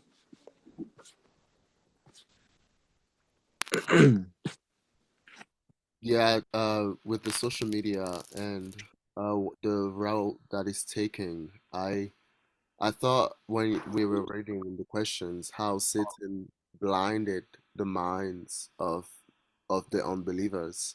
Mm. But it's also the thought of in the garden when he deceived Hawa, he said they will see, their eyes will be opened, and they will be like Elohim. But my thought was, I mean, though after when they ate, he says that their eyes opened, but I thought they already saw light. Like they were there with Yah. That's like the garden. So it seemed to be like the intaking of information, information that actually deny the truth, like the word of like, if people already believe that the fruit of the tree of knowledge of good and evil is an apple, then you can really deceive them with anything. Mm. So yeah. So, and then the other part with the believers with the social medias is the trends. There are topical trends, like people Mm. go with, like there's a lot of things going on, and there's a specific event that happened, and many people just follow in with that trend. Um, so for me, I that's kind of like what I'm seeing, and praying that the Father may continue on working and sending forth His laborers to into His field, but then Mm. now continuing on seeing the importance of being present, and staying away from any man-made way or Satan's devices. Um, and I'm content in knowing that the time for me to completely cut it off is coming to very close, and also the hope to let others that are on these medias uh, like hear it, to be encouraged to come out. Considering even when you mentioned about demons, and like how many people on social medias are demons, like they Wow. not just possessed, but like they are demons. Like you just like, but you click follow, you click like, and it's like, so not knowing and not being certain of it, I'd rather uh just really just come out of it, because I do see the call, I do hear the call to be more set apart. And I just had these thoughts of when the Father first called me. Like I didn't have a phone, computer or TV, nothing. I was in Maryland, and I was just like, it was like springtime, and I was just in the field. I was just sitting out in the grass, just I was just sitting there, and um, and that's one thing I'm longing. I'm like longing for those moments again, but it's not. But I don't want like not to be by myself. Reading Mm. Yahukanan, what Mashiach said, that he's not alone, because he does what the Father, what pleases the Father. So the Father is always with him. Mm. And when we were reading it today at the previous assembly, I was comforted to know we are not alone. If we're doing the Father's will, He is with us. So like we are not alone. Yeah. But then now the desire to actually be together, like in the assembly, and shooting out for it, that should be our drive to really do what the Father desires for us to do, to love one another and to share His word, which is the main thing on social medias or YouTube. Just keep on sharing it, keep on sharing it. He knows who are His, who are in these prisons. People, you just never know who is like in going through like dark times, and then they stumble upon a praise and worship, and then that's the start for them, or they stumbled upon a video, someone, I don't know, the Ruach HaKodesh just moves in the person who recorded it, and the person who's watching it, even if it's just like one person out of 10,000 views, so that's like that's the motive. But it comes to being, and it comes to an end, considering in the beginning it says, return to your first love. Mm. Return to your first love. And I was like, man, I was in the field of Maryland eating dandelions. Like I was eating dandelions flowers, and I'm like, that's where I want to be. Like it's just Yeah. there's just that, and I've been quiet because I'm also considering everything that is being shared. Because there is the kingdom. It seemed like even this wanting to have it. It seemed like the way the kingdom of heaven will be. It says like, we no eye has seen, no ear has heard. So like, but how the social medias and how we will be able to communicate with one another, how we will be able to like even just be actually a society, like so like it's not, social media is virtual, so it's not real, it's not Mm, authentic. But it's how the see the kingdom of heaven being so tangible, so much that it was one in the book of Acts, someone is praying, and then the other person hears, like, oh yeah, I think it was Paul. Paul heard someone say that we need you here, we need you here, and in considering that, like, I don't know if it was the father just doing it, like there is it's something greater that it seemed we had lost, but it will be restored. Like it says in Revelation 13 that the power of the people, like, well, I'm just gonna read it. Um, like, so the Antichrist will somehow find a way to break the power of the holy people, and there's a time that the power of the holy people will be restored onto the holy people, mm, to the people. Um, yeah, verse 7, it says, it was given to him to fight with the set apart ones and to overcome them, and authority was given to him over every tribe and tongue and nation, and all those dwelling on the earth whose names have not been written on the book in the book of life of the Lamb slain from the foundation of the world will worship him. If anyone has ear, let him hear. So it talks about like he will fight with the set apart ones and overcome the set apart ones, but that's not in a long lasting thing, because the set apart ones mhm, belong to Yah. Ultimately, the following chapter it says, "Come out of her, my people." So there's now like coming out of her that it's just starts to make sense of what we now have to return, like come back, return back to Yah, and come out of the systems that had been mhm. set up that even cause us to not be as powerful as we should be. And Yep. yeah, so yeah, because if all of this is, it's just like devices of man. It's the imagination of man that is vain, but it wants to establish itself in our lives as if it's the way of life. As if I don't have I don't know, a YouTube channel or a Facebook, then I'm not truly socializing. Um, you know, yeah, there's just that thing with the medias and AI and technology and Satan, and how subtle it is of thinking why so many people just follow it is because of the blindness that had Mm, fallen on the unbelievers. And there is a light that is Yah, and in him there's no darkness. And yet it says also Mashiach, the anti-Mashiach, Satan, is an angel of darkness that masquerades as an angel of light. So thus they called it Lucifer when that's not its name, because Lucifer means bringer of light. That fulfills that prophecy, saying that Satan will masquerade as an angel of light. So now he makes people think that he's the bringer of light. Um, but then that light is also connecting with information, with knowledge, and the wisdom of this world is foolish, is foolishness, and it's wicked, earthly wisdom.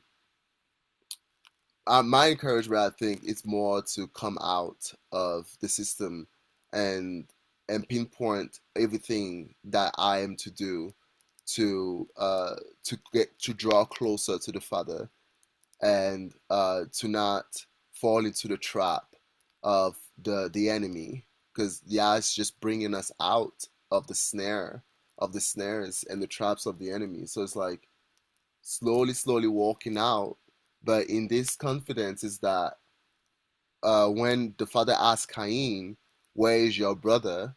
and Cain replied, "Am I my brother's keeper?"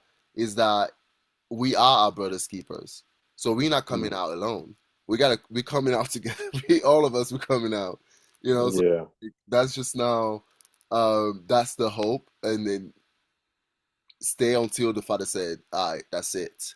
Mm, Like that's it. Be encouraged to keep on moving forward and endure hardship. Like I like how when you were putting it, because when I was walking back here from Hot Springs, North Carolina, I got rides, thankfully, to yeah, but that was perfectly timed when that happens. But I have like a 60 pound something hiking backpack, and and then I was just thinking about what Paul said to Timothy, like endure hardship, like a soldier, just keep on going forward, just keep on going forward, because you're not doing it for him. You turn down rides because people were saying that, let me give you a ride because it's Christmas, and I'm like, no, I don't do this. Like I'm not, I'm not taking Christmas gifts. I'm not taking Christmas favor. I don't want none of it. But it's the reminder of hardship, but coming out of it, because I was just coming out of a town that was just like literally filled with idolatry, which I still like. I would go there to minister to people, to share the word, and to work. But then I had to come out of it that day because they would see it. Like I've told all of them, most of them at this, the most of the people that I had encountered, and when I was just carrying my backpack out of it. So we have to endure hardship and as soldiers of Mashiach and see for what it is, and and rebuke it and expose it, and yeah, but it goes back to it. But love your neighbor as you love yourself, and in that love you will hate the evil. You will hate evil and love good. So So yeah, man. I pray that the Father may give us all strength to fully to Shubah, to fully return, and to forsake everything that is not His, that is not Him. Uh, the buying and selling and the technology, it seemed somehow connected. Though we probably next time we'll continue on diving into it, and see what the Father is showing and teaching us. But somehow it seemed connected with work and technology, and this technology is taking over many people's lives, and it becomes the center of a lot of people's homes, and it's like a tree that people go in to eat, to see light and to be like Elohim, to be able to like be able to even say control other people, or manipulate or make people think that's the how they live and that's how they are, and they are venerated somehow by people that don't truly know them. Um, so yeah, I thought that there probably would be something connected with buying and selling and technology, though it is a spiritual aspect of who are you going to obey, who are you going to worship. Choose this day who you're going to serve. And in serving Yah, he said, ask for the ancient path, ask for the good way, and walk in it. Walk in it. Don't look back. If people don't want to stay, let them stay. They're gonna stay. Like you say, like this time, there's a time to be quiet. There are people he's given to a reprobate mind. There's people that these little are fools that you don't want to have conversation, like lengthened conversations with. Like if you already see it, just stay quiet. And he ultimately will be yeah is the one ultimately doing the work. Yeah, but be encouraged. Come out of her. Stop whatever he says to stop, and keep on moving forward. But the work that is being done in Yahushua Hamashiach for for the kingdom is not in vain. It's not in vain, especially if he's the one directing it. Man, I'm so happy you commented all that. That was some really, really fire. Fire. Praise Yahuwah for that. That was awesome. That part you said about the follow and Instagram and all that stuff, I mean, that was, man, because what AI is doing online and all that, it's again, you really could be following a demon. Like it's really that, you know. Um, Man, you hit a lot of stuff on the head, man. Yeah, that's one thing. I mean, this week had been like I saw on my Instagram the people that I follow, because I don't even like I follow only one. I follow Mashiach, but then why do they have on the social medias exactly like follow and like?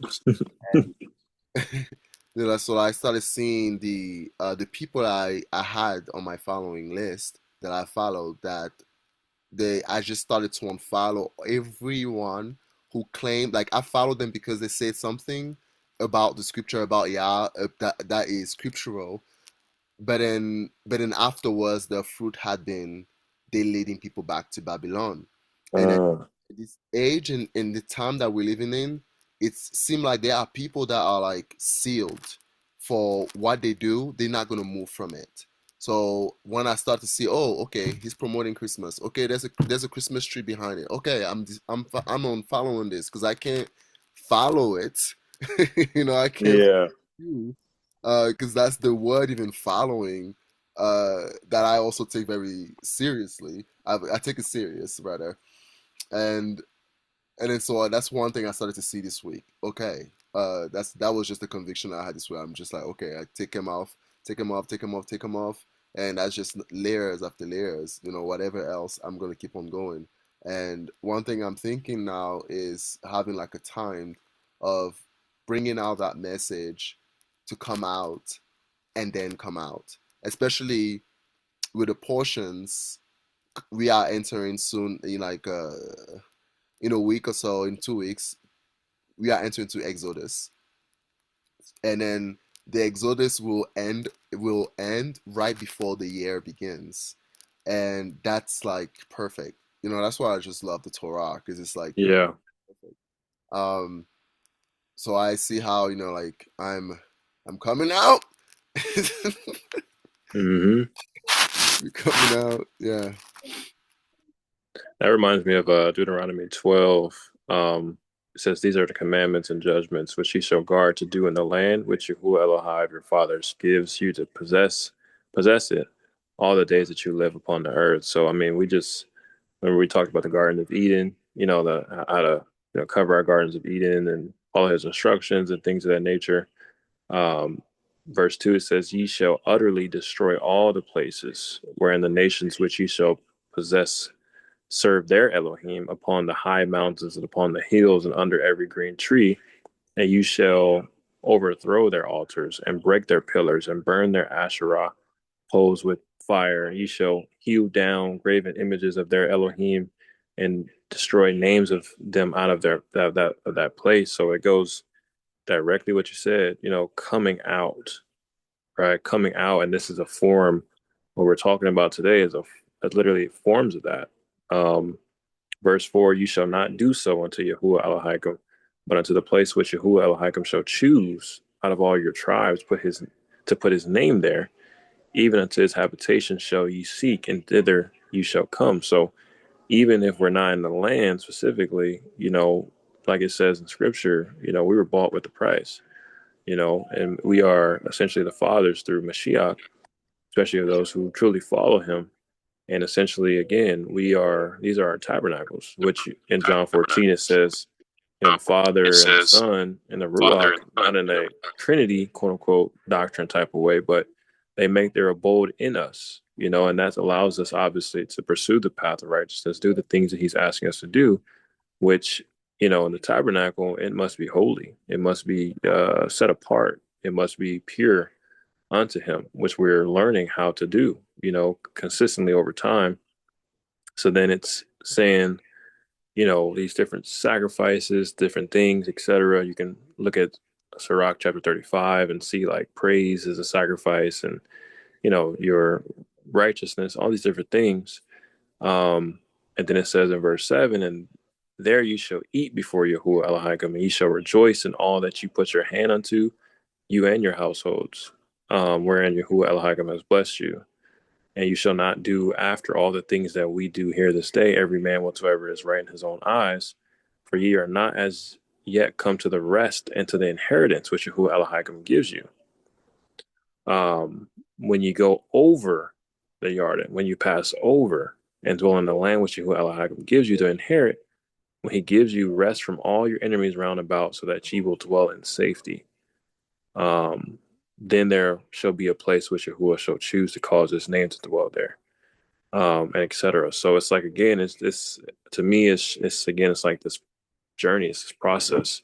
Like we are trying to, we're aiming to come into the inheritance that's waiting for us, in the land that he will choose, of course, and that is only done through Yahusha when he returns. Like we can't just get there on our own. This is a different type of it's one in the same Exodus, but it's different, and it requires essentially also very similarly that we leave, you know, this world behind. We leave all of this stuff, that is not of Yahuwah behind. There's no way you can come into this new place, that Yahusha has to bring and that he will bring, especially on top of that. When he's going to come, when he fully comes on that seventh day, or I would say it's like the sixth before seven.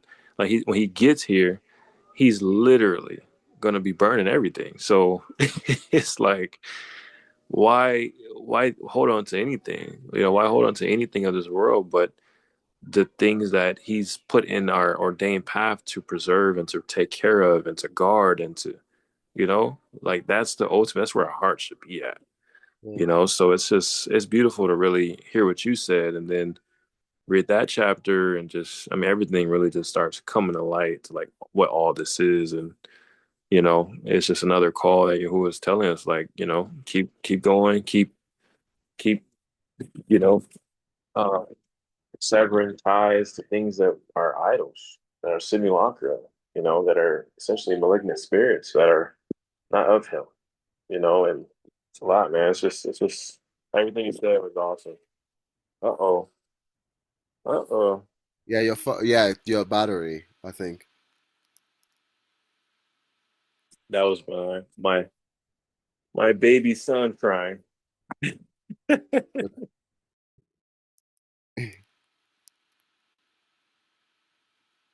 Oh, we didn't hear on the side. I thought I saw once you were sharing your screen and your battery was low. But take care of your baby son, man. Yeah. And we're pretty much done, but I appreciate you guys for chiming in and learning and stuff.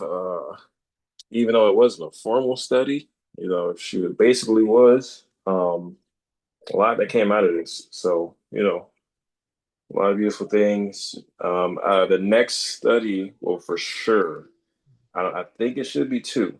If it's not done, it's just, yeah, it's a lot of good stuff. But it's gonna be on the mark of the beast and set up just like this, fellowship wise. Hopefully, we'll get the breakout rooms going on that one. I'll have the right setup. But it's a lot of good stuff. But it's literally going to be connected directly to everything we learned here and just developments, just developments of understanding to see where we really are, in these times. And so that's something to look forward to. And outside of that, like I said, much appreciated. I will pray us out, and we'll get out of here. Yeah, brother, just to add just the last thing, when you ask about meta, so meta in Hebrew is death. Yeah, there we go. There we go. Yeah. Perfect. I was looking for Brandon to. I tried to throw an alley oop out there. He didn't say nothing. So I appreciate you, Abel. 'Cause I think But Brandon was. I've been in and out Oh, technology, eating, kid stuff. I mean, I'm just at this point, I'm just listening because I'm trying to catch up to see what the actual topic of conversation is at this point.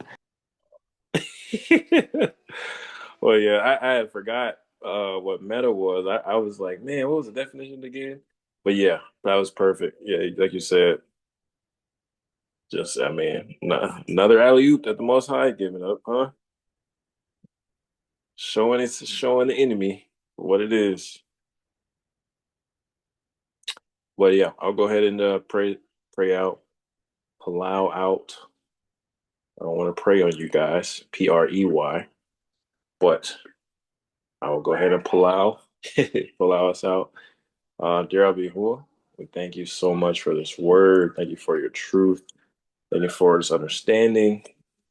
Thank you for just everything we've been able to talk about and learn, brothers and sisters that's been here and chiming in, your wisdom, connections, everything of you, Lord. Thank you for preserving a space for us to do this, to speak, connect, and really, again, not be in a simulation that sometimes community gets in to where it's artificial, and people are not connecting in a way that's, again, that's truly of you, Yahuwah. So I just thank you for the space. Thank you for these brothers and sisters. Allow us to continue to do fellowships.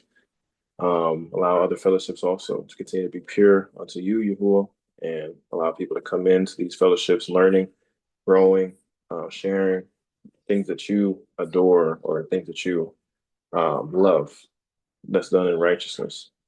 And just thank you. And we give you all the praise, glory, and honor. And in the name of Yahushua HaMashiach unto Abba Yah, Yahuwah Sabaoth, we pray. Hallelujah. Amen. Hallelujah. In agreement, huh? Yeah. In agreement. Yes, in agreement. Yes. Yeah. I have like so many things. We'll have to do it another time. So many things to bring up and share, and it'll be fascinating.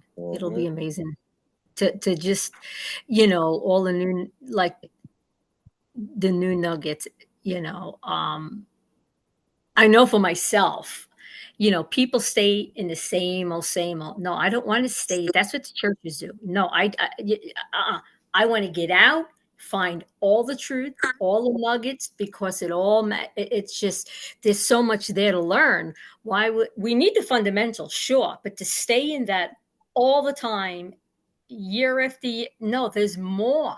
There's more to it than that, Yep.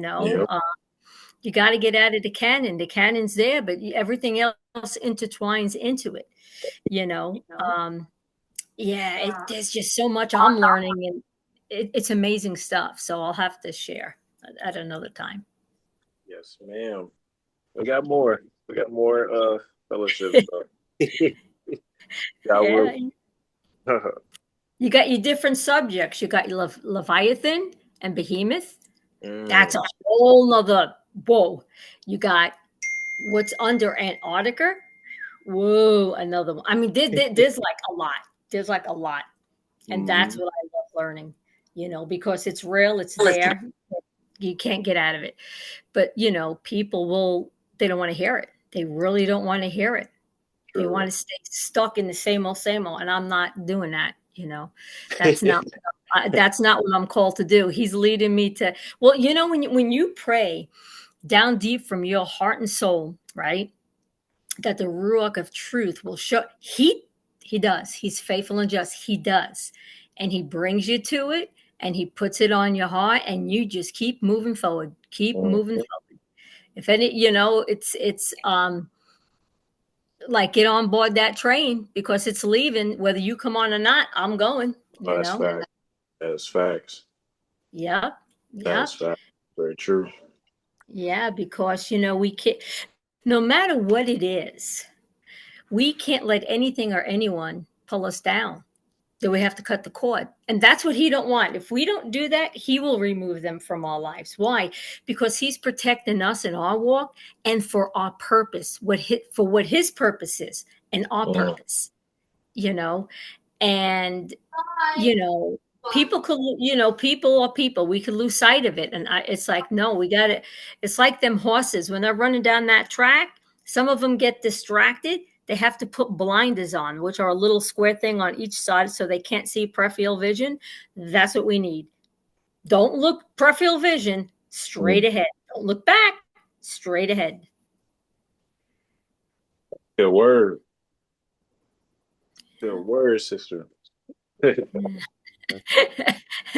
Yeah, it's just like, but I appreciate this. And now you have this every 2 weeks, you said? Yes. It's usually bi-weekly. Like I said, the next one is a heavier subject. But I mean, it's not super heavy because it's not super formal. but it's still gonna be really, really good. The details gonna come out, but yeah, it's just pretty much bi-weekly. If anything, if I have to change a date, but I'm trying to keep it bi-weekly for the most part, or every 2 weeks pretty much. So, All but right. yeah, I just keep sending it to you whenever we have it and the calendar and all that good stuff. I appreciate it. I really do. I love it. I enjoy it because you know what? We can never know enough. We can never stop learning, and we learn something new each day. And yeah, this is great. I appreciate you and everybody here and getting into his truths and word and everything. I do. Yes, ma'am. Ooh, I'll keep the train going. Yeah. It's kind of like that that book, the Little Red Engine. I think Oh I yeah, can. I yeah. think I can. Right at the end, I know I can. I know I can. Just keep it moving. I know I can. Yeah. That's true. I know that's what just popped into my head. That Little Red Train. I don't know why. It's like. Oh. Old school. Yeah. So